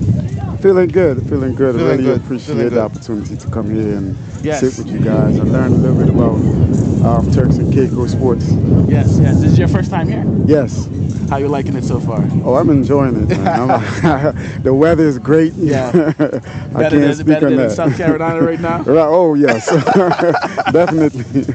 Yeah, so I believe I had your colleague on earlier, Mr. Frank. Yes, Mr. Yeah, he Holland. was just giving me some insight about what you guys are looking for in terms of your recruiting and just what the overall experience has been thus far. So my question to you is, first of all, what are you guys looking for in track athletes? What are the traits? What are the things that you look for when recruiting? Well, we look for athletes that can come in and make an impact in our sport, right? When we're looking at the ones we can bring in and develop, and they can be impactful, and they can get a good education in the process, and come back here and be a difference maker to the society as a whole, right? The Turks and Caicos and the broader world. Whatever their development is, we try to make sure that we support that and give them the tools and everything else that they need to be a better person, right? A better student, a better athlete, and eventually they'll be that person that could be impactful on Turks and Caicos Island. Yeah. So, Irv, you've been on the grounds doing a little bit of everything, photography. I see you out there with a hammer yesterday, nailing something. You just on every aspect, you know, whatever you need to get done, you can call them. But I guess in terms of the production, what you've seen on track, how has the experience been with these past 2 days? You know, on the field, the experience has been great, to be honest. You know, the kids, they're loving the whole activities, all the events and all that. They're very competitive this season here. Yeah, they bring the competitive spirit out here, and I love to see it. You know, I love to see the passion for the sport in every aspect from the young kids out here. So it's very great out here today. Yeah, and we were having conversations earlier that this year has been probably one of the most competitive thus far. Like years past, you know, for example, we've been speaking about the British West Indies Collegiate School, you know, going from 0 gold medals last year to having 8+ this year, you know, and them having a coaching change that impacted that. How important is coaching when it comes to developing athletes? It's very, I would probably say it's up there. It's very, very important because that coach make an impact on the athlete's performance. And not just the coach, but having a coach that understands the discipline that they're teaching, right? You got to understand techniques, and the foundation of what we do is technique. And you have to understand techniques in order for the athletes to process. You know, when some of these athletes are young, they're just naturally gifted and naturally talented.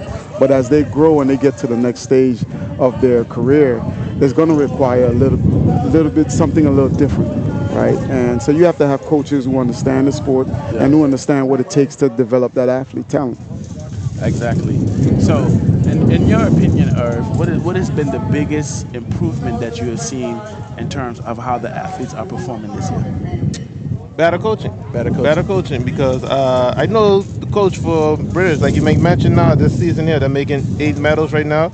They're getting coached by Courtney Mitchell herself right now, you know, a former CRIF athlete, you know, former high school athlete. So they're getting good coaching this season here, and they coming out and they're showing that, hey, they're putting in the work, you know, they're not slacking off. They're coming out here to do business, you feel me? Exactly. So the guys out there coming out here to put on a show, and plus they want to look good on Fotogram when the pictures go up. So they're going to come out here and win every day if they need to. So one thing for sure, you know, looking good for the gram, they always looking for you because you got the camera in your hand. But in terms of the overall production, you know, there's been a lot of talk about, man, it's been very seamless, flawless execution has been on point. And, you know, they're talking about bringing Carifta back here because, you know, there's a certain standard, of course. In your opinion and in your experience of traveling to different meets and stuff, how has the presentation of the overall product today, how has that been in your eyes? I think you guys have a great product here. You have the resources and you have everything you need to host a meet such caliber. And, you know, from what I've seen, I mean, everything is here. Everything is here. The environment is conducive. But I think you guys have you guys have the resources to host a meet such as that caliber. Yeah. In your opinion, Irv, you think Carifta should be on the calendar coming soon? Yeah, definitely. You know, like Cyril here said, we have the caliber, we have the resources, and we're getting better each day, each season. So I believe in the near future, Carifta will be back in the Turks and Caicos Islands. Yeah, and speaking of, you know, we have the 4x1 15 and under girls final on track right now, so they're getting ready to get set. The white flags are up, so they'll be taking off shortly. But watching these races, man, I can't help but reminisce on my track days, or my track day, should I say. I was never a track athlete. But yeah, man, it's a nostalgic feeling being in this environment. Were you an athlete yourself? Yes. Listen, I've seen some great young athletes that you guys have. Yeah. And like I was telling, you know, one of the other staff members, like if you guys can just develop those athlete talents, you'll be great in the next 4 years. I'm seeing some really, really impressive stats from some of your athletes. Yeah, and that's what we've been focusing on, the times, not so much who's winning. Right. Because the times are what matters when you start to compete regionally. That's when right. you start to compete internationally. You can win here but run a slow time. Right. But if you're winning and running competitive times, then like you said, you're able to talent ID a bit better. Mm-hmm. And okay, this athlete needs to improve in this area, and now we can start seeing them faster times in these areas. Right. So it's been very pleasant to hear you and your colleagues say that you're seeing some talent, because we ourselves we look at we judge ourselves and we can only base it on what we see here, but you guys coming in with some international perspective to say, hey, for this age group, there's talent there that can be developed. And obviously when you start getting beyond high school and you want to compete for a college scholarship and things of that nature, it's important to know where we need to put our resources right now, so when they get to that point, we can send them to you guys. That's right. You understand? That's right.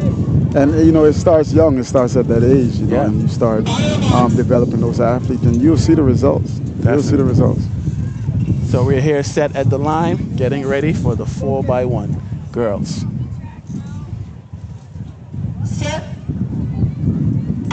And they're out. So this should be a very interesting race. The batting exchanges have been very smooth. So we're coming up here on the first exchange.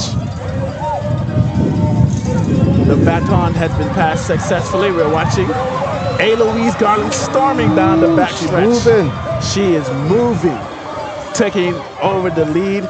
Third exchange is here, smooth. Eloise Garland storming once again, taking the lead, just like the boys. Oh yeah, she gone. Fourth exchange coming up. Batting exchange is smooth. Yeah. So this race is between third and fourth, I suppose, because first and second is in the books. First and second and third is in the books. Eloise Garland winning the race. H.J. Robinson in second place. And third place. Who in the red? Marjorie Basin. Marjorie Basin. I keep getting confused with the red. Marjorie Basin in third place. That athlete from Hawks there, I call her Speedy Gonzalez. She's very fast. Hey, don't let her size fool you. She is very fast. Machine bringing up the rear. So a very fast race. And we have the times in already. So first place, 51.07 seconds for Eloise. And again, this is under 15. H.J. Robinson, 53.90. Marjorie Basin, 55.78. Raymond Gardner, a minute and 1 second. So for under 15 girls, 51. How would you rank that for under 15? They did pretty good. I think probably smoothing out some of the baton exchange, and like I said, work on some of the little stuff. Yeah. Forms and technique, and you'll see the times drop. So coming from South Carolina, what times are you seeing for under 15 in girls? For me, that's the on AAU circuit. AAU circuit. Yeah. Okay. I'm not out there a lot with the AAU teams. Okay. The structure here is a little different.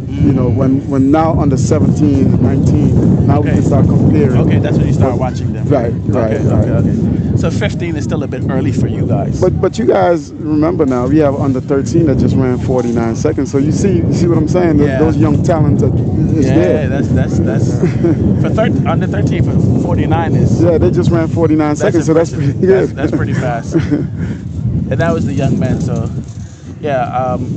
We just want to be able to, like you said, identify, okay, we have some talent here that we can really develop. Yes. And, like Irv was saying, Speedy Gonzalez right there. We have some young women that are very fast. I've observed some ladies over these past 2 days that are very fast. And the thing is, you also got to remember, they've been doing multiple events each day. Well, I was gonna add to that. They've been doing multiple events, so their legs not always gonna be where it is. But you have to think of it from a standpoint. Okay, if this athlete is fresh, rested, and running, his first, second race, right? You can imagine what the times would be. Right. And I understand it's a championship setting. Exactly. Every team is gunning for the points. Exactly. So I do understand it, right? Yeah. But like we said, the talent is there. Yeah. We just need the coaches to help develop those talents, and the coaches that specialize in these events. especially like your long jumpers. I've seen some good long jumpers from your young athletes. Yeah. The 400-meter runners, I've seen some good times. Yeah. So, you know, you guys just need to develop those talent and put it in perspective. Yeah, but another thing to add on to what Mr. Watson is saying, you know, talent is one thing, but mindset is the other. Yes. So they need to have that mindset to say that they want to be great and they want to move on to the next level. Yes. If they don't have that mindset, just get the talent, they're not going to reach that far. That's so true. That's why he's saying if parents are listening, you know, instill that mindset into the kids that to be more than they are. And once they have that mindset there, I promise you nobody can stop you once you have that mindset. And mindset is majority of the battle, because when you got to push through hard training sessions, you got to get up early, you got to stay up late. You know, that's not always something that you want to do. But when you see the fruits of your labor, when you're able to dominate in this kind of fashion, it gives you that encouragement, like, hey, you know, I can do this. I can see how far this can take me. Right. And all those little things build confidence, you know, and a lot of what we do, this is about confidence. Because, you know, when you're confident in doing something, you're going to do it with more aggression. You're going to be more assertive in doing it. And it's the same thing with the academics, you know. Some of these students, they have to learn that you have to start doing your academics early, because you need a certain amount of core subjects if you want to compete in the NCAA system in the U.S. and, you know, garner a good education, you know, getting out of that. You want to start early. So it's the same mindset, the same approach you take to taking your CXC exam and you put the studies in. It's the same sacrifice you make on the track. You know, you do the little things that make a difference. Exactly. So, gentlemen, I just wanted to thank you guys for your time. You know, we've been, you know, having a few guys here on the broadcast, but all very insightful information. And we wanted to appreciate you for coming out down to Turks and Caicos, the sun, sand, and the sea, and get a little bit of track and field in. Well, look, I really appreciate you guys. You guys are doing a good job. And like I said, if you invest in the athletes now, you know, the fruits of your labor will come later. And to parents, I want to say, you know, make sure you understand what it takes for your athlete to make it to the next level. You know, what are the educational goals you have, what are the athletic goals you have, and what goals do the athletes have? Like the gentleman said, if that athlete doesn't have that mindset, it's hard for you to push them to a point where they might give up on you, right? So the mindset have to be there that you want to do this, because it's going to take some sacrifice. It's going to take some sacrifice. You know, it's going to take some late night training. A little, you know, little stuff like that is going to make you better. Indeed. So, Mr. Watson, we don't want to take all your time. Thank you so much for joining us here on the show. And we hope that you continue to enjoy yourself here in the Turks and Caicos Islands, and definitely, you know, you guys can go back to South Carolina with some gems in hand to say, okay, we'll keep an eye on these people, and then, you know, be in touch to see how these athletes develop. And, you know, never knows, one of these athletes that are running out here may be running for you one day. Well, I'm hoping that I can steal a few. Yes, so sir. I appreciate you, though. I appreciate everything you guys are doing, and it's been great. Thank you so much for joining us. All right. Thank you.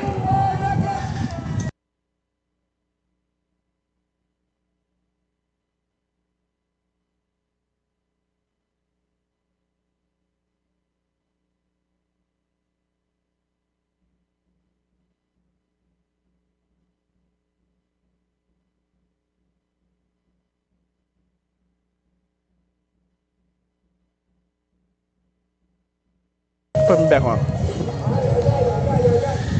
Yes. As you can see here, the stadium.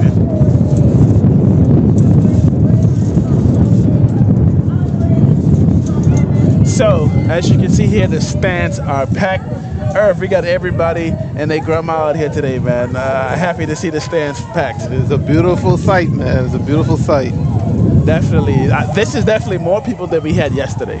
Oh yeah, definitely, man. Yeah, because it's Saturday, nobody's at work. Everybody's coming out to see their kids, see their family members, to come out and support. I was telling them, man, the next step is to need to go ahead and put a nice cover over the grandstand for everybody, and I think that would encourage even more people, because you know how TI people go, they don't want to stand up in the hot sun. Sit down in the hot sun all day. But if they're gonna put that big tent over, they're gonna have to raise the booth up a little higher. True. Yeah, I mean, that's for the engineers to figure out, but yeah. Nevertheless, great to see all of these people out supporting. And shout out to everybody who's watching online, Facebook, YouTube. We see you guys. I know yesterday we were spamming in chat for H.J. Robinson, but whatever school, whatever color, your island, your team, go ahead and put it in the chat right now. You know, support your team. And we appreciate you guys tuning in for sure. So right now we have some crowd engagement going on, but nevertheless, you know, these games have been very, very well put together, man. I know it takes a lot of hard work. You can speak to some of that. How has been putting this event together? How has that been? Like, I guess the entire behind the scenes. Give us a little peek into the behind the scenes. It was pretty much non-stop. You know what I'm saying? Late nights out, you know, planning to make sure everything goes accordingly, especially with media, you know, production and all that, you know. Yeah. I could really speak from my standpoint mostly. Yeah. You know, because me and Chanel, we was, you know, trying to make sure that everything was good, you know, trying to promote the games coming up. Yeah. Coming out here 2 weeks at a time to film, to make a promo video. Wow. Doing a editorial photo shoot for the kids, you know, get everything hyped up and whatnot, try to bring the fans out, you know, to promote the Inter-High this season. Man, I can tell you, bro, the media coverage and the production has been on point, bro. Like, we were speaking earlier about the media clubs, like the media club from HJ, and I believe the other one is from where? The media club from HJ, and I saw the media club from Clement Howell as well. Man, they've been putting together some nice British content. does have their media as well too, because I see British been posting pictures as well. Listen, they've been posting some amazing content, bro. Like, the coverage of this sports has been next level. Yeah. So I just wanted to say, you know, hats off to you guys for doing a phenomenal job. I can't even begin to imagine how that has been for you guys. Just seeing the fruits of your labor. You know, I see you everywhere with the camera getting these amazing shots. So yeah, man, you got you guys stationed everywhere. This production has been next level, bro. Like, you've made my job easy today. Very, very, very easy. All the information is spot on. But yeah, man, the stands is packed, as you can see. If you in Providenciales and you're not here at the stadium, why not? That's my only question for you. Why not? You're missing out on a full-scale experience right now. And the thing is, I telling these people, they got everything you need here: food, drinks, entertainment, music, exciting races. What else could you ask for? It's on full display today. I already been in the tent, get me some pork sauce, some chicken sauce, some conch stew. Where you get sauce from? Oh, the tent. Man, I had those sauce since I've been back home. I must even get in trouble now. I don't tell you, I done talk my hand. Oh man. So I tell you, we was in the chat yesterday, and I only see in blue.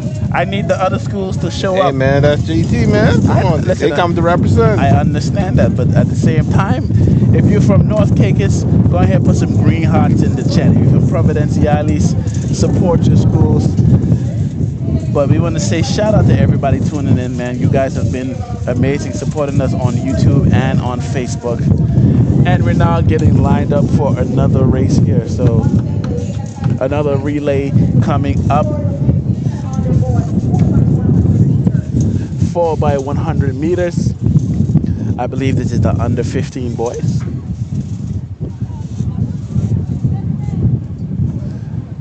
Who you got in this race, Irv? Who you taking in this one? Who you taking in this one? I think you know the answer. I won't say it too loud. I mean, it's okay to have a favorite in the race. There's nothing wrong with having a favorite. Nothing wrong with having a favorite. I'll give you a hint. It rhymes with Lou.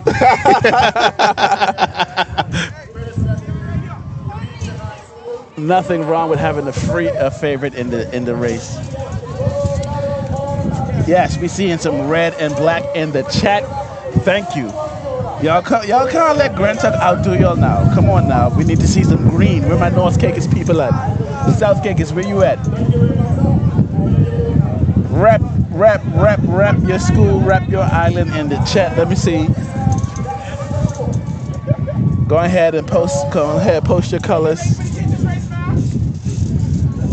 But as you can see, we're here waiting on the start of this 4x1. It's going to be a very interesting race here. Boys under 15 4x100 meters. So we have Wesley Methodist, H.J. Robinson, Raymond Gardner, Marjorie Baston, Eloise Garland in this race. So have some green in the chat, Marjorie Baston in the chat. I see some yellow, some red. There we go. There we go. Don't let Grand Talk out to y'all know. I know I'm from Grand Talk, but I need you guys to step up and rep your island as well. Rep your school. I see the Hawks in the building. Let's go Hawks. Clement Howell. Marjorie Baston, where y'all at? North Caicos. I need to see some more. I need to see some more here. There you go. Yellow in the chat now. We got the Hawks. Shout out to everybody tuning in via Facebook or YouTube. We have a really big audience following online for those of you who cannot be here. So I hope that you guys are enjoying the broadcast, enjoying the coverage, and, you know, supporting your schools and your kids from wherever you guys are. I like how all the athletes have their own track suits out here. They look real professional out here this season. Listen, things this year. Tell you, things is moving. Things this year. Everybody already excited for next year, Irv. The way this is gone. Oh, they don't talk about next year. I telling you, man. Mr. Mythic done say, man, he can't wait to start training for next year. And this year ain't finished yet. I can tell you. The year just start. I can tell you, man. Listen. These guys are excited, man. And the thing is it's deservingly so. The athletes deserve the exposure. Yeah, you understand? Definitely. GT in the building. I see some red. I see some stallions. Marjorie Baston, Clement Howell, where you at? Yeah, the Hawks in the chat right now. Green Machine, where you at? Let's go. I need to see some green. North Caicos. I need somebody to bring up the rear now. Y'all getting out there. I need to see some green in the chat. Where my North Caicos people at? Because y'all know how Grand Talk people carry on. Listen, Irv, yesterday, I tell Grand Talk spare in the chat, all you see was blue. All stallions in blue. Yeah, man, they come to represent. Man, listen, rep your team. There we go. Green in the building. Green in the building. Let's go.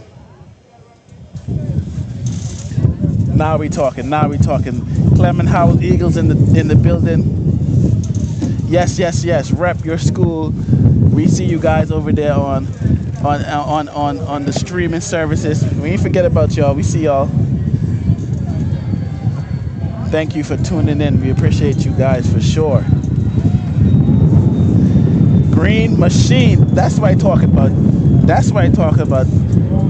Spell it out loud and clear. Getting some brown for Wesley right now. Okay. Yes, man. It's a moment to be proud. These athletes have been doing amazing. This whole production has been amazing. The whole event has been amazing. You know, so it's something to be proud of, regardless of where you stand in the medal count, regardless of where you finish after the inter-high is over. I think this whole event, bro, is a major success already. Mm-hmm. Definitely. And it took a lot of effort, but just the content, just the experience, the food, the energy out here. You know, God has blessed us with amazing weather today. It rained a little bit yesterday. It's a little overcast, but, you know, this blue sky is showing herself off today. Yeah. So, God, it ain't nothing. It ain't nowhere I'd rather be than right here, right now, bringing you guys this coverage. I was telling people over the weekend because everybody be talking about, we got cold front, we got rain this weekend. I telling you. I say, boss man, stop looking at that phone. They got like y'all know talks weather bipolar. I telling you, man. You gotta go outside, look to see how it's gonna be.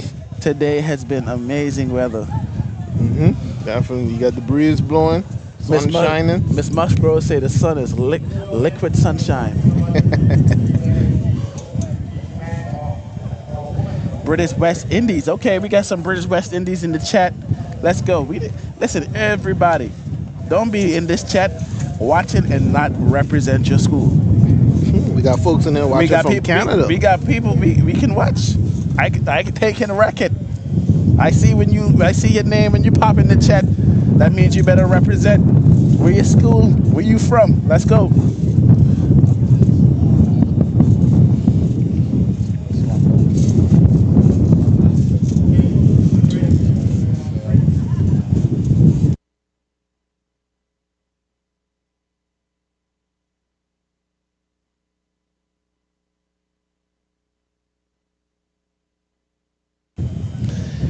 Oh, Green Machine showing up now.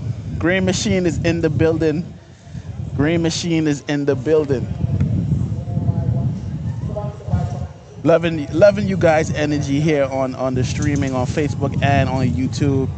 Definitely engage. I hope you guys are enjoying the chat, enjoying the races. We're gonna give you a medal update shortly, so stay tuned so you can know where you're falling in, and if you gotta make that phone call, tell them pick up their socks. Oh gosh, we got people in the chat. We bleed blue. Child. All right, let's go. We're on the starting line now. Getting ready to go. Stand up. Okay, we're standing back up. All I see in is blue. All I see in is... Listen. If anybody here is sweaty, they better try it now. They don't want to drop that baton. I can tell you, we getting started. 4x1 under 15, boys. Final. Let's go.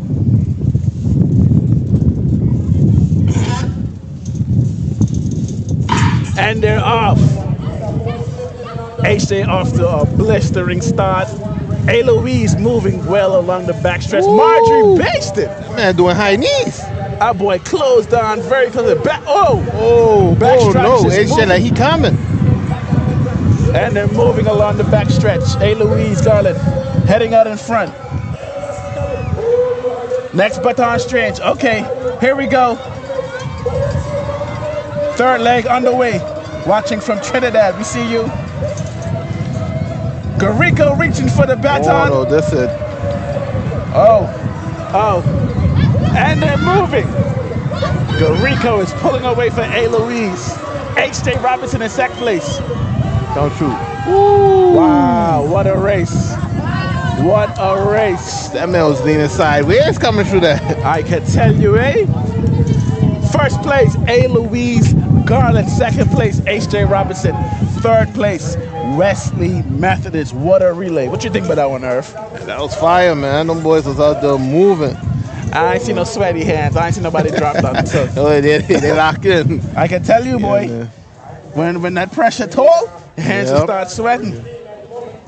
But I ain't gonna lie, this guy here, whenever he came out here to do the coverage of them, to get the promo video and all the photos and whatnot, he was out here working. Dude was using the parachutes. Yeah? Those parachutes that man was training with to run with. Man, listen, then you're talking about Garrico, right? The guy from on the Hawk. Yeah, Garrico, man. He's been, and then Delano had made a comment that he's been training with him and pulling sleds about 85 pounds. Huh? Yeah, so I was having a conversation that it's very important that, these athletes are strength training as well and not only on the track. Yes, definitely. You know what I'm saying? Strength training should be a part of every athlete's regimen. And we have the time. So in first place, Eloise Garland, 47.79. Woo. They're moving. H.J. Robinson, second place, 49.02. Wesley Methodist, third place with 50.78. Fourth place, Marjorie Baston, 51.97. And Raymond Gardner, 52.02. That's a pretty fast time for under 50. Yep. 47.79. 47.79. Eloise Garland, they're doing their thing as usual. So another gold medal for Eloise. And that concludes the under 15 4x1 meter relay final. We have the winners, Eloise Garland in the building. These young men just tore up the track. Man, they're very impressive. They've been running some really good times and being competitive. Make me feel like I want to run track again, man. I know about that. I know about that. I never was no track athlete. I admit that. I'd be on the court, but no track. Man, I can tell you, I was never. I wish I was fast. Let me say that. Boy, what? I wish I was fast too, man. It looked fun, but I can tell you, I've tried the training before. It's not fun. The preparation is not fun, but coming out here and running fast. But once again, shout out to everyone that is tuning in via Facebook, via YouTube.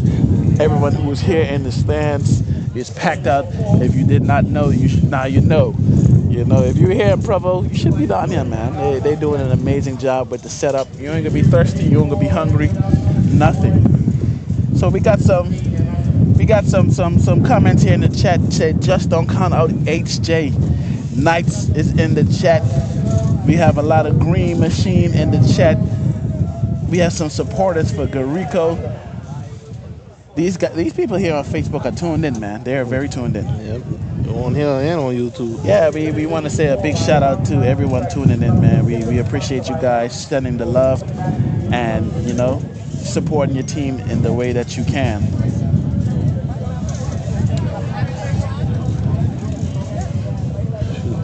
So, you like to see if this was down at GT? More parents would probably would have been running on that field. If this was in GT, you wouldn't have had space to sit.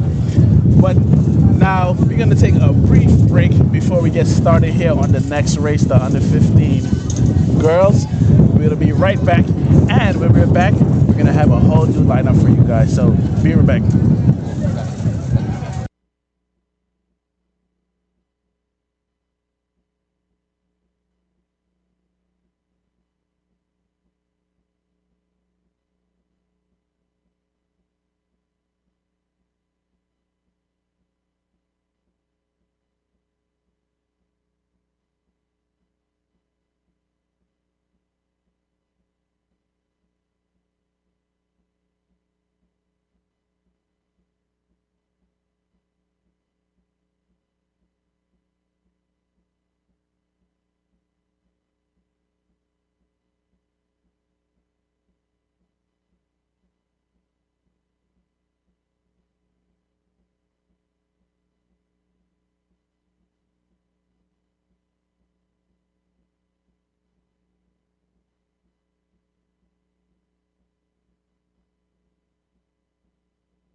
Good afternoon, ladies and gentlemen, and welcome back.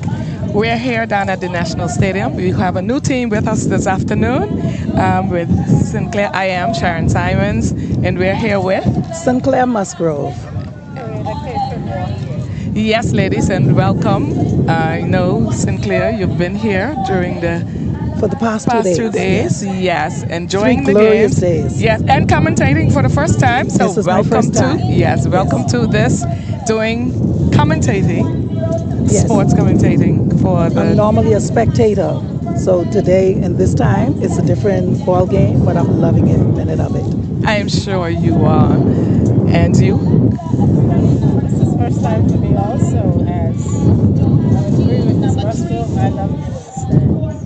I'm an athlete by heart, and I love it. Yes, so just let the audience know who are we talking to. I am Karina Capron Morgan. I am Texas Adams. First? Yeah.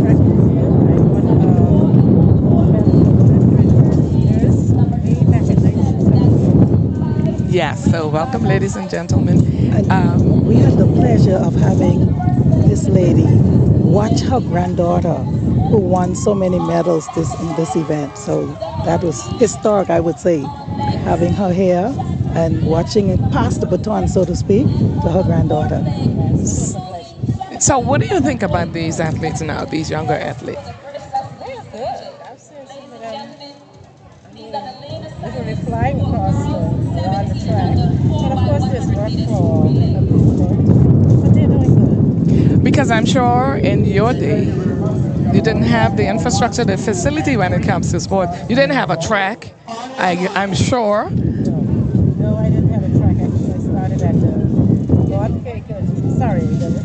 Lord Cakes Junior High School. Yes. Ran on a rock and curry track. So ladies and gentlemen, now we're going to go to the field.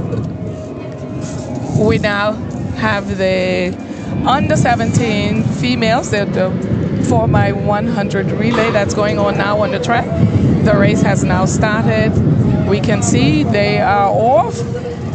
And we're going to wait for the first exchange of the baton to see who will pass off first. That looks like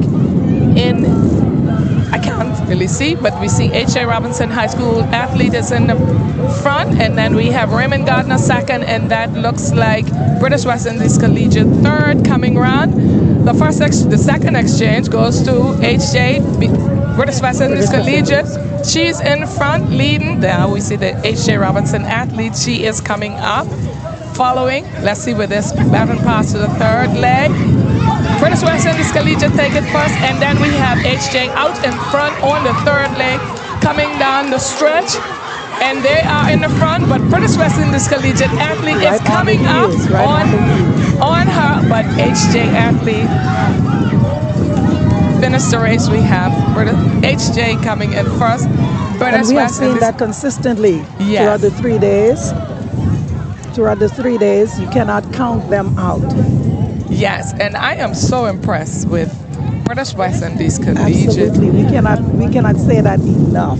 Yeah, Absolutely. so HJ came in first at a time 55.6. We have British West Indies Collegiate.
So, ladies and gentlemen, we are experiencing a little technical difficulty going on here.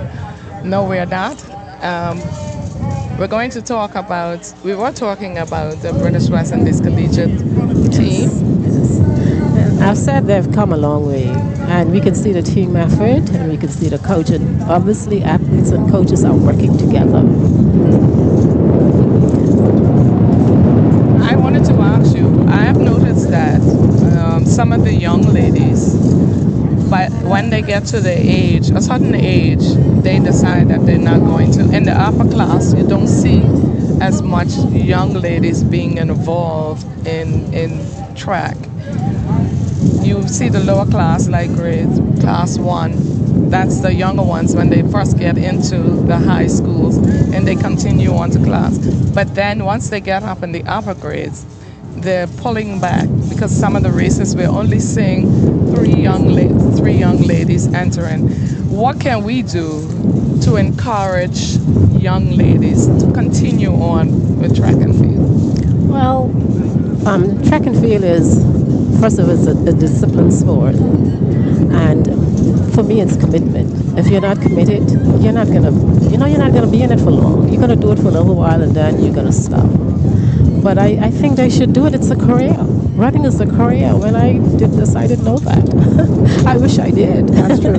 But I didn't know that. Your granddaughter, she has a plan. Oh, yes. We spoke with her yesterday, and she has it mapped out. Mm-hmm. She can tell you what it takes, what it requires of her, and she is dedicated to the legacy. Okay, she has the legacy, and she wants to follow in her grandmother's footsteps. Yes. So. Well, that's excellent, because I was an athlete when I was growing up, and I wish I had the opportunities that some of these young athletes now have, which I didn't have, because I love sports. Sports is my passion, and I think the athletes need to take advantage of what they have now for them to develop, for them to grow. When I was growing up, you didn't have coaches like that, have professional coaches. You just had persons that know how to run and would tell you what to do.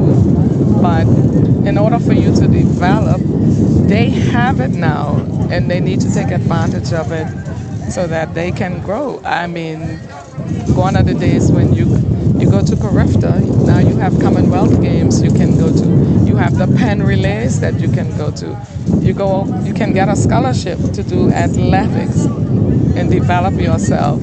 So we do have that now for these younger athletes. And I encourage the parents to encourage their children to go into this field, because like you say, you can be a professional athlete. Right.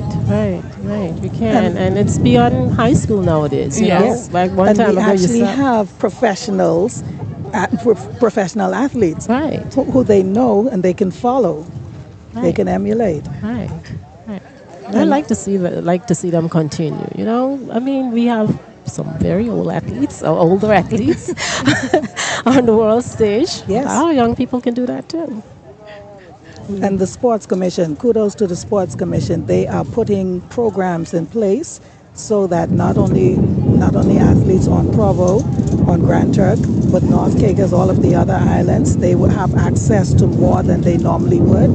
So it's just a matter of being disciplined, knowing that that's what you want, knowing what it takes, and being willing to put in the work. Yes, and I totally agree with you, young ladies. It takes dedication. It takes commitment. It takes dedication from the government. It takes dedication from the parents. It takes dedication from the community. Yes. It takes dedication from the corporate community. It takes dedication from the athlete, especially the commitment and dedication to perfect yourself to develop into a professional athlete. Use what you have, use what they're offering. There's so much that the government can do, there's so much what your parents can do, there's so much that anybody else, but it has to come from you, the athlete, wanting it, having the passion, having the drive. Your coaches, they can take you so far, but it has to come from you, the individual. Right. They're the ones running the race, so they have We've seen the dedication of the coaches. They don't just instruct them before they come. They are at the finish line. They are at the start line. Yes. That last minute, they're pouring into them. And so the athletes, they have something to go, that extra boost to take with them. So it's definitely a partnership. The coaches, and when you see the passion and the drive of that in particular coach, it transcends onto the athletes he's working with, he or she is working with. Yes. So results, you definitely would get more results. Definitely. And I'm looking forward to see one of our young ladies win a medal again in Carifta, because we had the last couple of medals that we've been getting, they've been from the boys. Yes. So I would really like to see one of our young ladies go and... The Mizzet girl. Yes. The Mizzet girl. She's someone to look out for. We have quite a few names, like Delano Williams. Mm-hmm. That's a household name. Joseph Love. He's becoming a household name. Yes. You have Angelo Garland. Yes. You have quite a number of household names, and there are some up and coming that will be joining the ranks very shortly, based on their performances, and they're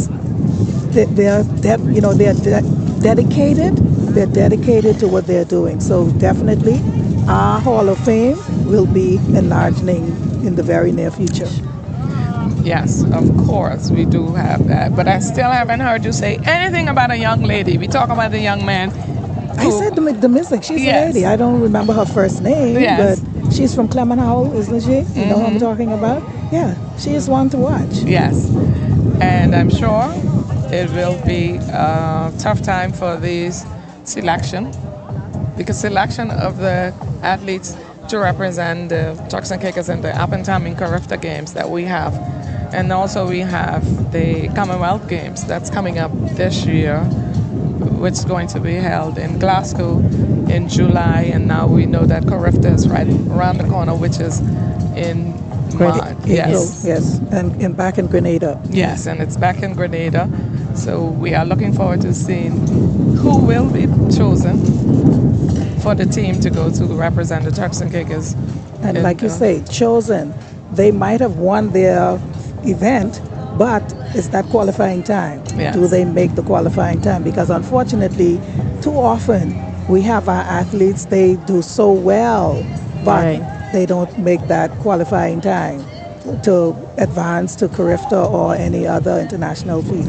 So that is something. And we noticed during the race, it's almost, you can see them thinking, okay, I got this, but I have to focus on the time. I have to make that qualifying time. So it's so much that goes into it, not just winning the race, but winning with the qualifying time. Like you said, it's not just crossing the finish line. Yes. That time has to be in place. You can't go to Carifta if you're way behind if Carifta you're short, standards. yes. Right. So. Yes, and I must say, ladies, the TC3As and the Sports Commission have been working extremely hard when it comes to, like you said before, Sinclair, the development of our athletes. They have brought in coaches. They have the developmental meet that they had. They also have the Carifta qualifying that's coming up. So we also have the track teams that they are developing our young athletes. Also, your track clubs that we have that's responsible for some of the development of our young athletes.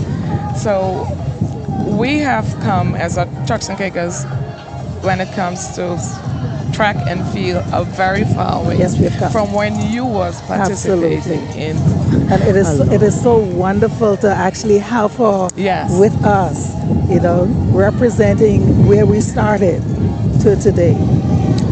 It was my pleasure. Yes, and I want to talk about recognition, because I think sometimes we fall down in recognizing persons that have represented the Turks and Caicos and have done well for us. And over the years, to be honest, I did not know who you was and what you had done. We have students and athletes in the other islands who do not know anything about you. What do you say to those young athletes out there who don't know anything, a little something about you? Well, first of all, I think what happened back then is history, and it should be taught in the schools. I mean, we learn of different things from different places. Why not, some of our own history in sports that should be taught? And I'm a runner. I was always a runner. For me, we didn't have a lot of cars. Running was like transportation. You're going to school, you want to get there on time. I ran. And so you have to be committed. You have to be committed to yourself. I still get up in the morning and I go out and do my daily exercise because I am committed. It doesn't matter if I don't have anybody with me. I still do that. So you have to be committed and you have to be focused, know what you want, and go after it. Don't let nobody hold you back. Sometimes if you're waiting on company and the company doesn't feel like going, then guess what? You don't do it either. You have to do it But anyway. if you're committed, you're going to do it. Yes. So just be committed. But speaking of recognition, this stadium is named after her. But we don't use it. The first day, we kept on saying we are at the National Stadium. We are at the National Stadium. Day 2, they happened to start a discussion saying that the stadium should have somebody's name. We didn't know at the time that it actually had somebody's name. So when I came in the conversation, I was throwing out some names that I thought would be appropriate to name the stadium after. And thanks to WhatsApp, our phones went off. And then we found out that not only is the stadium named after her, she was actually in the stadium. So we had to get her. Because too often we wait until the person has passed on, and then we dig up we do the research. Oh, they did this. Oh, did you know she did that? And she did that after the person is gone. The person is no longer with us. We have the opportunity to sing her praises and to give her accolades now in her presence. So it means so much to me having her here, having this opportunity to say we are at the Karina Capron. Yes, Capron, because you were Capron when it happened. Yes, we are at the Karina Capron Walk-In National Stadium on Venetian Road. And if you aren't here yet, you still have time. Yes, you still have time. Yes.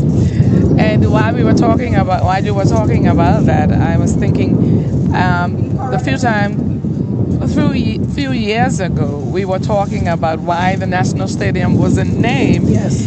And because I'm on the radio broadcast, and we were saying why the National Stadium wasn't, they said, oh, the National Stadium do have a name.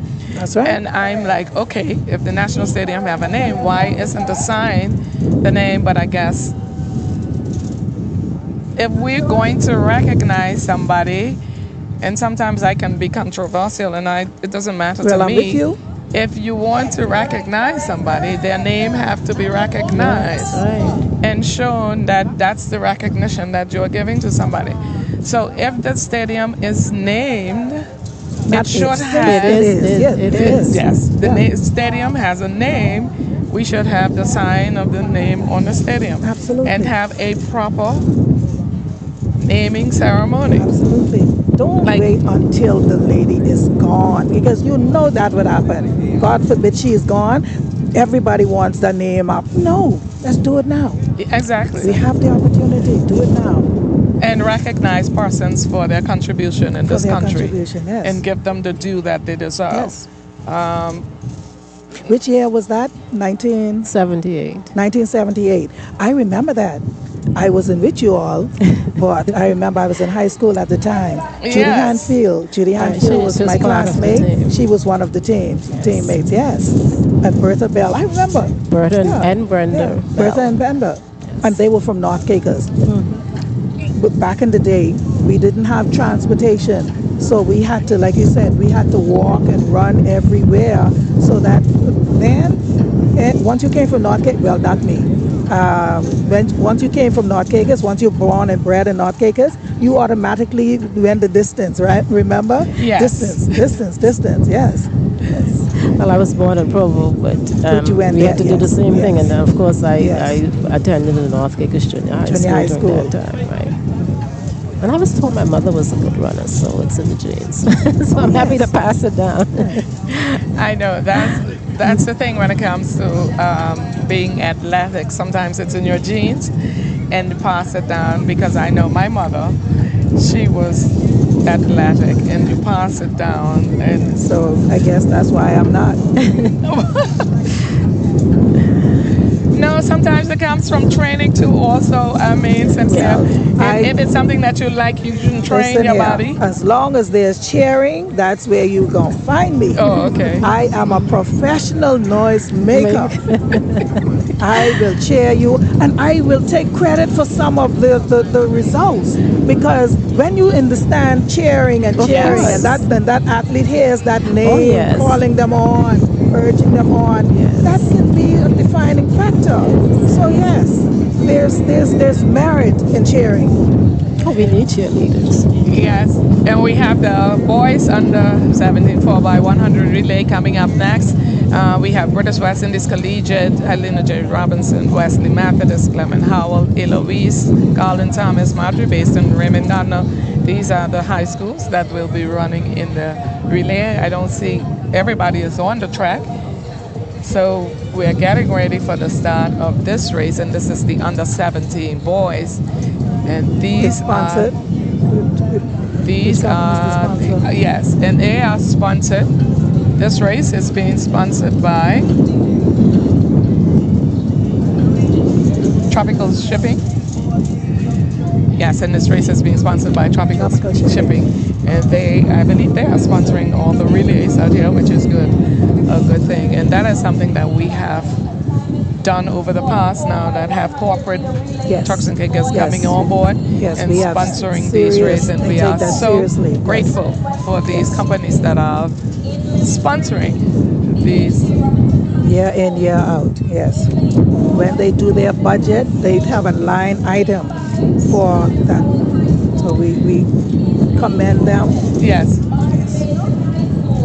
And so I am looking forward to the last races. This is 4x1, which is the upper class for the under 17, and then we have these are the young boys that are promising athletes that we want to see what they can do in these relays. The relays are always exciting at the end of the day. Yes. You look forward to the relays to see how your team is going to do. Sure. You look for the batting passes, and it can make or break your team. Yes. There has been some improvement. I've noticed some improvement. Because we know batting passing is very critical, very crucial, when it comes to running a relay. It can be seconds that's lost. Absolutely. Because of a bad batting pass when it comes to relay. So you really have to be tactical and have the technique down pat when it comes to running a relay. I've seen on the Olympic stage many great relay countries messed up when it comes to passing the baton. So it's something that is extremely critical that we have to do when we're watching the relays.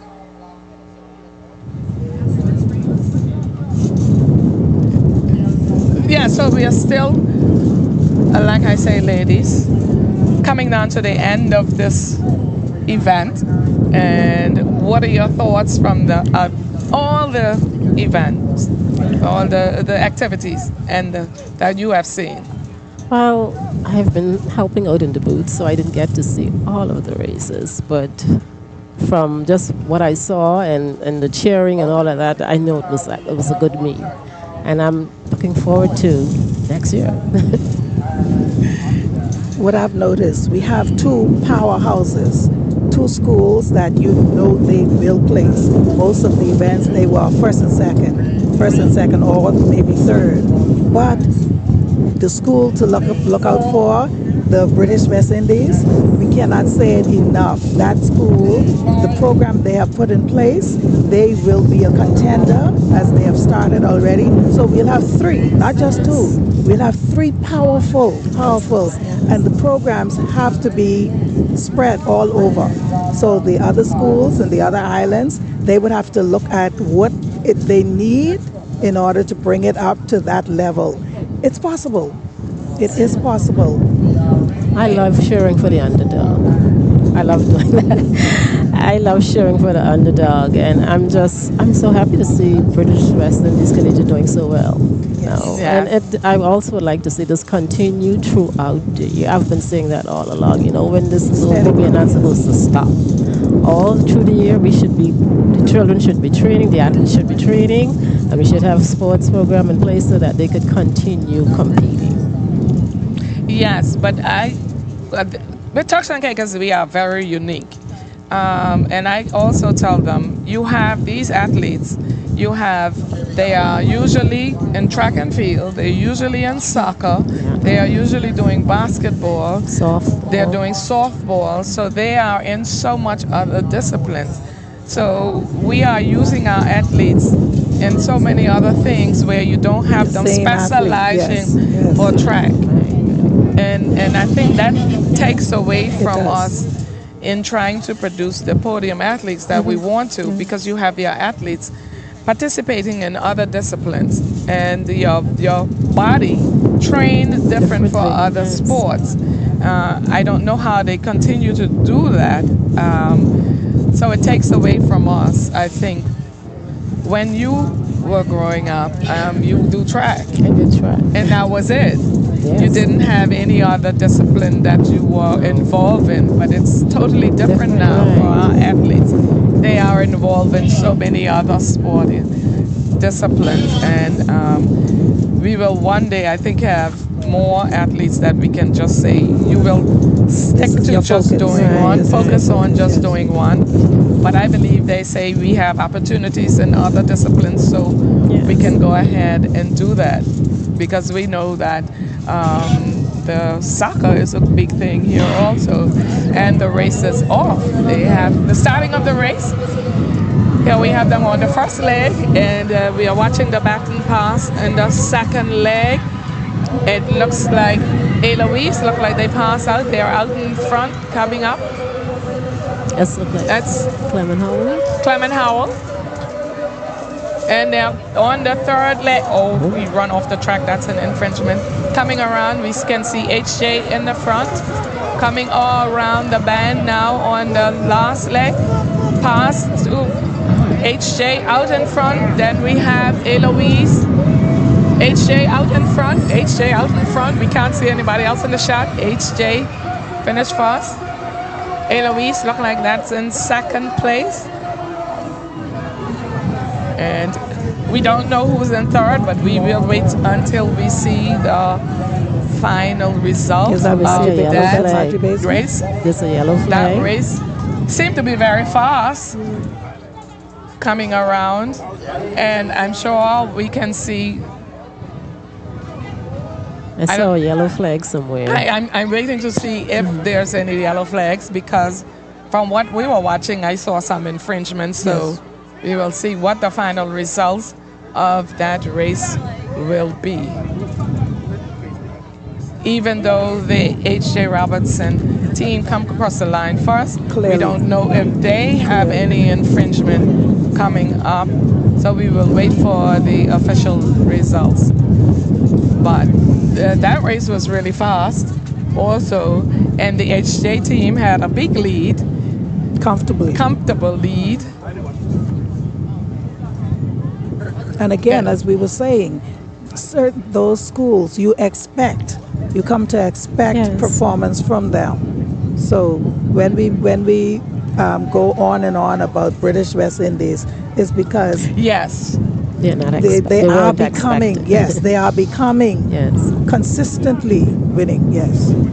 Yeah, so they have made a big leap in this year, jumping up to be competitive with the powerhouses.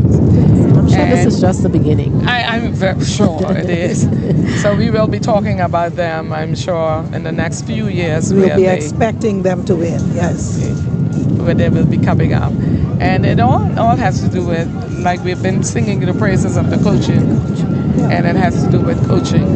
And we also know Mr. Missick, he used to be at Eloise, yes. and now he moved on to British West Indies Collegiate. So he set the foundation for Eloise, but they're still performing very, very well. Program, yes. And it's amazing because they only go up to a certain third form, and then you move on to Clement. But and they are leading. Yes, and I'm thinking to myself, so you have Eloise only goes to third form, Clement Howell only goes to those two forms. But there you have HJ that have a full complement of the high schools, but we are struggling. Now you have British West Indies Collegiate. That's why we are talking so much about them, because you have to look out for them. They have the full complement, so they will be able to compete in every category. They will be able to do that. So, to me, I think we will be having that conversation. Yes, Raymond Gardner and HJ and Madry Mason, they should be dominating because of that. But it is amazing because, as you said, they Louise could only go to under 15. Yes.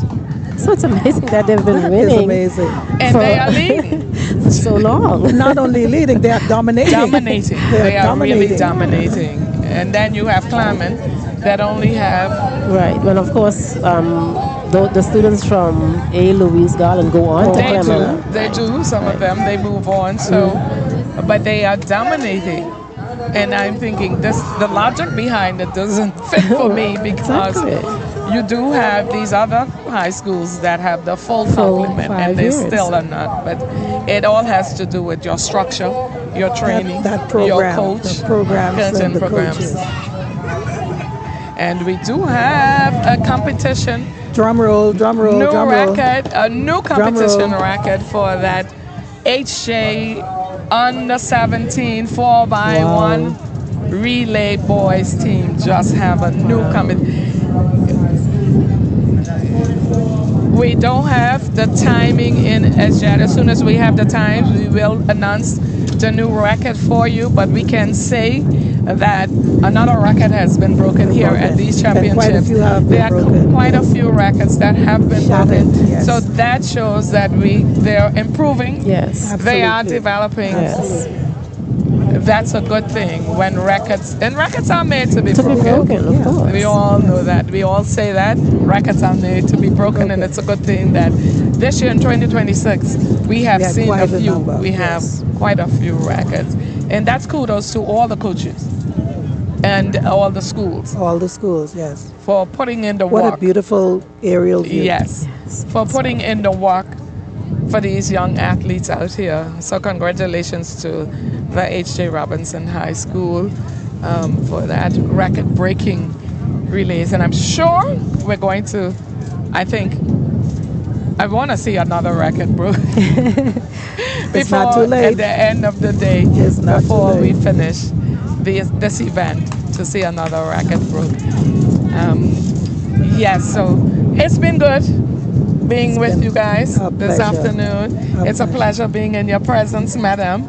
And ladies and gentlemen, we're going to take a quick break, and we're going to be back with you in a few minutes.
And we have some racers here on the track, British West Indies.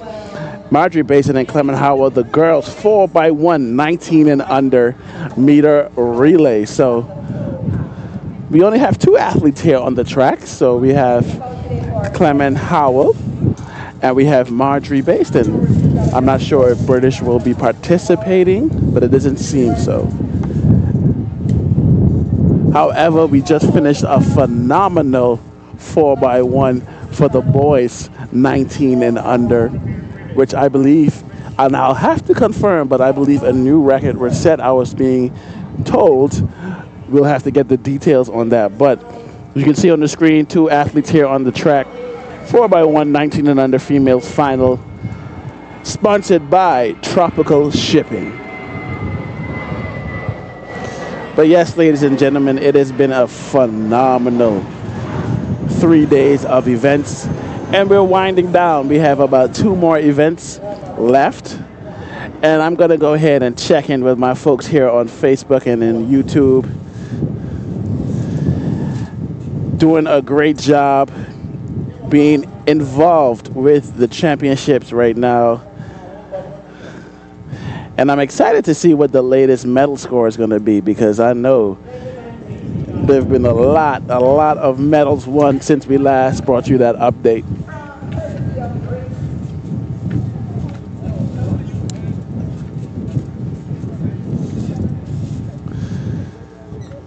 So yes, we're live.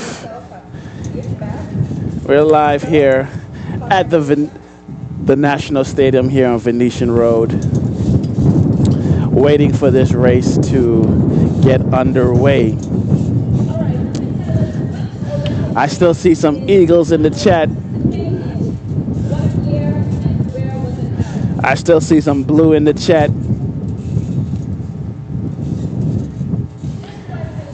Not too late to rep your squad.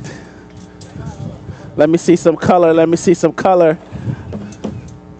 HJ, where you at? Clement Howell, where you at? Marjorie Basin, where you at? Let's get it on and popping. But ladies and gentlemen, I just want to take this moment to thank all of our sponsors that have made this possible. Obviously, our premium platinum sponsor, Inter-Caribbean.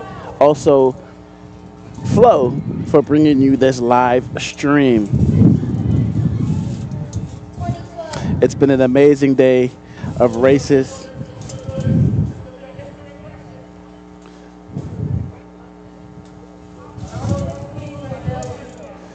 And we thank you guys for tuning in, of course. Waiting to get started here, watching these athletes on track. You can see Clement Howell here focused in her golden spikes. Marjorie Basin awaiting the start. I see some black and red in the chat. We got some Marjorie Basin supporters with a yellow for Clement Howell. Where the Eagles at?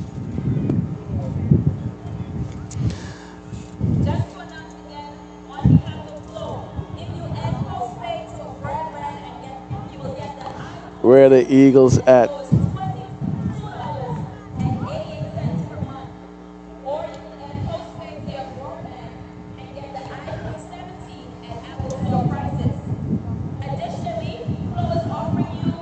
But yes, ladies and gentlemen, it has been a phenomenal 3 days of events here in Provo at the National Stadium. The stands are filled with supporters. And we couldn't ask for a better 3 days of events. Honestly, the production has been immaculate. We've had some great interviews, some great guests here on the show. So I hope you guys have enjoyed it. I definitely hope you guys have enjoyed it. We got black and red in the chat. One thing you guys are going to support, so Mr. Godfrey being here, giving us an update. We have the white flag ready, so we should be getting underway shortly.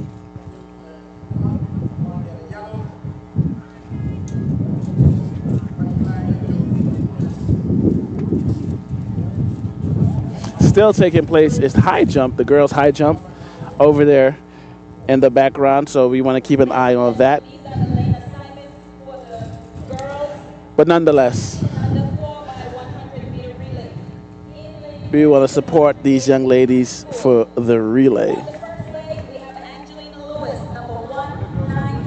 I gotta charge my. White flags here up at the start, just waiting for leg number 2 to be confirmed.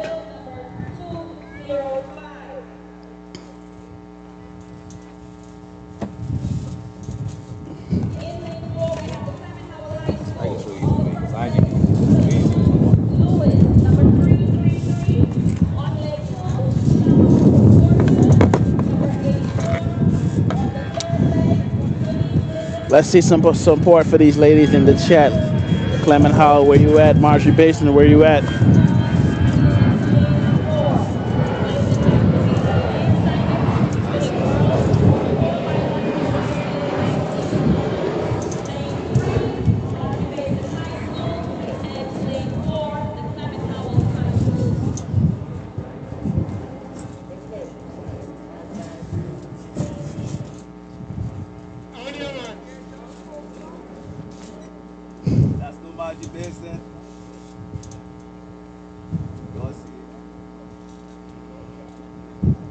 They're down and getting ready to start.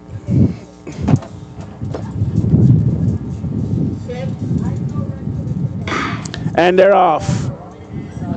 Clement Howell High School and Marjorie Basin. This is a 2-horse race. Let's see how this plays out. First exchange in the hands, and they're going down the backstretch. Oh my gosh, look at Clement Howell go. Clement Howell pulling away on the backstretch, widening the gap.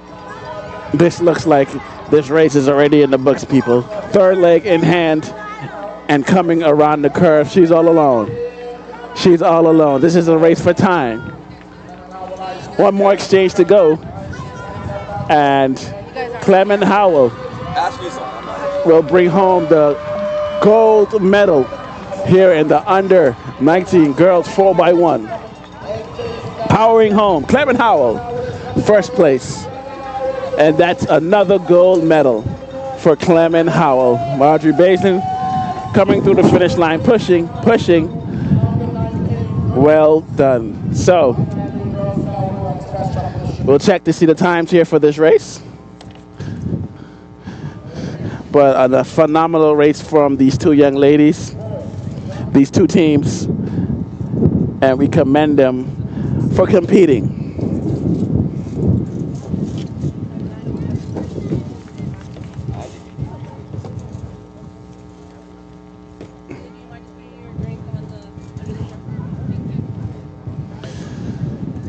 So we just want to see the times here. We have Clement Howell High School in first place with 56.12 seconds.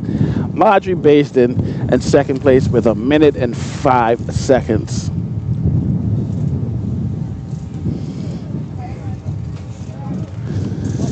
So as we wind down on this beautiful third day, what's your thoughts, Leo? It's been a fantastic championships all around. As we continue to see, as we get into the older ages, we see less impressive times, and I just hope that the development of these athletes can continue as they get into the mature ages, which means that more investment must be shifted towards the older athletes. Yeah. We need more programs, more running clubs, hint, road dogs, just to keep the older athletes motivated. But overall, this has been a phenomenal championships. So we have an updated medal list here in front of us, Mr. Lightborn. Right? I almost scared to look at this, boy. So I'll do the honors, Ash. I almost scared to look at this. So after 67 events, drum roll, please. We have A. Louise Garland leading with 22 gold, 18 silver, 13 bronze with a total count of 53 medals. In second place, Clement Howell with 15 gold, 11 silver, 7 browns with a total of 33 medals. And in third place, British West Indies with 10 gold, 7 silver, and 5 bronze medals, bringing down to a total of 22. I think we have just a few field events left. That third place can still be challenged by H.J. Robinson. Yeah, it's still close. Who recently won one of the relays. So that 8 gold now shifts to 9. So it's still very close for third place. Absolutely. The race is between second and third. Absolutely. So fourth and third. Fourth and third. Absolutely. H.J. Robinson sitting in fourth place with 8 gold, 10 silver, 19 browns with a total of 37 medals.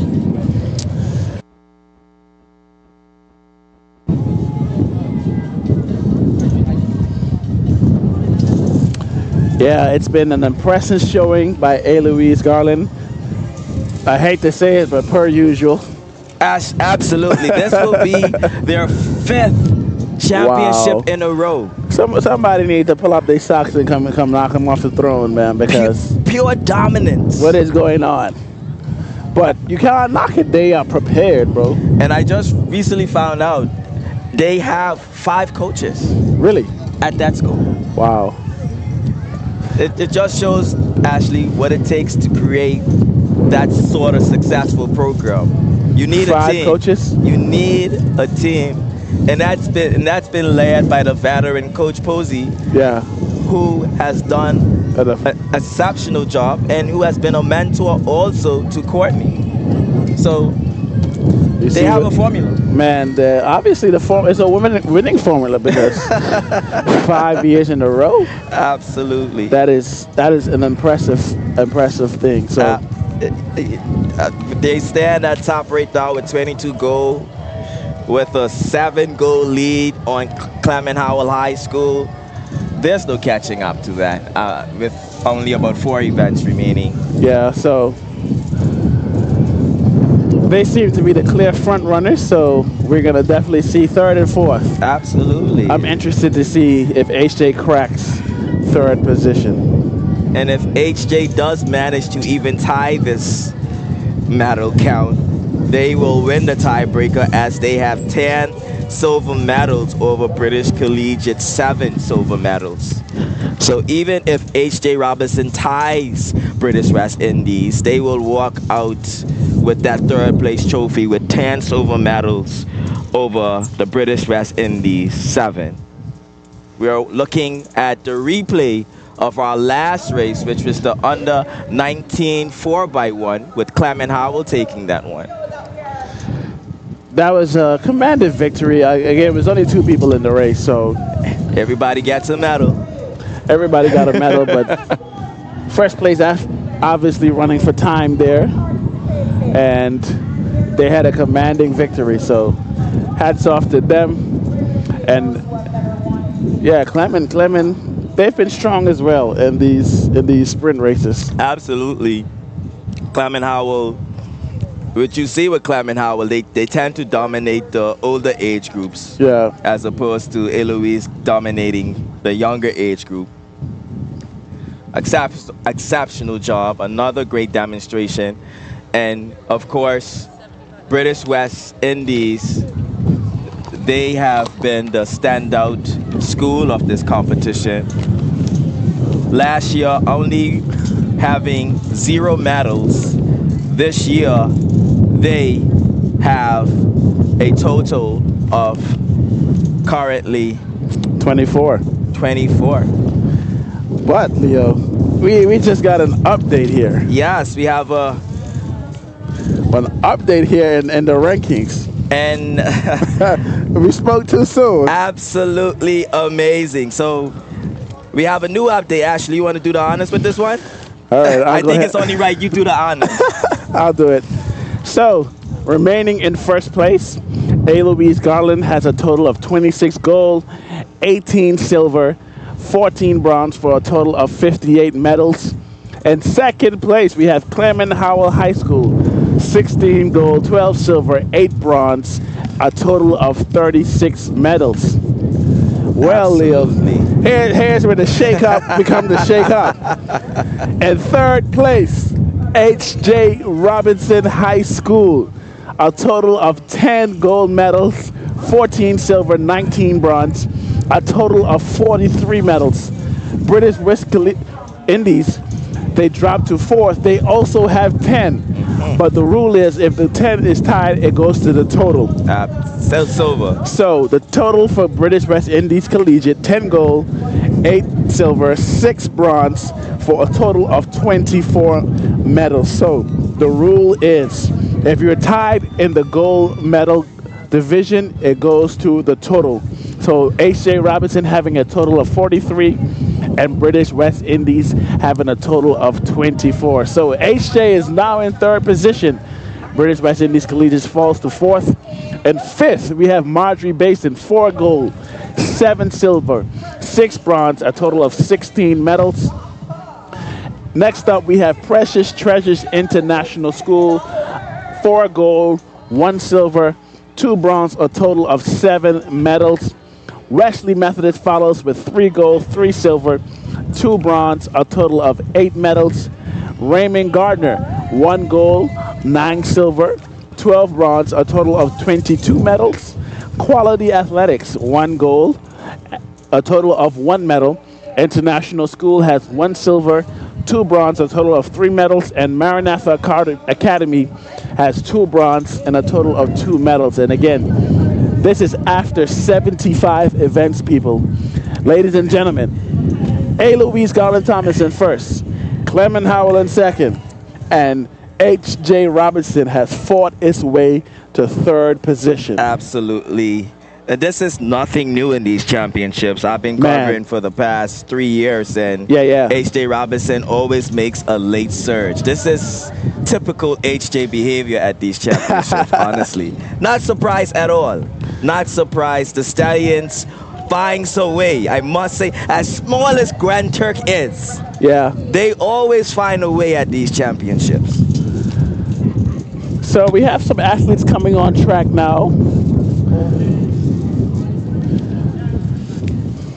Another relay is getting set to be ran.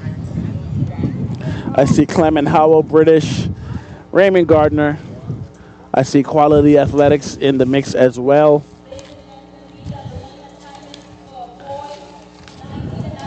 I wonder if this is the open relay. I'm wondering. Actually, okay. This might be the boys senior. Actually, yes, that would be the senior 19 and under 4x1 males final, sponsored by Tropical Shipping. Okay, absolutely. And this will be our final relay of the day. And at this stage, with a tie in third place, British West Indies desperately needs a goal if they're going to secure third place in these championships. Is HJ in this race? I'm not sure. I see a blue shirt, but also Precious Treasure is wearing the same shade of blue. Exactly. So I'm trying to figure out, is HJ putting the team out there?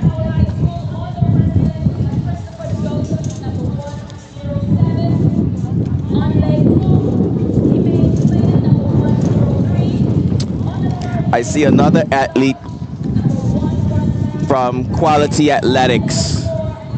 Yeah, we have Quality Athletics. I believe they have 2 teams in this race. Absolutely. Or 3, because these lanes 6, 7, 8 are all unattached teams. So I'm wondering. This should be an interesting final. I don't see HJ here, so.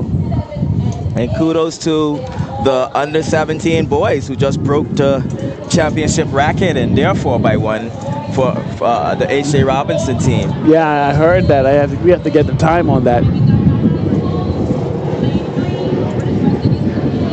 We have to get the time for that record.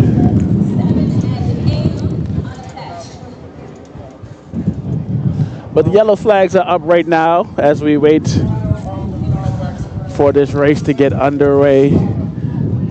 Boys under 19 male final 4x1 brought to you by Tropical Shipping.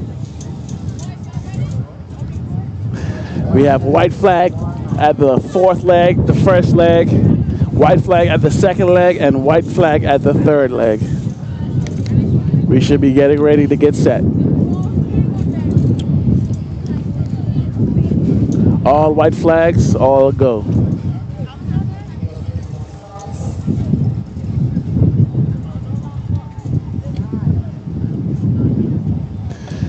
Again, ladies and gentlemen, this is the 19 and under male 4x1 final. The final relay of this here Inter-High Championships 2026. Let's enjoy it.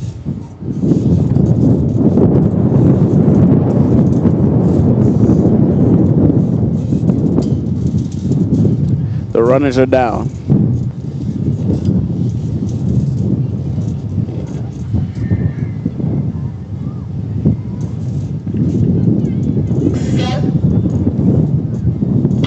And they're off. So we have unattached in the outer three lanes, Quality Athletics storming down the backstretch. Smooth transition. Out in front are the unattached teams, Quality Athletics. Oh, wow. A storming back leg in second place. Who is that flying like that? Out in front is the unattached teams. But we have British West Indies. Are they flying like that? Oh, wow. This is a fast race. Is that a goal for British? I am not sure how that works out with the three unattached teams. It should be, but I'm not sure. Is that a goal for British? Yes, the coach is celebrating, so I believe that is a goal for If British that is West a goal, Indies. Yes, they would have now taken the lead for third. They have now taken third place. If that is truly a goal, the coach is bracing his athlete. I believe British may be securing that third place. The coach is crying. I think they did it. I think the British West Indies has done it. Oh my gosh. What an amazing. And you just sat here and said it. If they took gold, they're gonna knock HJ out. Absolutely. Oh man, the final tally. Oh boy, it's gonna be quite interesting. This is gonna be. The coach is shedding tears right now. He is overwhelmed with emotions. I mean, these coaches dedicate so much time. They give everything. Early morning, late nights to these athletes. They give everything. When you see their athletes produce, oh my gosh, the coach is really emotional. Yeah. This is amazing. I think he's aware that they might have just secured that third. Wow. Man, where did they place last year?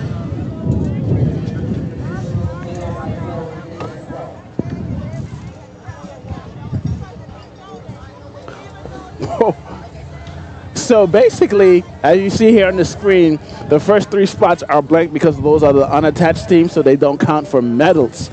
So, in first place, British West Indies Collegiate, 47.90. Clement Howell High School in second, 50.27. And Raymond Gardner in third, 51.29. But, as you said, Leo, I think they just stole it from them. Third place.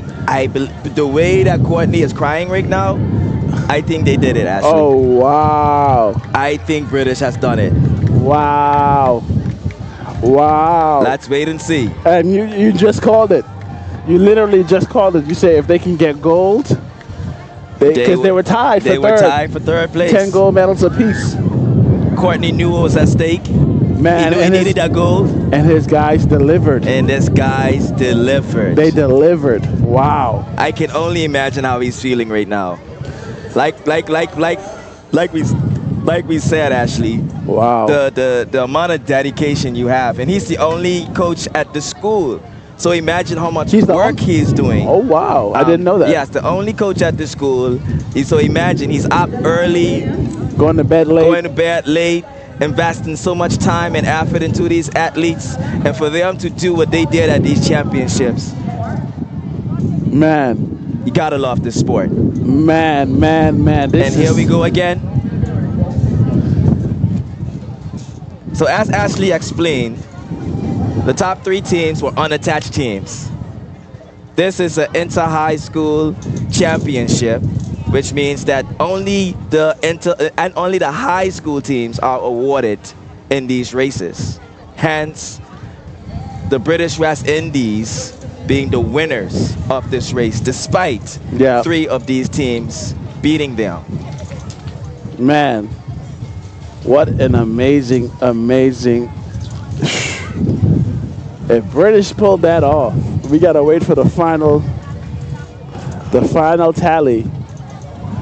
Was that the final event? I'm looking now. I think I see the coon still out. I see the high jump still taking place. And the high jump is still taking place. So, but as it stands, they just leapfrog back in front of them. And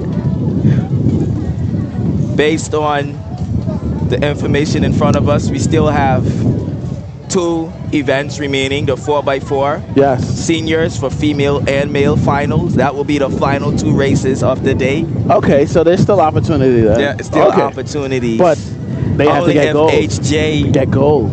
Absolutely. So it's not just about being in the race. They have to get gold. They have to get the gold. Oh, man. What do you say? Pressure tall? Man, let me tell you. Pressure is tall.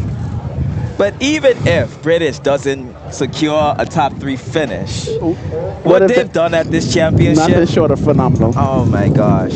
Nothing short of phenomenal.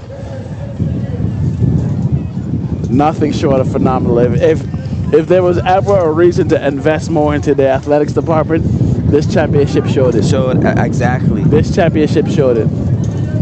Ladies and gentlemen, you are looking at the final times of those races. That's British West Indies Collegiate finishing with a time of 47.90. Clement Howell High School finishing with a time of 50.27. And Raymond Gardner secures a bronze medal with a time of 51.29.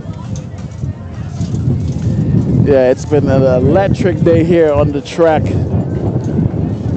I can't even imagine. I'm very excited to see what the final score is. Absolutely. Still have a lot of people here in the stands bringing their support, bringing their energy. I think we're getting a coaches race here on track. Take a look at this, Leo. It looks like some coaches are lacing up. Oh, we have a coaches race happening. What's going on here? It looks like a 60-meter. Oh, man, listen. They want to run straight to the ambulance. They pull a hamstring or something. I hope they're stretching. Well, who they convinced to come out here on the track? I see one person thus far.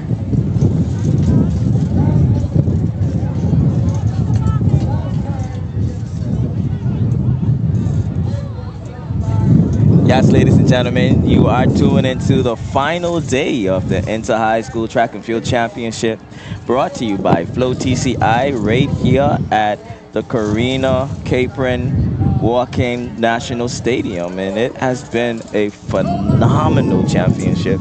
I've had fun, man, just commentating. Yeah. It's just been exciting to watch these athletes and the production being done. Absolutely, all around. And the seamless execution of these events. On time.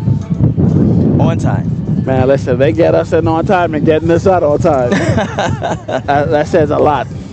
That says a whole lot. I ain't mad at it one bit. I am not mad at it one bit.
Yes, ladies and gentlemen, this is it looks like the parents' race taking place. This is a 60-meter.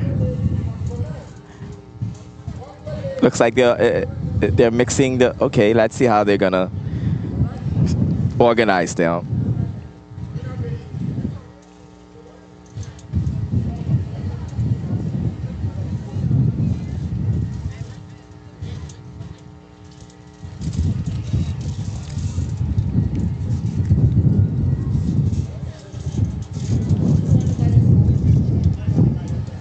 All right, so they have the women running by themselves. I believe this is the parents' race. It's always great to see some of the former athletes of the past return back to the track. Although they've passed their running days long ago, let's see if those legs still remember how to move at a fast speed.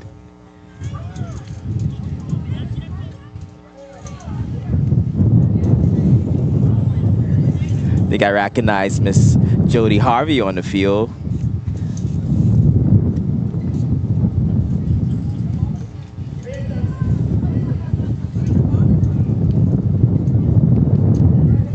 This is a 60-meter.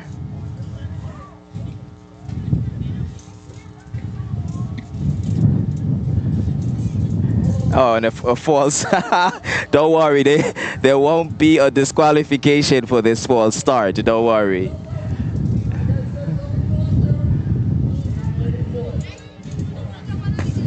And they're off.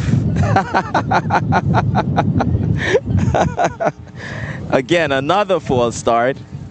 Oh, they're taking this race serious. Still competitive, I love that.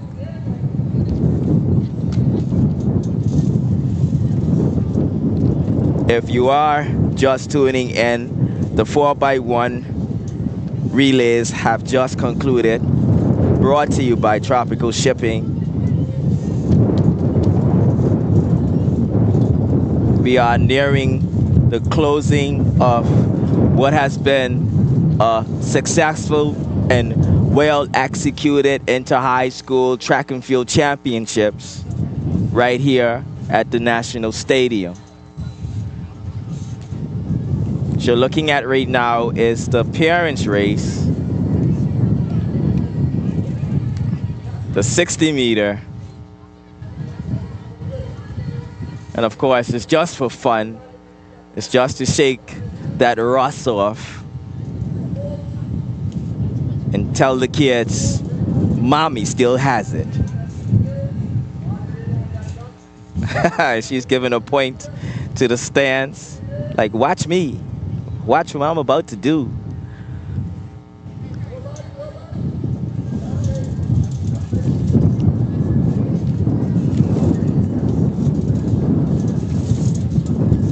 Shortly after this, we'll have the fellas running.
And they're off.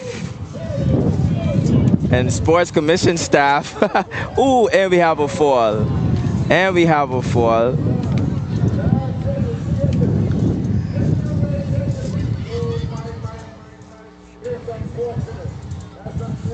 And that was the women's parents 60 meters.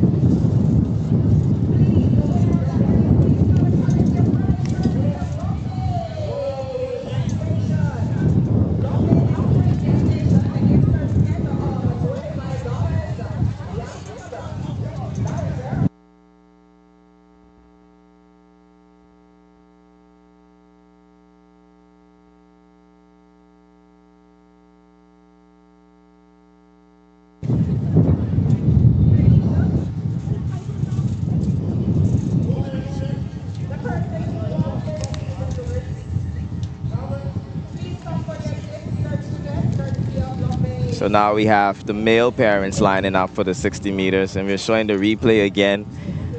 I'm not sure if this is a good replay, as we have one parent stumbling. Nonetheless, that was taken by the member of the sports commission, one of their staff members.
Let's see if these young gentlemen still have it.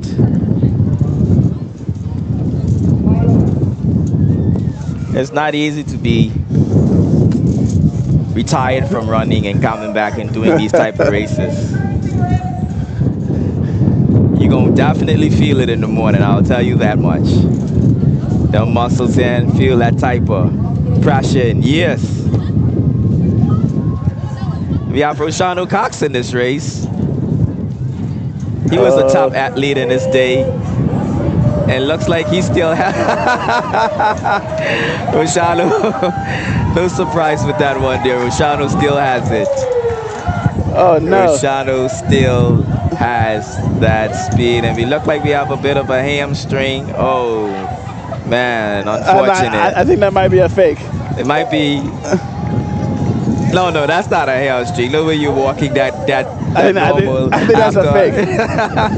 No, that's definitely not a hamstring. No, he's walking too normal now. No. I don't know. I know. But that one was taken by Roshano Cox, and it looked too easy for him. Look, he's just basically jogging. Nah. He's fine. He just came long.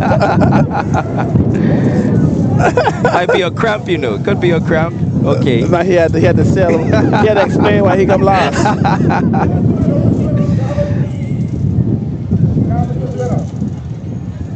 And that concludes our parent 60 meters.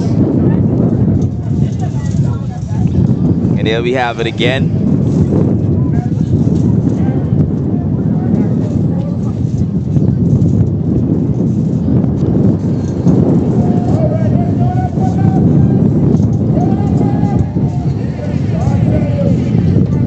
Well, we had one young lady had a case of strong weakness. Yeah, and she was leading that race. Another one had a apparent cramp, so unfortunate for both of them, but you know.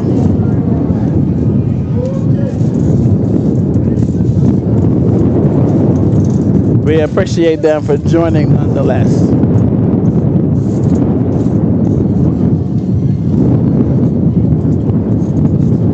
Roshano Cox, the guy who won the race just now, he has a time on his track of about 10:75. Really? Yeah, on the same track. So he was quite a fast runner back in his day. His son has medaled a few times, Roshano Cox Jr. Yes. In few of the races. So a chip off the old block indeed.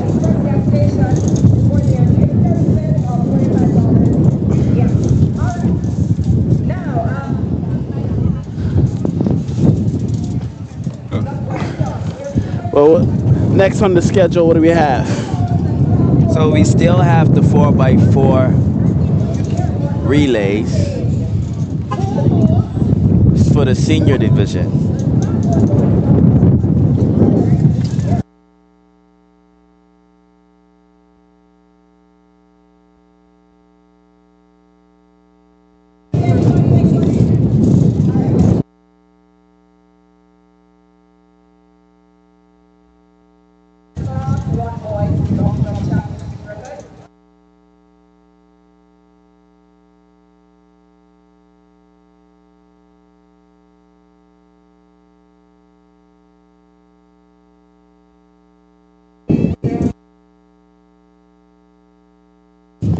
So we just got word that H.J. Robinson has left the championship due to travel arrangements, which means that British West Indies may be our third place winner at these championships. Oh, wow.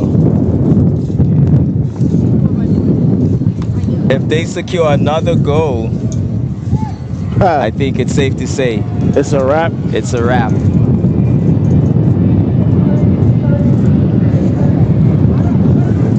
Well, that's one of the things, you know, logistics. You know, you hate to feel like that will play a part in it, but you know, at the moment it is what it is. Absolutely. Nonetheless, you know, they had a great championship.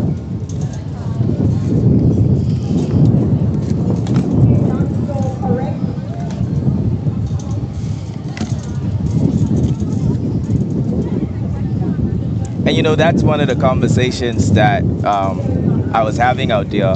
And one of the recommendations was that maybe the championship should be held much later in the afternoon. That way, it would give more people an opportunity to be out here. Because the sun sometimes can be a deterrent. Yes. You know, so a lot of things to consider. Nonetheless, this has still been a great championships nonetheless. 100%. I mean, it's been outside of first place. You know, everything else has been pretty competitive, and the races have been the races have been really good and fun to watch. So, I mean, we have 2 more 4x4s left, so we'll see how those play out. But you know, pretty much things are pretty much set. How they're going to be set, yeah. Absolutely. It's not much difference first and second place can make. The battle right now is between third and fourth place. Indeed. And H.J. Robinson would have won the under-17 relay before they departed, and now British West Indies won a relay. So it could be another tie, or British West Indies could have taken it with their relay one. Yeah, so it's a lot of ways it can go, like you said, but we're going to get set for the 4x4s here shortly soon. I think it's just 2. And I'm interested to see the final medal count. I'm very interested to see how that plays out. Absolutely. And you know, I wonder if that will cause some controversy. What? You know, I had to leave and I couldn't finish my races. You know, it'll be quite interesting to see.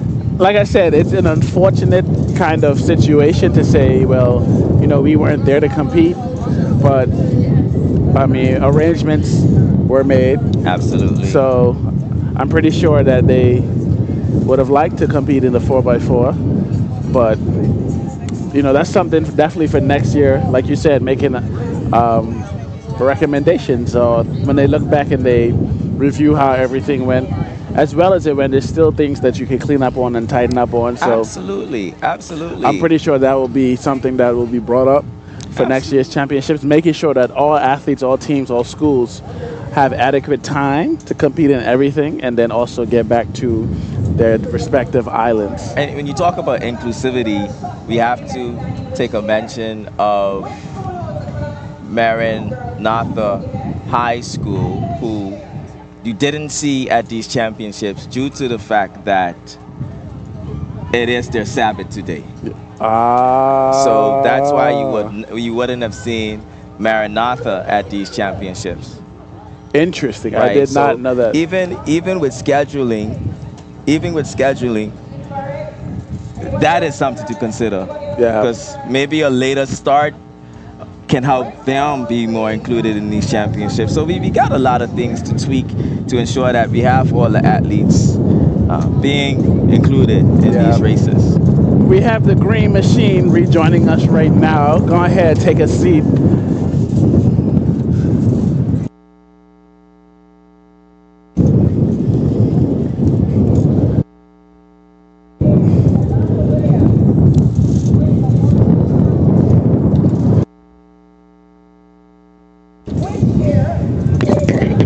Yes, we have the Green Machine here rejoining us on behalf of North Caicos. North Caicos, absolutely. We were here. Indeed, indeed. How you feeling? How you feeling? Yes, we were roaring. How you feeling? I am feeling energized, supersized. I saw the Green Machines winning a few medals in the relays. Yes, not the gold, the hard stuff, but silver. Still something. Yes, absolutely. And quantity. That's the difference, right? Mm-hmm. We made up for it in quantity, not the gold. That is the real quality, number one quality. Oh, y'all got medals now. We are not going home empty-handed. Y'all got medals. Yes, absolutely. But we gotta strategize and we gotta re-energize and we coming back. Well, as we spoke with Gavi, and the C seems to be very involved in the coaching again. So I'm looking forward to the revival of your revival. Yes.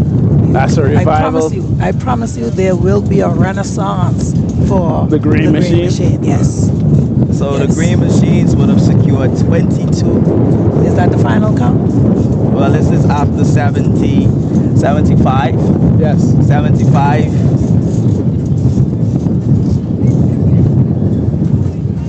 Events.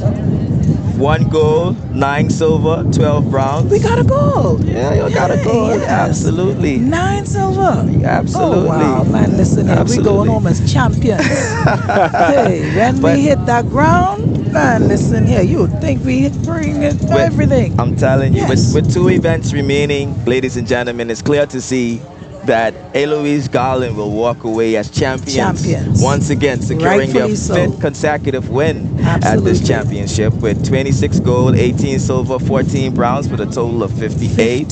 Clement Howell will sit comfortably in 2nd place with 16 gold, 12 silver, 8 bronze with a total medal count of 36.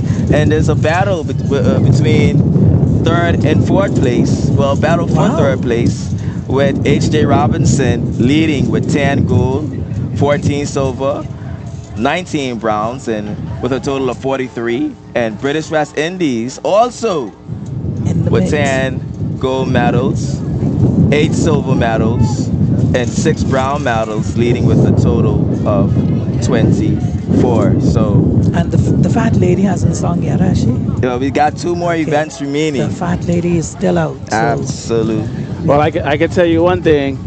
Our Grand Tuck people are happy that the fact that they're gonna be competing in these last 2. Absolutely. And I've even had, people reach out and say, this has happened before where the scheduling was a conflict. So I think that, there's something that really needs to be addressed because. What do you mean?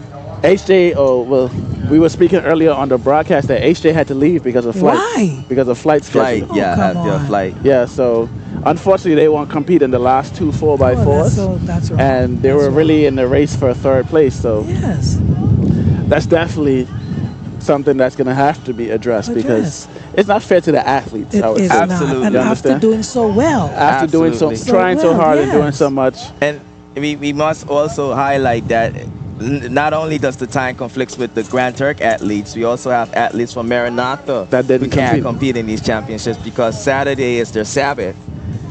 So these are things that we have to consider. Are we really giving all athletes a fair chance of displaying their talents at these games?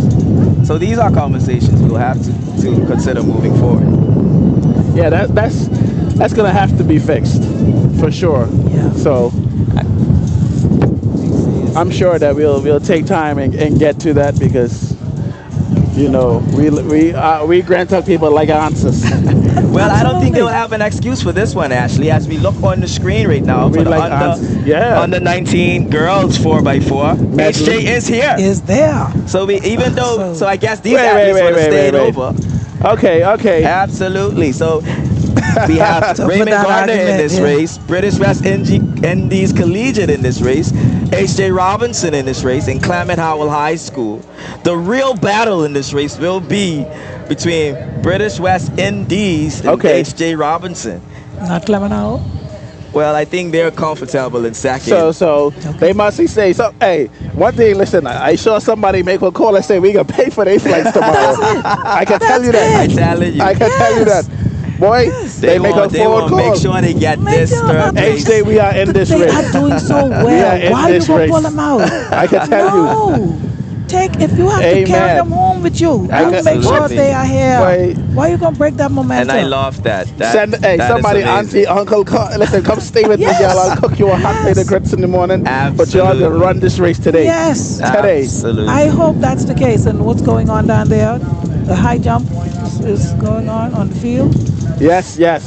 We have a lot of questions, but we are in this race. H.J. is in this race, so they need to do something now because we gotta make it work. Yeah. Make it work. 4x1 senior females final. Yes. HJ, we making noise for you. The Stallions are here. To the end. I can tell you. And this is gonna be a great race. Clement Howell in lane 5, HJ in lane 4. And I believe that's all. Okay, so there's only two schools running. Look at. I don't see British West Indies Collegiate, so this will be a runoff between Clement Howell High School. That's interesting. And British West Indies. So Long Bay. On the field also is the under 17 girls high jump final taking place.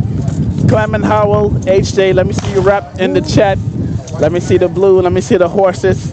Clement Howell, let me see the Eagles and the Yellow Hearts. And make some noise in the stadium. Make some noise. If only they can hear us in the stadium, maybe they'll you understand? Trust me, they're on their phone too. Yeah? Yeah. And if y'all hear us in the stadium, in the chat. Start making some noise. Yes, they're in the chat. Did the blue shirt show up? Did they bring the blue wave? No. It was packed though. The stadium is packed, but it's not a blue wave. See what they say? What I tell you? We are here, guys, cheering on our green machine. What I tell you? Well, green machine ain't this one.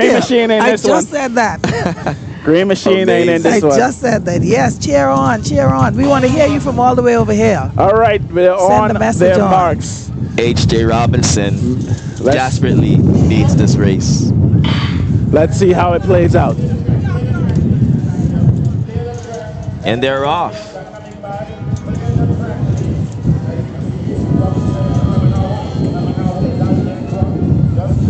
So they're traveling well along the back straight. Clement Howell is pumping and moving out in front. They're going to run all the way around to give the second leg here at the end of the 100 meters and pass the baton. And Clement Howell comfortably ahead is really opening up. She is going to race a league of her own. She is running like her life depends on it. They must be here talking, man. Because she said, let me show y'all something. Come on, HJ. This is how. Let's make this a competitive one. And that's Tania Gardner. And she is the strong. And she gave them a comfortable lead. And they have been consistent over 3 days, and so many different events. Yet they haven't dropped their pace. They haven't, they're still giving it their all. Absolutely. Speaks of the conditioning. And Clement Howell starting the relay with one of their stronger athletes. A great strategy. Especially making HJ work for this first place medal that they desperately need. Remember, there's it's one more after this, correct? Absolutely. So, and the boys are lining up now. And that was a good strategy. They put Tania on the first leg and did the damage early. Absolutely. HJ has a lot of work to do if they're going to secure a gold medal. Yes. She is showing why she is a contender for Carifta. Tania Gardner is a phenomenal athlete running for Clement Howell High School. And she opened this up for her teammate. From the get-go. All she has to do. Ladies and gentlemen, I think I see Eunice Mizik for Clement Howell's last leg. They started with the strongest athlete and they're going to finish with the fastest one. That's how you do it. Amazing strategy by Clement Howell. Wow. And they took the lead from the beginning. I hear music in the... You hear the music? You hear the music? It could be the Eagles making noise at the National Stadium. It wouldn't surprise me.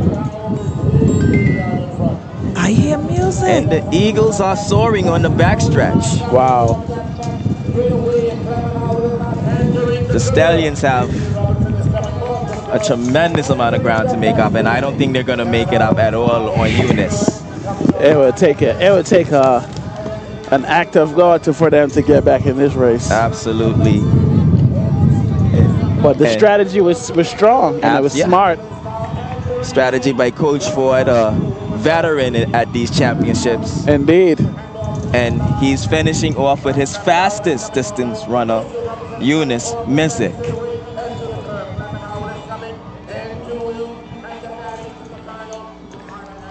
And she is ready to go. And there will be no catching Miss Mizik as she brings it home for the Eagles. She understands the assignment. Clement Howell, let's see you in the chat. I see you guys get into it. The Eagles are soaring. The Eagles are soaring.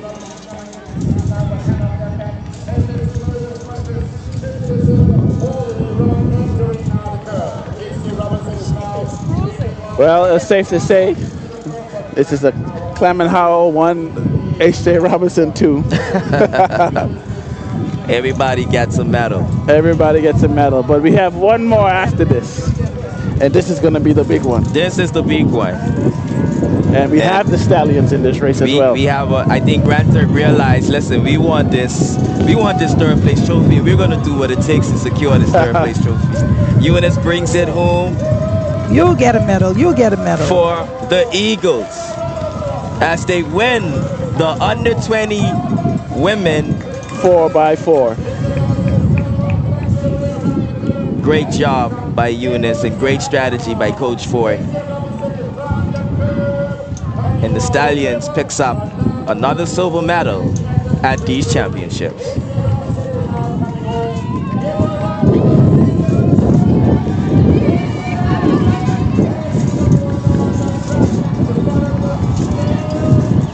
The stadium is alive now. I hear horns. Stop it. Yes. I feel like I'm at Carifta. And yes. H.J. Robinson crosses the line, and that concludes our 4x4 under 20. Very strong. Very strong, yes. So one more opportunity. One more, the final race of these championships. Let me, HJ, get up in this chat. Let's go. Respect. The blue wave is the blue wave waving. Absolutely, they need it now. You have a reason. You have a reason to wave that blue wave. One more chance. Let's see it. Let's see it. One more chance. Do it in the chat or do it in the stadium. And we also Let's have go. British West Indies in this race. We have a full lineup for this under 20. This is for all the marbles. Absolutely. Hey, going for broke. Third place is on the line. There she goes This again. is going to be a race. These young men know what's on the line. Absolutely. So I expect good performances from everyone. HJ stayed back. They want to place in these championships. They know what's on the line. That's good news. That is excellent news. Third place is on the line. Coach Ford. First place is secured. I will highlight that for this championship, watch out for Clement Howell High School, as Coach Ford is known to be a distance specialist. So the Eagles may soar again in this under 20 race. Be mindful of the Eagles. Man, listen, I got goosebumps watching this. I get ready for this. I can tell you, I feel like I'm about to run. Last race. This is the last race of the championships, guys. What has been a exceptional inter-high school track and field and championship. I would like to make mention that these races are sponsored by Grace Bay Resorts. So Grace Bay Resorts closing out Inter-High as our sponsor for the final event. Just want to take a moment to big them up, of course. But as you guys know, the last medal count, British West Indies Collegiate and H.J. Robinson tied at 10 gold medals. And the winner is determined by the most gold medals. So, was it broken just in that last race? It was. British West Indies did go ahead by winning the girls 4x1. It was. Okay. So they should be at 11 if the calculations are still correct. We're also still waiting on results from the high jump.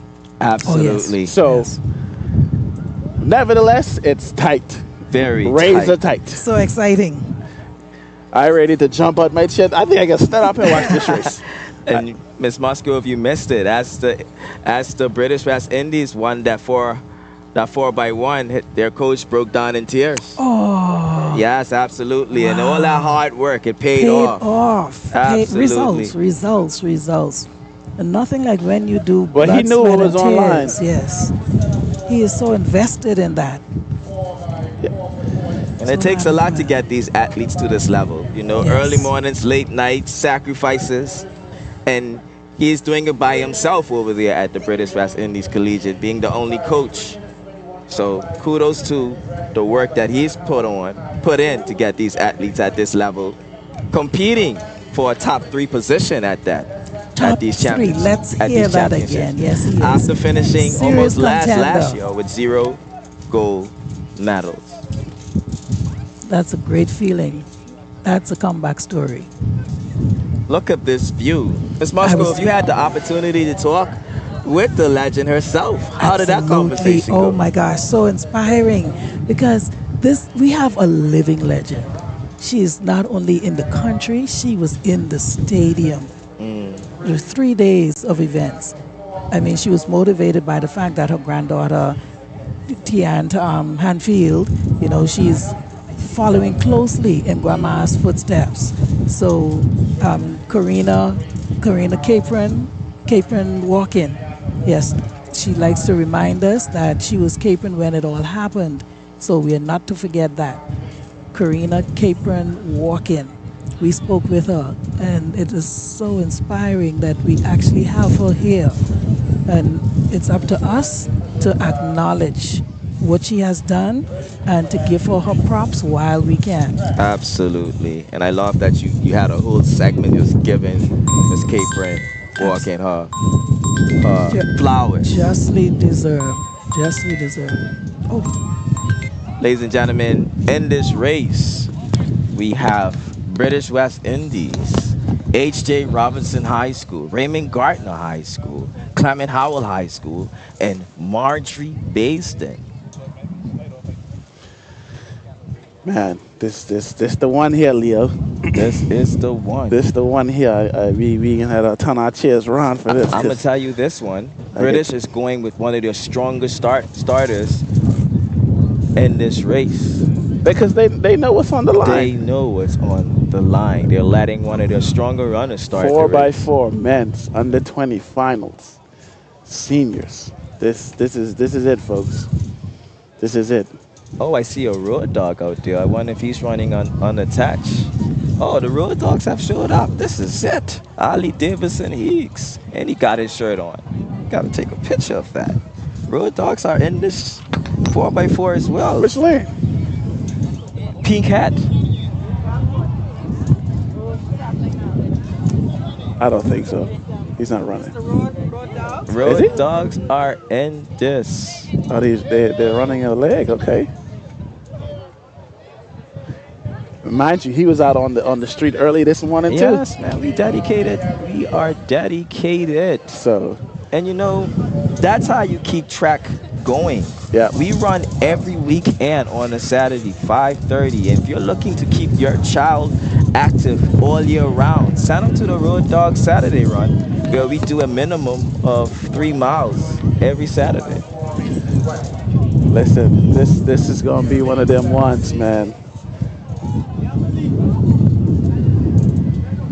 This gonna separate the boys from the men. Absolutely. And just to let you guys know, even though we have unattached runners in this race, they will not medal.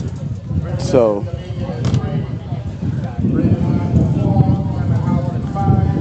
but it's great for the development of these high school athletes to run with unattached athletes.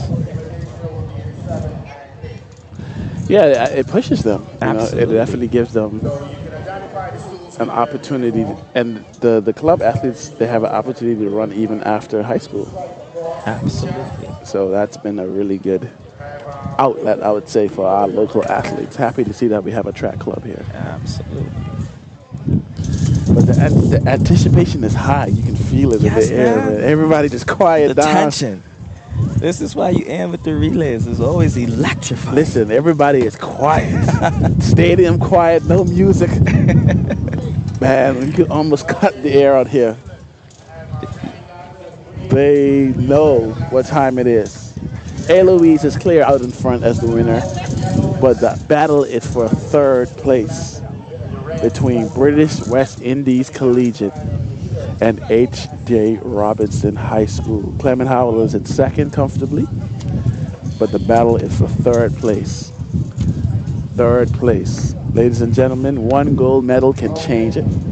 One gold medal is all it takes.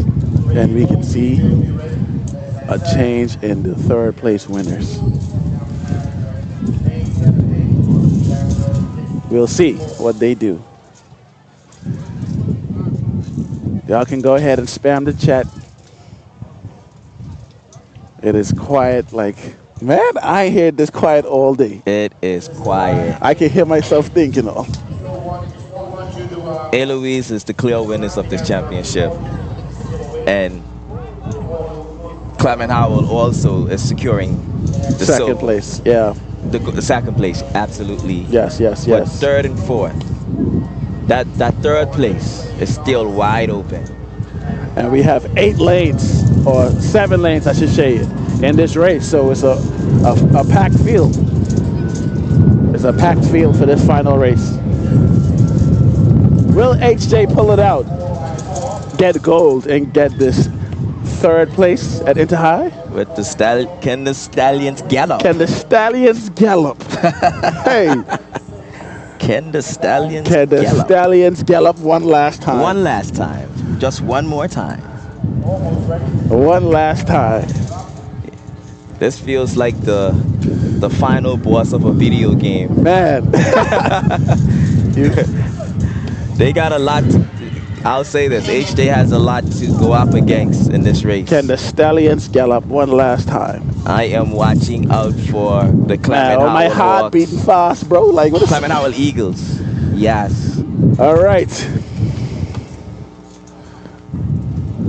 This is for third place. Third place on the line. Third place on the line.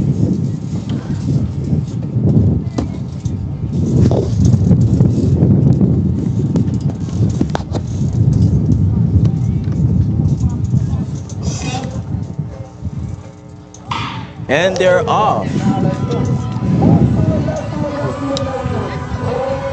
This is going to be a strong race, man. This is going to be a strong race. This is going to be a strong race. Everybody is traveling. Everybody is doing well. Road Dog Ali is maintaining that second place. This is going to be a strong race. And this is all right, Ali. Hey. That's that Road Dog. They need to come train with you. Of course, man. I tell you, we got a great program, man. Is he in front? Yes. Well, in second at the moment. Great run. But Clement Howell, as I said, you have to watch out for the Clement Howell Eagles. This race is between British. This What race a is between. strong race ran by Ali Davison. This race is between British and H.J. Robinson. This race is between British and H.J. Robinson. Are they allowed to cross over at any point? After the 100 meter, they can cross. They can cross right now, and they're making that cross. So we have the unattached athletes in the front, and Clement Howell representing the high school athletes leading that group. Oh, my heart beating. What is this? As predicted. We have the unattached in the front. Clement Howell. Is that Green Machine? That is Green Machine in contention of a medal in this race. Absolutely. Green Machine! Absolutely. Green Machine! And the Blizzards are still there. The Blizzards are still there. Green Machine! Green Machine! Do not count the H.J. Robinson Stallions out as the Eagles take a lead, but it's not commanding. They are still within striking distance. Oh, wow. The Eagles continue to lead. Hey, British is moving on the back straight. British is moving on the back straight. That's their strongest 400-meter runner. It will be a showdown between the Eagles.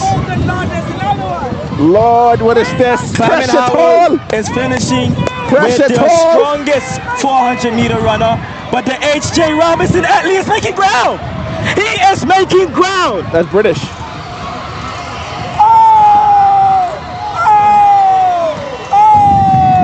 And H.J. has the strongest athlete. H.J. has the strongest athlete in this race, being led by the Eagles. They need a gold. The only way the Eagles is opening up. The only way stretch. The only way they can get in third is if they get gold.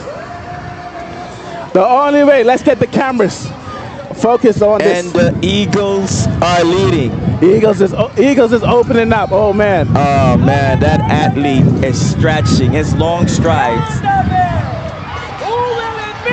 What a run by the Clement H.J. Howell is not going to get that gold. Eagles. Oh wow. Silver. Oh man. The Clement Howell Eagles wins the oh wow 4x4 into high school under 20 oh wow finals. Oh wow, what a race. Wow, that was a race. That was a race. I thought H.J. had a chance. They did. They had their best runner on the last leg. They did, but I think that gap was too much for him to He was overcome. right there. He was right behind him.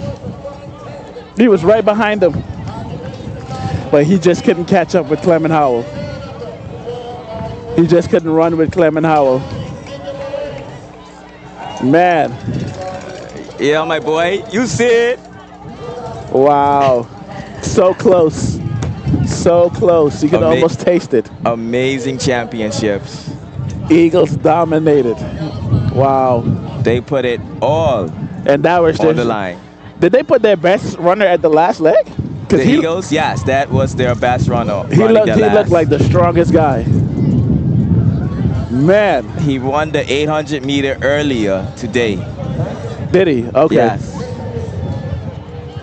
Wow. Amazing running from the Eagles to secure Stallions, another goal. They did their best. The Stallions did their best. Well, we still can't assume. We still have to wait on that official. You're right. You're right. Medal count. You're right.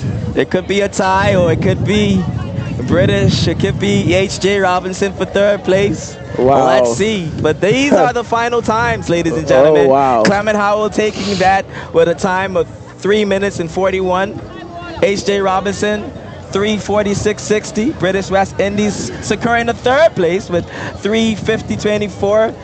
Raymond Gardner High School, fourth place, 4:01.56. And Margie Basin, fifth place with 4:20.83. And that, ladies and gentlemen, man, concludes our games. Wow. That, man, I don't even know how to feel right now. That race took me for a loop, took me for a ride. And it was so anticipated, though. As you said, Ashley, the whole stadium was quiet. Man, they knew what was at stake, and those athletes did not disappoint. I will say that. No, not they at all. They did not disappoint. They came and ran their heart out. I can't be upset. They gave their best effort. They gave it their all. And kudos to the H.J. Robinson Stallions, who, even though they had a flight, they still wanted to fight in these championships. Indeed. And the celebration has begun. Oh, wow. Our winners in their 5th consecutive title. Wow. The Eloise Garland. They ain't even waiting. High School. They're not even With waiting. such a large margin, you don't have to wait. You don't even need to wait. I guess you're right. Man. What a championship. They came and did the thing. 5 consecutive championships, and we'll have to check the history books to see if we've ever had a school dominate the inter-high school track and field championships like Eloise. Man, listen. I just want to see that final paper. I want to see these papers. I want to see that final score sheet, bro. Because that came down to the absolute wire. I'll pack this up for you, brother. Oh, for sure. Thank you so much, ladies and gentlemen. Man, it has been a amazing. Wow. That's all I can say. High school championships. You are looking at a dynasty.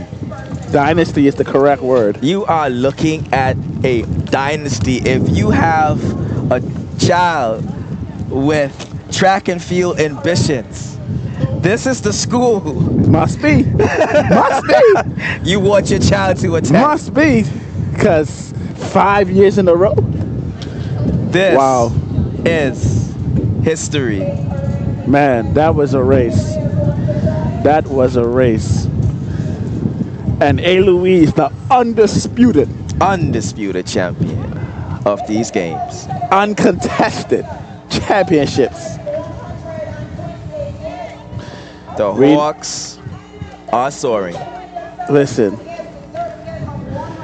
it's been a ride, man. The Hawks are soaring once again. The Hawks are soaring. So we need to see the 2nd and 3rd place. Oh, yes, Lord. we are desperately waiting. Drum roll, please. We know who in first. We ain't got to ask that. We know who's in second, We too, know Ash. who's second. It's that But third place. Absolutely. I need to see. Somebody come run tell me. We need the results. Because wow. What a games. What a race. What a race and championship. And who is that? Who is that right there? I believe, Ashley. I see them lining up. I do not want to assume. Wow. I do not want to assume. But I see British West Indies lining up next to Eloise. I wonder if they have done it. Wow. I do not, again, want to assume. Wow, wow, wow. We need some official. We need some official results. I see Clement Howell getting their band together. I believe, ladies and gentlemen, the British West Indies has made history at these games. I believe they captured third. They've captured third place. I'm getting chills just saying that. Look how small that school is. Wow. This is history in the making. Wow. That's all I can say is wow. We are waiting for the official scores because we don't want to pull a Steve Harvey. Exactly. We are waiting on the official scores, but from our eyeballs, it looks like British. So we have a comment here saying we are biased to HJ, but I want to clarify that HJ and British West Indies Collegiate were very close in third place medaling. So we were just announcing that, you know, HJ just needed one more goal to get back in front of British, or vice versa. So understanding just how close it was, the race was no longer between first or second place. First and second place was cemented. The action was for third place. So just want to clarify that. Congratulations to British West Indies Collegiate. They did a remarkable comeback, and absolutely, they earned it. They definitely earned it. Absolutely, and we cannot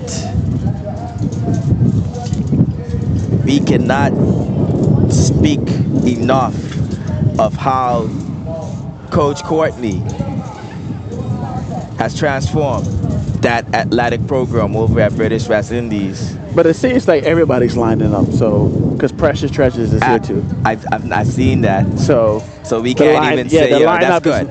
The lineup is not about that. Everybody's gonna line up. Okay. And then they'll announce the winners. So, ladies and gentlemen, we are gearing up for our closing ceremony.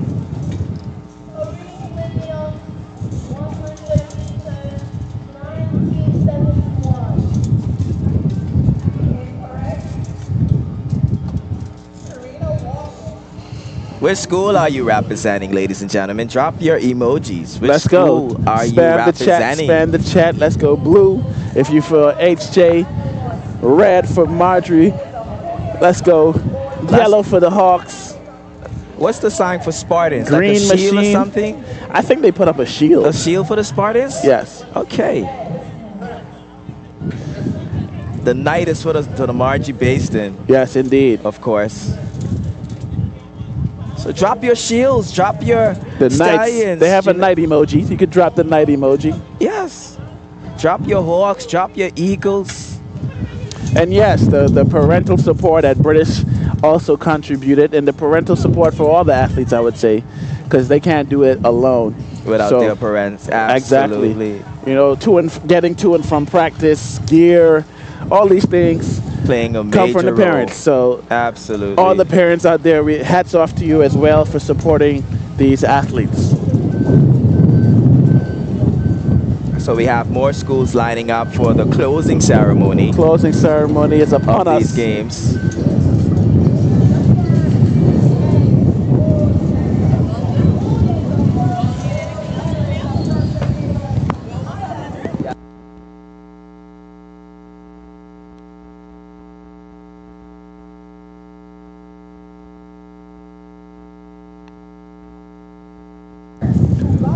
So we get it ready for the closing ceremony. As you can see, still waiting for the official results. But again, what a race, what a day, what a 3 days it's been. It's been man, it's been amazing. Absolutely amazing. Credit the coaches and the work they've done to get these athletes to where they are today. We have seen an exceptional championships, track and field championships. And I'm saying thank you to the coaches, because when you interview these athletes, Ashley, they are well educated, indeed, in the field, with the knowledge of track and field.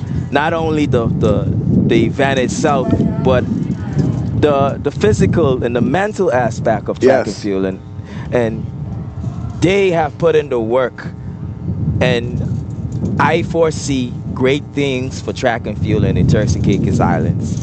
And as you look behind these athletes, you will see sponsorship banners. We have to invest and continue to invest in these events and in these athletes if we want to see world-class performances. Indeed, indeed. So kudos to our sponsors. Man, what a 3 days it's been. It's been amazing to see the support. Wow. Just speechless, guys. Just speechless. It's been amazing. Absolutely.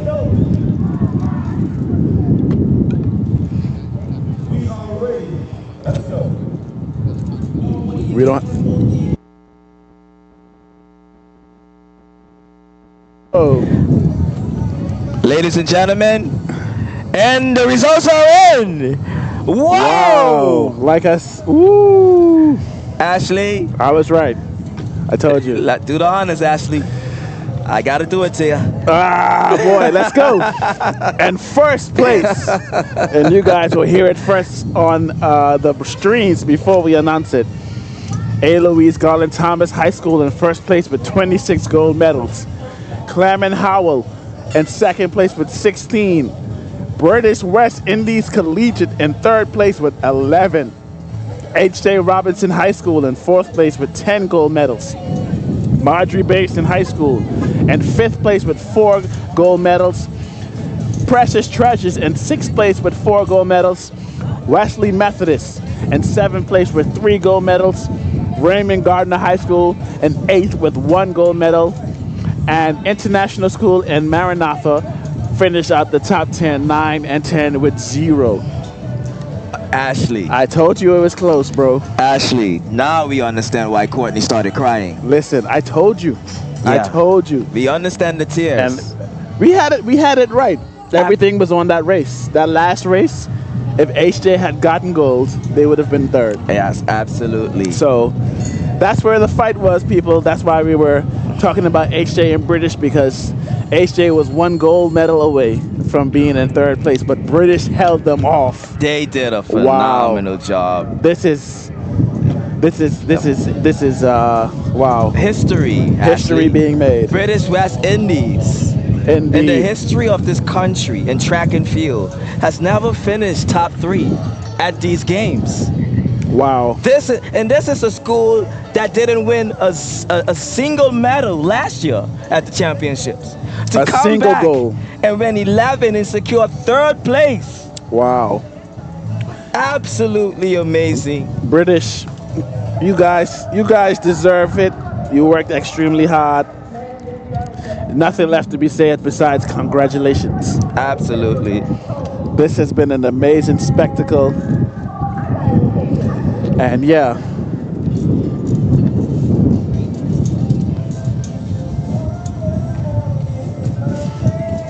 Yes, ladies and gentlemen. We speak of British, but we cannot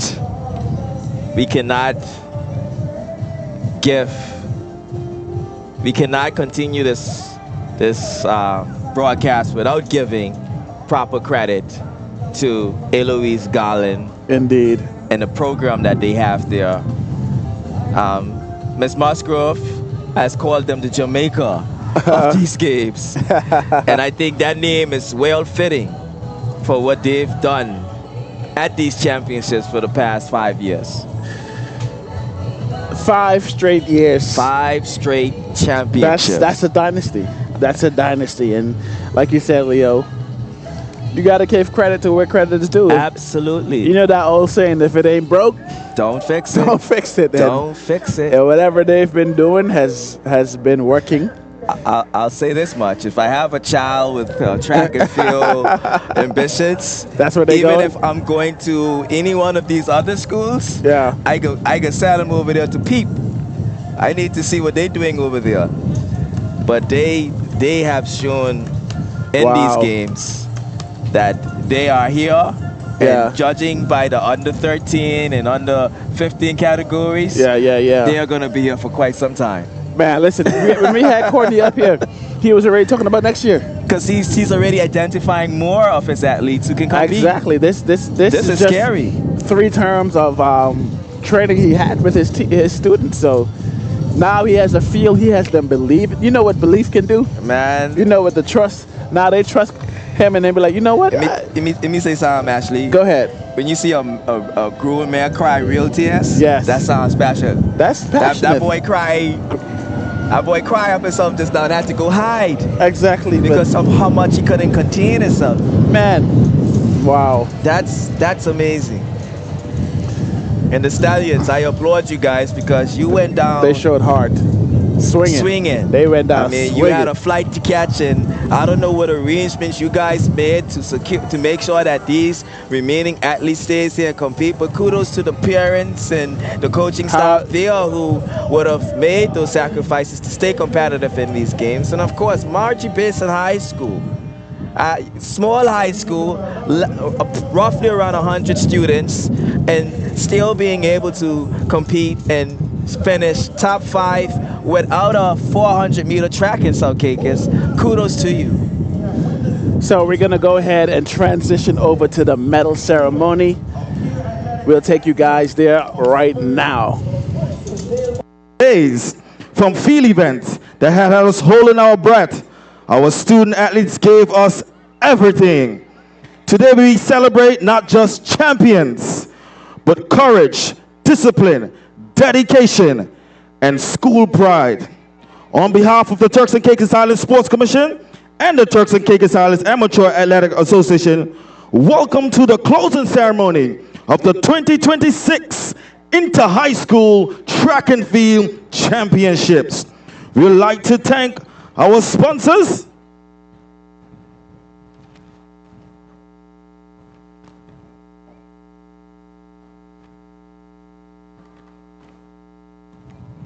Graceway Communities, Grace Bay Resort, Ruby's TCI, Flow, the Gaming Commission, Rent and Event, Grace Bay Car Rentals, Tropical Shipping. That says our sponsors. Now, ladies and gentlemen, we'll have some brief remarks.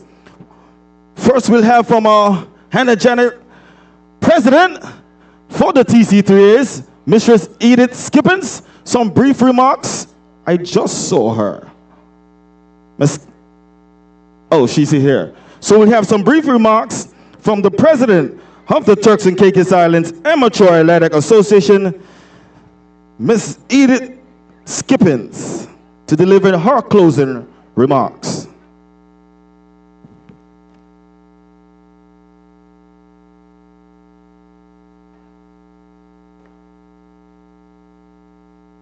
Good afternoon, everyone. I'm so happy to see that we still have a good crowd in the audience here at our closing ceremony this evening. First of all, before I even thank our athletes, I would like to thank the parents and supporters of these athletes that came out to support our athletes in great numbers. Then I would like to thank all of the school, the PE teachers, the coaches, and the athletes. I'd like to thank all of our sponsors, including the Commonwealth Games Association, the Sports Commission.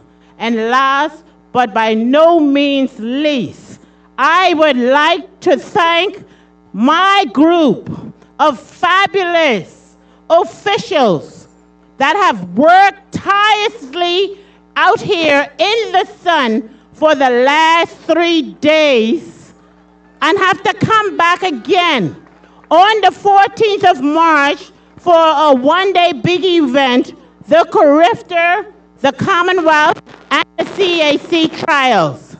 And then they're back here again on the 18th, 19th, and 20th of March for the Inter-Primary School Championship featuring more than 600 student athletes. So once again, let's hear a big round of applause for everyone involved. Thank you, and thank you.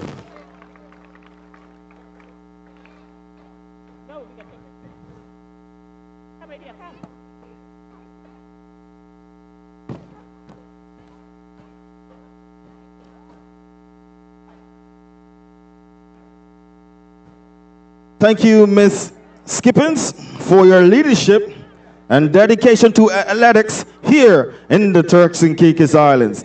At this time, I invite my director of the Turks and Caicos Islands Sports Commission, Mr. Jared Forbes. Mr. Forbes continues to champion opportunities for our youth through sport and development. Good evening, everyone. I'll definitely like to echo the sentiments of Ms. Skippings. I want to thank the fans for staying. This is definitely a display of love and affection for our athletes. Athletes, you did not disappoint. This was 3 days of grit, grind, and excellence, and we thank you for your performance. I'd like to thank everyone who made this event possible. Of course, an event of this magnitude requires a tremendous amount of coordination and collaboration from the schools, the coaches, the officials, the volunteers, the sponsors, my team at the Sports Commission, the Red Cross, the police department, the regiment. So many persons made this event possible. And of course, this could not be done without you, the fans. We thank you. Well, now it's time for the medal ceremony. This is an exciting time. Let's see who's the victorious team. Thank you, everyone. Thank you, Mr. Jared, Director of the Turks and Caicos Islands Sports Commission. And now the moment the athletes have been waiting for. We proceed with medals and trophy presentations.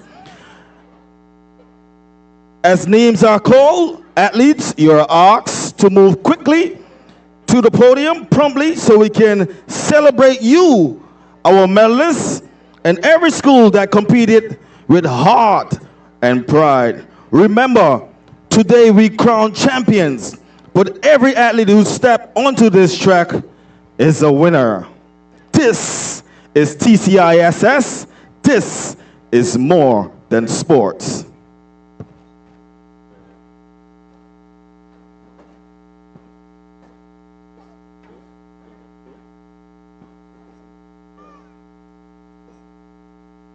So we'll start with boys 11 to 15 shot put juniors. In third place from Clement Howell High, we have Joseph Bentley. Move quickly to the podium. Can I get our sponsor, Grace Bay Car Rentals? Can we have a sponsor from Grace Bay Car Rentals? Yes, we do. Do we have a sponsor from Grace Bay Car Rentals? Ms. Skippins? Thank you, Ms. Skippins. So third place goes to Joseph Bentley. Who knows this? He is the brother of Love Joseph. No, I'm joking. In third place, we have Tamani Gardner from Raymond Gardner High. Second place. Tamani Gardner, second place. Is he here? Can we get a representative? Can we get a representative from the school?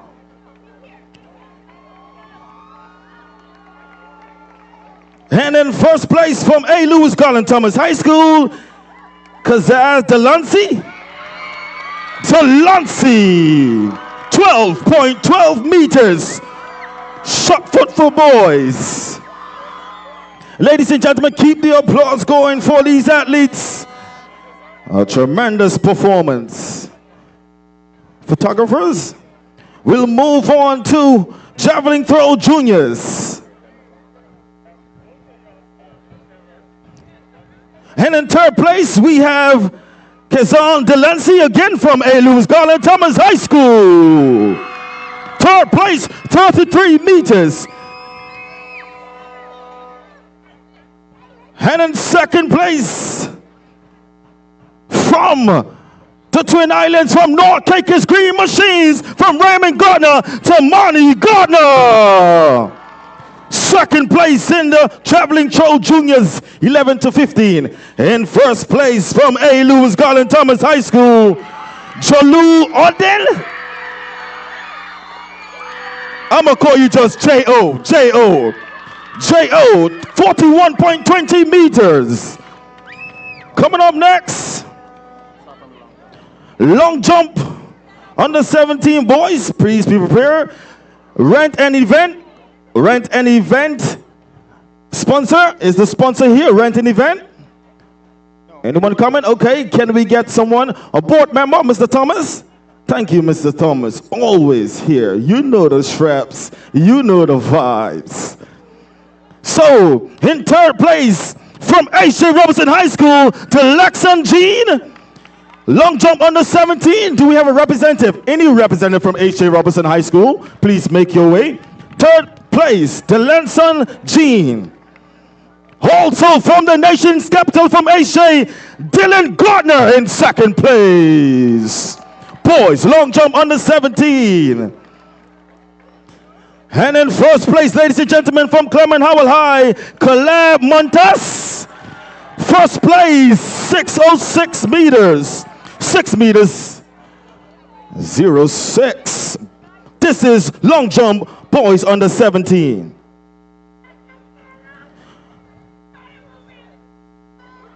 Mr. Thomas, stay right there, sir. Coming up next, we have long jump under 19 boys, girls. Long jump under 19 girls. And in third place from Raymond Gardner High, Esterella Sia. Girls 18 to 19 long jump from Raymond Gardner High, Esterella Sia. My apologies. Sierra, Miss Sierra. My apologies. And we have the big one from Margie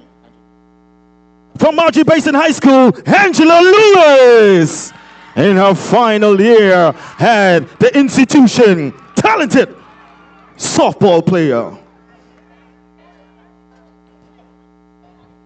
And in first place, you know the straps, you know the vibes, from BWIC, Jamiah James. 2 gold medals, 1 silver. You know the straps. Coming up next, long jump, boys under 19. And in third place from Clement Howell High, Christopher Joseph. Make your way quickly, ladies and gentlemen.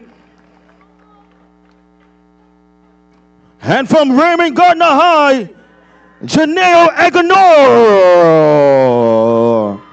Woo, woo, woo. Woo, woo, woo. Raymond Gardner High is on the podium. And in first place from BWIC, this is David Hall. Long jump boys under 19, 5.88 meters. Girls 14 to 15 high jump standby. Talented soccer player in third place from H.J. Robertson High School, Acknowledgement. 14 to 15 high jump from H.J. Robertson High School. If you know the person is not here, get a representative, send them quickly, ladies and gentlemen. In third place from A. Lewis Garland Thomas High School, Zakia Stubbs. Second place, 1.4 meters. And in first place from A. Lewis Garland Thomas High School, Danjin Lucas. Miss Lucas. Goal, 1.46 meters. Stick around, ladies and gentlemen. Coming up next, 11 to 15 Discus Girl Juniors. And in third place from Raymond Gardner High School, this is Doris Bassett. 11 to 15 Discus Throw, Raymond Gardner High School, 22.25 meters. And in second place from A. Lewis Garland Thomas High School, Kazan DeLincy. DeLincy is racking up things. Second place. And in first place from the Twin Island School, from Raymond Gardner High School, this is Tanani Gardner. Tamani, I hope I'm pronouncing your name right. This is Mr. Gardner, first place. Coming up next, boys 16 to 19 discus throw. Boys 16 to 19 discus throw juniors. From the island that has the American Airlines, you know him. This is England Emmanuel from Marjorie Payson High School. In third place, they have international flights. Take that. Take that. From Raymond Gardner High School in second place, this is Joshua Innocent. This is boys 16 to 19 discus throw. And from the defending champion school, this is Giovanni Jean from A. Lewis Garland Thomas High School. You know the straps. You know the vibes. Now, boys 16 to 19 javelin throw. Boys 16 to 19 javelin throw. In third place from Raymond Gardner High School, Malik Peters.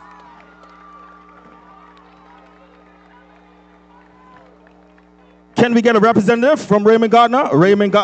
Folks, you need to move quick, boss. Boss man, move quick, boss.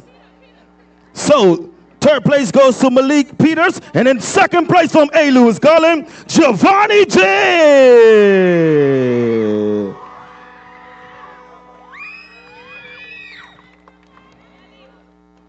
The Hawks. And in first place from Marjorie Payson High School, Ewan Emmanuel, 37.82 meters. Can we get a representative from Rubens TCI? Mr. Thomas, thank you. But stand by, sir. We may need you again. You know the straps. You know the vibes. So 400 meters next. Girls 11 to 13 in third place from A. Lewis Garland Thomas High School, and Joseph. Rubens TCI sponsored event. Girls 11 to 13, 400 meters. And in second place from H.A. Robertson High School, Jemiah Robertson. Representative, please, H.A. H.A., can you send a representative? They had to catch the plane back. You know the cruise ship coming tomorrow morning. Take that. Ladies and gentlemen, for the gold medal from A. Lewis Garland Thomas High School, Electra.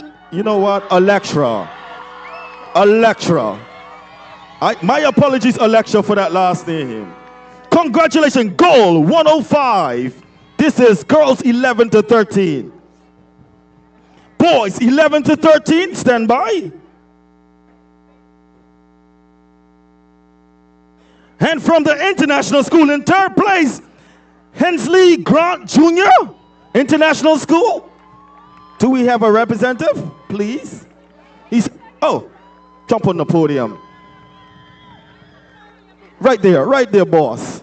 Third place to Grant Jr. And in second place from A. Lewis Garland Thomas, Marvin's Discus. Second place. This is 11 to 13 boys, 400 meter dash. And in first place, gold medal, you know the straps. This is Rose Cox. Talented. You see him on the track. Rose. And so girls 14 to 15, 400 meters. From the nation's capital, AJ, this is Chanel Campbell. Send a representative, AJ. Please. Mr. Buckley, are you here? Somebody needed to coordinate down there. So, in second place from A. Lewis Garland Thomas, Nisha Pate. Sorry, Pate. You know I know your name. Pate. She trains at the sports performance. Well, she does the sport performance training for school sports. And ladies and gentlemen, she's the sister for Love Joseph, one of our Carifta medalists. You know the straps, you know the vibes. This is Daphne Joseph. It runs in the family, ladies and gentlemen. Take note.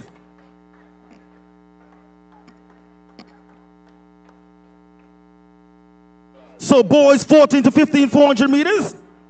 From A. Lewis Garland Thomas High School, Duran Malbrans. Deadrian. All right, Deadrian. Third place. I can pronounce your last name. My apologies.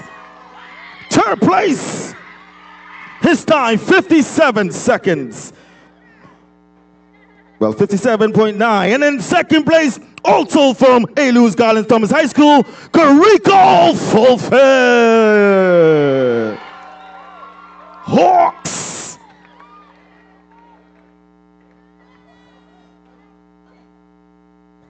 And from the nation's capital, from H.F. Robinson High School, LeVinson Collin. Oh, he's here? This is 14 to 15 boys, 400 meters. Spectators, please keep the applause. These athletes are on the medal podium. So girls 16 to 17, 400 meters. Under 17. And then third place from Marinata Academy, Vernay Henfield. Any representative from Marinata Academy? They are the boys into high school. Oh, you here? Oh, yes, you here. I see you. Miss Henfield, third place. 109.14. And in second place from BWIC, Susie Cheney. Is Susie here? Okay. From BWIC. And you know the straps, you know the vibes, you know her from Clement Howell High. This is Tania Gardner. She is a national representative, always making the Carifta team.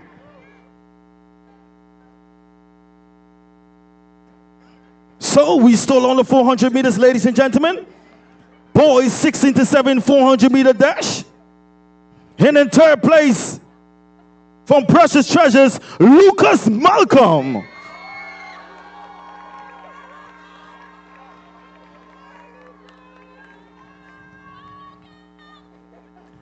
And from Clement Howell High, Tony Francois. Second place, boys 16 to 17, 400 meters.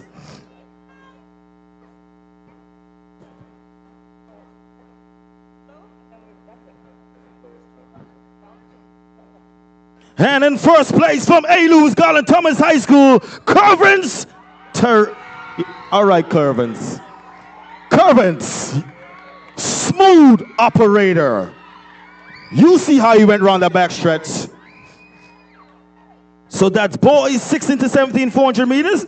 Girls 18 to 19, 400 meters. This one was a hot race. From Raymond Gardner High School, Estamarella Sierra. Boy, Sarah, my apologies, Sarah.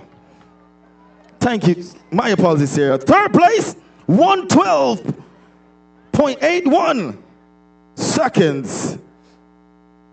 And from BWIC, you see her burning up the track for the 1 and 2. From right here from Venetian Road, this is Jamaya James. Silver for BWIC. And in first place, you know the straps, you know the vibes from Clement Howell High, Janiqua Wilson. Is Shaniqua here? Okay, perfect. So boys 18 to 19, 400 meters. This is the last 400 meters, ML ceremony. Boys stand by. From Raymond Gardner High School, Janio Aguilar. Third place. Boys 18 to 19, 400 meters.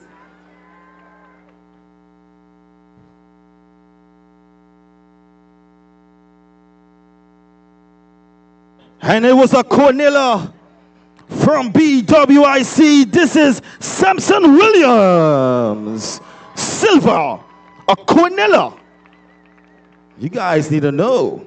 It was a 1-2 for BWIC. That's what we call it in track and field, a Cornella. Hey, you know the straps, you know the vibes from BWIC. We know him as Morai, but his government name is Lorano Misse. Ladies and gentlemen, take note.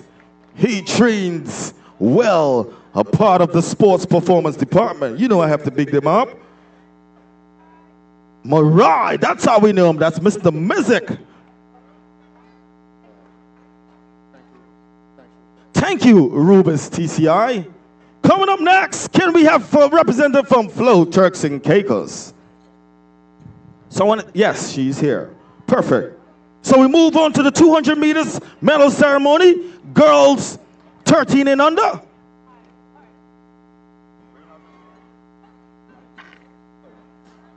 From H.J. Robinson High School, Aaliyah Williams. Third place. Flow Turks and Caicos. And in second place from A. Lewis Garland Thomas High School, Electra.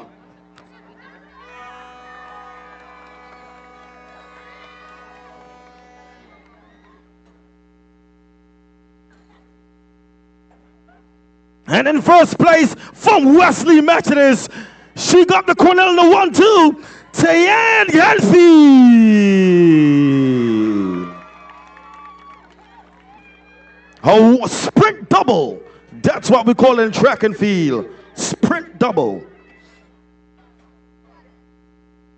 So boys 11 to 13, 200 meters dash. On the 13, stand by.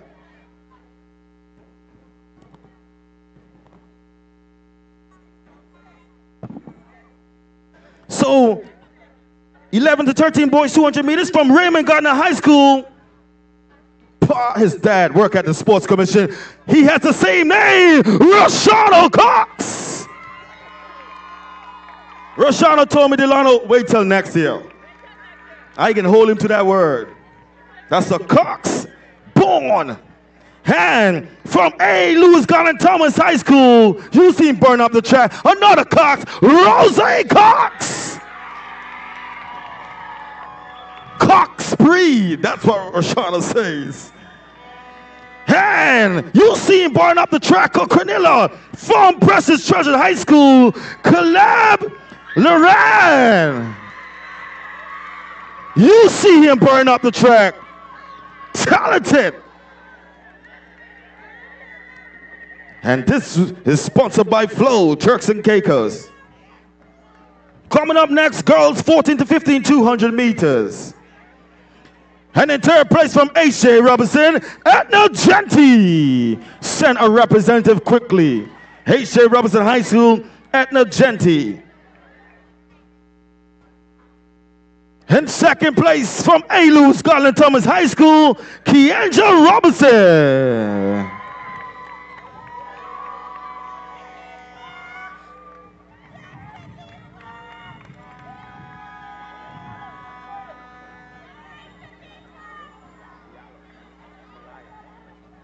And in first place, Mayala Wilson.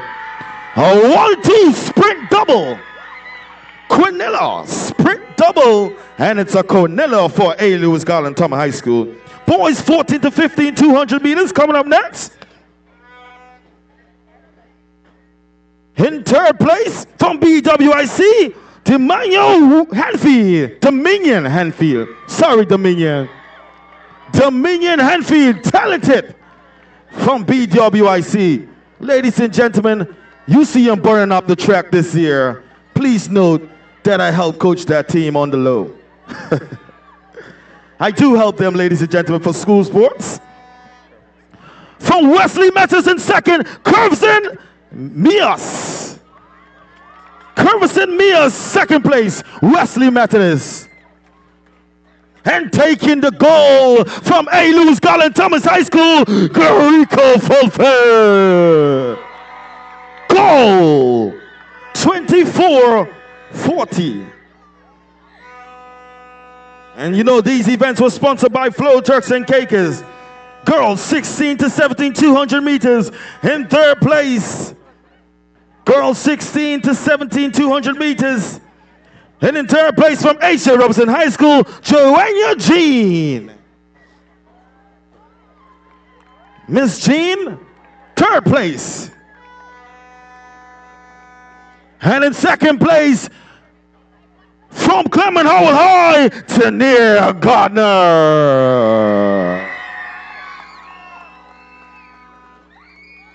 Now in first place are also a talented soccer player, a national when it comes to soccer, from Clement Howell High, Cynthia Marcel.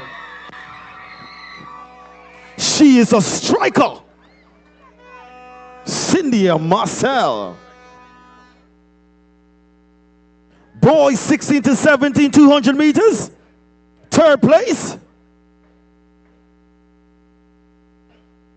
From H.J. Robertson High School, Alex Aganur. Center representative from H.J.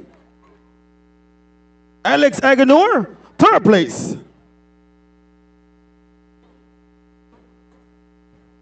And from Wesley Methodist, silver, Raiden Rojas from Wesley Methodist. Guys, please move quick or send a representative. And this one is talented from A. Lewis Garland Thomas High School, Corvins. Goal, 23.48.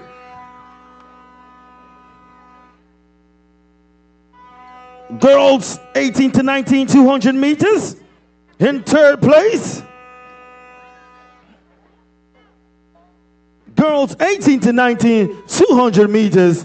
In third place, from Marjorie Basin High School, Vil Jamara. Send a representative, please. Guys, if you notice they are not here, please send a representative.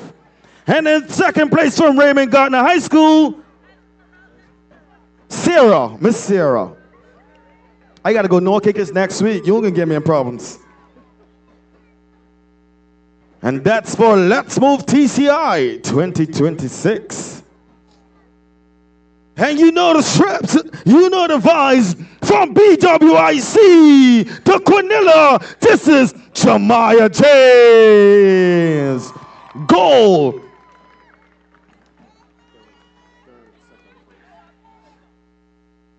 Boys, 18 to 19, 200 meters. In third place, Simpson Williams from BWIC, third place.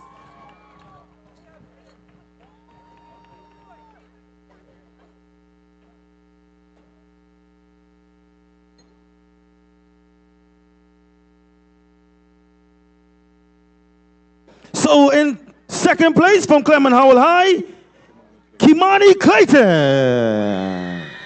Second place, boys 18 to 19, 200 meters. And in first place, you know the straps, you know the vibes from BWIC. We know Mesmerai, but his government name is Lorano Missy. 100, 200, 400 gold medals at Inter High School Track and Field Championships. Ladies and gentlemen, due to time, we will have the finals.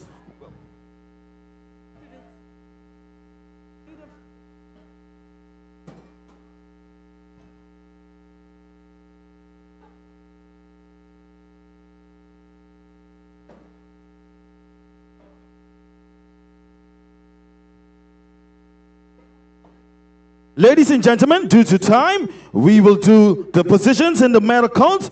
Coaches and athletes, please note, we will send the individual trophies and the rest of medals to the school. So ladies and gentlemen, due to time, we have to get this going. So we'll do the medal count. And the top 3, this is what you've been waiting for. We started from 11th place. In 11th place from Blue Hills, Maranatha Academy. 2 bronze and, well, 2 bronze. Total of 2 medals. In 9th and 10th place, International School. 1 silver, 2 bronze. A total of 3 medals. Quality Athletics. 1 gold. 1 gold. That's it. 1 gold. In 9th place, Raymond Gardner High School. 8th place, Raymond Gardner High School. 1 gold, 9 silver, 13 bronze, a total of 23 medals. 7th place, Wesley Methodist. 3 golds, 3 silvers, 2 bronze, a total of 8 medals. And in 6th place, Precious Treasures International School. 4 golds, 1 silver, 2 bronze, a total of 7 medals. The top 5, Marjorie Basin High School. 4 golds, 9 silvers, 7 bronze, a total of 20 medals. In 4th place, from the nation's capital, H.J. Robinson High School. 10 golds, 16 silver, 19 bronze, a total of 45 medals. The top 3, ladies and gentlemen. Woo, woo, woo. Mr. Bean, Godfrey Bean, the president of the Commonwealth Games, will present this trophy. Because, ladies and gentlemen, this is history. This is what inter-high school track and field is about. This is what we do. This is why we run the race. This is more than sports. You see the build-up. He's my friend, coach right here at Venetian Road, left the championship school, came back and get a trophy. This school hails from right here. This is British West Indies Collegiate, 3rd place. Ladies and gentlemen, it is a history. History. This is the first time BWIC is on the podium, and my good friend Courtney Mizik make it happen. Ladies and gentlemen, this team is also the sports performance training. I help coach the team. You know the athletes, you know the vibes, you know the straps. This is BWIC. 3rd place, ladies and gentlemen. Take your pictures. This never happened in the history of the school. You know they're known for everything. But now the name is etched into history. Take it from me. Don't play. No pain, no gain. This is TCISS, Turks and Caicos Islands School Sports. Oh, my apologies. Sorry, I got carried away. 12 golds, 8 silvers, 8 bronze, a total of 28 medals. 12 golds, 8 silvers, 8 bronze, 28 medals. Ladies and gentlemen, this is a history. Congratulates the team from BWIC. This is track and field. Congratulations, my good friend. You have done a history making. You know I got you. You know the straps. Ladies and gentlemen, 2nd place. Can I get Mr. Forbes? Mr. Jared Forbes? Director of the Turks and Caicos Islands Sports Commission. This team hails from Blue Hills Providenciales, coached by Randy Ford, a legend in the sport. 19 golds, 13 silvers, 8 bronze, a total of 40 medals. You know the straps, you know the vibes. This is the Eagles, this is Clement Howell High School. Led by their captain, Eunice Missick, led by the other captain, Tony Francois. Ladies and gentlemen, this is Clement Howell High. The Eagles soar to great heights.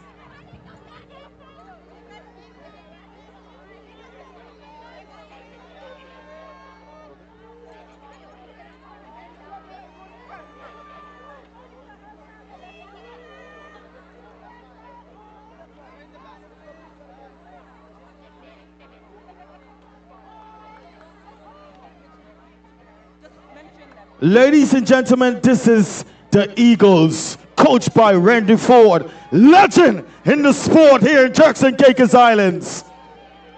Mr. Ford and your team, thank you very much for your dedication, hard work to this team.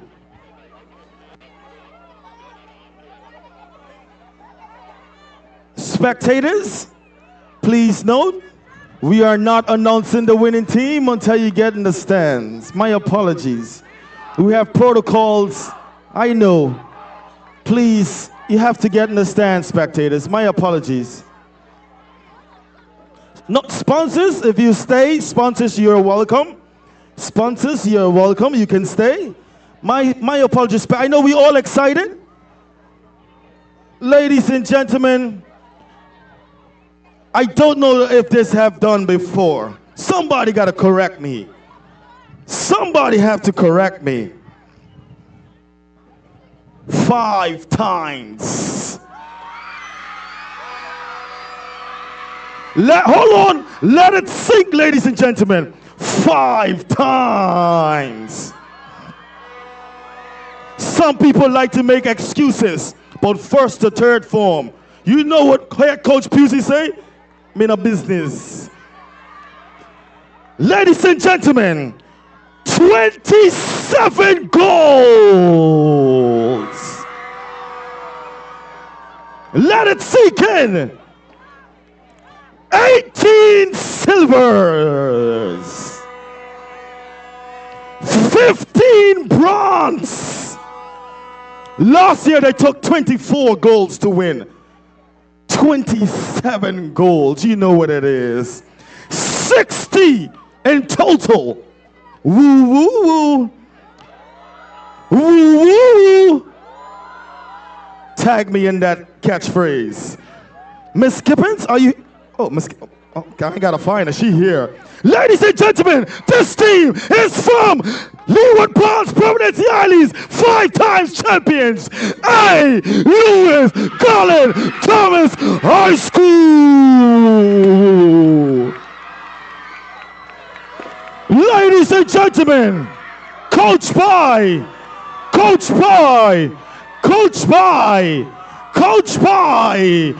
Mr. Pusey.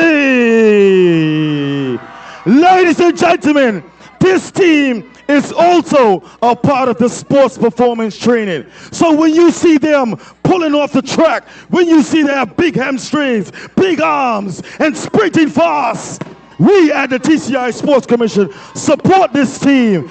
This team has asked us for help. Any team here can ask us for help. Fireworks! DJ, let me get that championship song. Champion. Let me get that by DJ Bravo. Let me get that for A. Lewis Collin Thomas High School. The Hawks.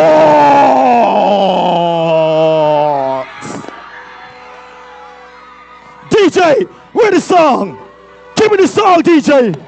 Give me the song, DJ. Give me the song. Give me the song, DJ. You know it. Let it rock. Let it rock. Let it rock. Let it go. Let it go. Let it go.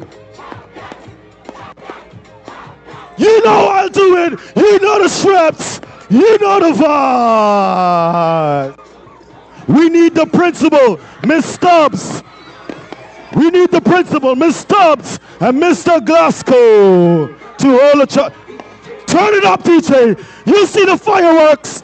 This is how we do it at Turks and Caicos Island Sports Commission. Do we have any fans here for A. Lewis Garland Thomas High School?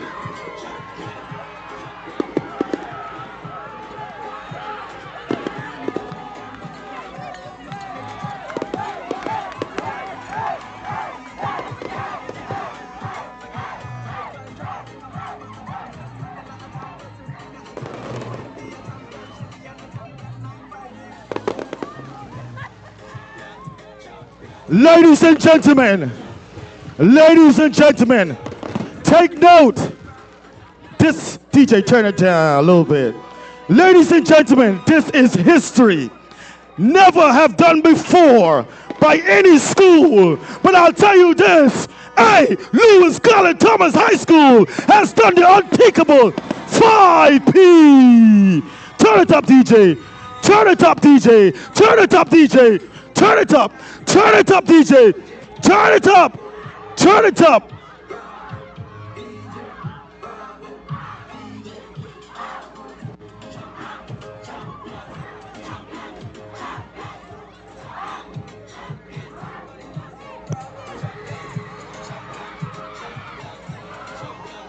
Mr. Boozy, congratulations, my brother. We have worked tirelessly. I stress you, you stress me. We are coaches. Job well done. I coach the teams. I help coach the teams, ladies and gentlemen, in strength and conditioning. Ladies and gentlemen, I want to thank all our sponsors. I want to thank all our volunteers. I want to thank the Sports Commission staff. Ladies and gentlemen, you have it. We have new. Boy, I can tell you. New, not new. Why I'm saying new? You know why I'm you're saying thinking new? about British. Absolutely. Absolutely. You're thinking about British. We have two historical feats tonight. Yes. We have the 5-time champions. Yes. Never been done in the history of these games. And what's the second one, Ashley? We have Clement Howell in second, and we have British West Indies Collegiate coming in third place by one gold medal over HJ. Actually, 2 gold medals. Let me correct that. As you can see, the medal count there. But the first time in history they ever placed in the top 3. So, man, it's. You know, we've been. And Ashley, we have to be honest with the audience. Yes. We've been criticized for praising Courtney too much throughout this broadcast, right? But man lie, women lie. Numbers don't lie. Numbers don't lie. Man, listen. This is why we've been singing that young man so many praises. Look at. First time in the school's history. First time. I don't think people understand how big that is. How monumental this moment is for the collegiate. Man, he like I said, he was on the show earlier, and he's already talking about next year. So and he's already identified athletes who he can make better. He got them better in 3 terms. So imagine a whole off season. Oh my! Ladies and gentlemen. Ladies and gentlemen. We have witnessed history tonight. Yes. Not only has this been a historic night for athletics in this country, but the execution of these games, the quality of the broadcast. Yes. We've been saying that we are ready for Carifta. It's because if you've been to the National Stadium, you would see why. From production to execution of the races, we have something special going on. Indeed. And in the athletics field, and kudos to everyone, parents, coaches, the staff of the Sports Commission, the sponsors. Indeed. You guys have made this possible. And listen, Ashley, if I'm a sponsor watching this right now and listening in, I have a sense of pride. You've contributed to a historic night. You are part of what happened this weekend. Absolutely. Well, Mr. Brooks, you've been here for 2 days. Yes. Tell me about your experience. Man, this has been an experience like none other. This is my first time, I would say, doing TV along with broadcasting. know, I do radio sports on the go on RTC, but man, the experience has been seamless for me. You know, I was a bit nervous coming in because I'm like, man, how is this going to work? But the production has made it so easy for us to do our jobs here, and covering the athletes, talking about sports, something that I love to do. The environment, just the energy around it, man, it's been an amazing experience for me, and I'm very happy that, you know, I was here to witness history. 5-time champion, first-time podium finishers. Absolutely. You know, seen some records get broken during the event. So it's been a phenomenal event. I couldn't be happier with the decisions that were made in terms of all the amendments that were made to the track events in terms of how we're going to do the point system, you know, the disqualifying system, getting our athletes ready for international competition. That's the biggest thing. And you know, it all starts with laying foundation. Yes. And what we're seeing tonight is that we have a strong foundation for the future of track and field in this country, which is the #1 sport in the Caribbean. Really? Track and field. Absolutely. Yes. That sport has created more opportunities for Caribbean countries than any other sport in the Caribbean. So track and field, the Turks and Caicos Islands has a strong foundation, as you can see. Sure. And not only do we have a strong foundation, we have persons with systems that know how to build successful systems. Yes. And when we talk about investing in our people, Courtney would have left this country at a very young age, transitioned to Jamaica, educated herself, came back. And now look what he's done. Look what he's doing. Man, you can't say enough about everything that has happened this weekend, man. It's been a phenomenal experience. I hope that, you know, the persons in Provo at least pass by, even if you didn't stay, you know, you just pass by and understand, okay, like we've been saying, we're ready for bigger and better. Oh, man. You know, in terms of track meets, even if it isn't Carifta, you know, you can invite other meets here. Absolutely. You understand? So just want to give the Sports Commission a big shout out. You know, the sports department, everybody involved with making all of this happen, the logistics. It's not easy to pull off this level of production. Not at all. This level of execution, you know, from the security all the way to the athletes.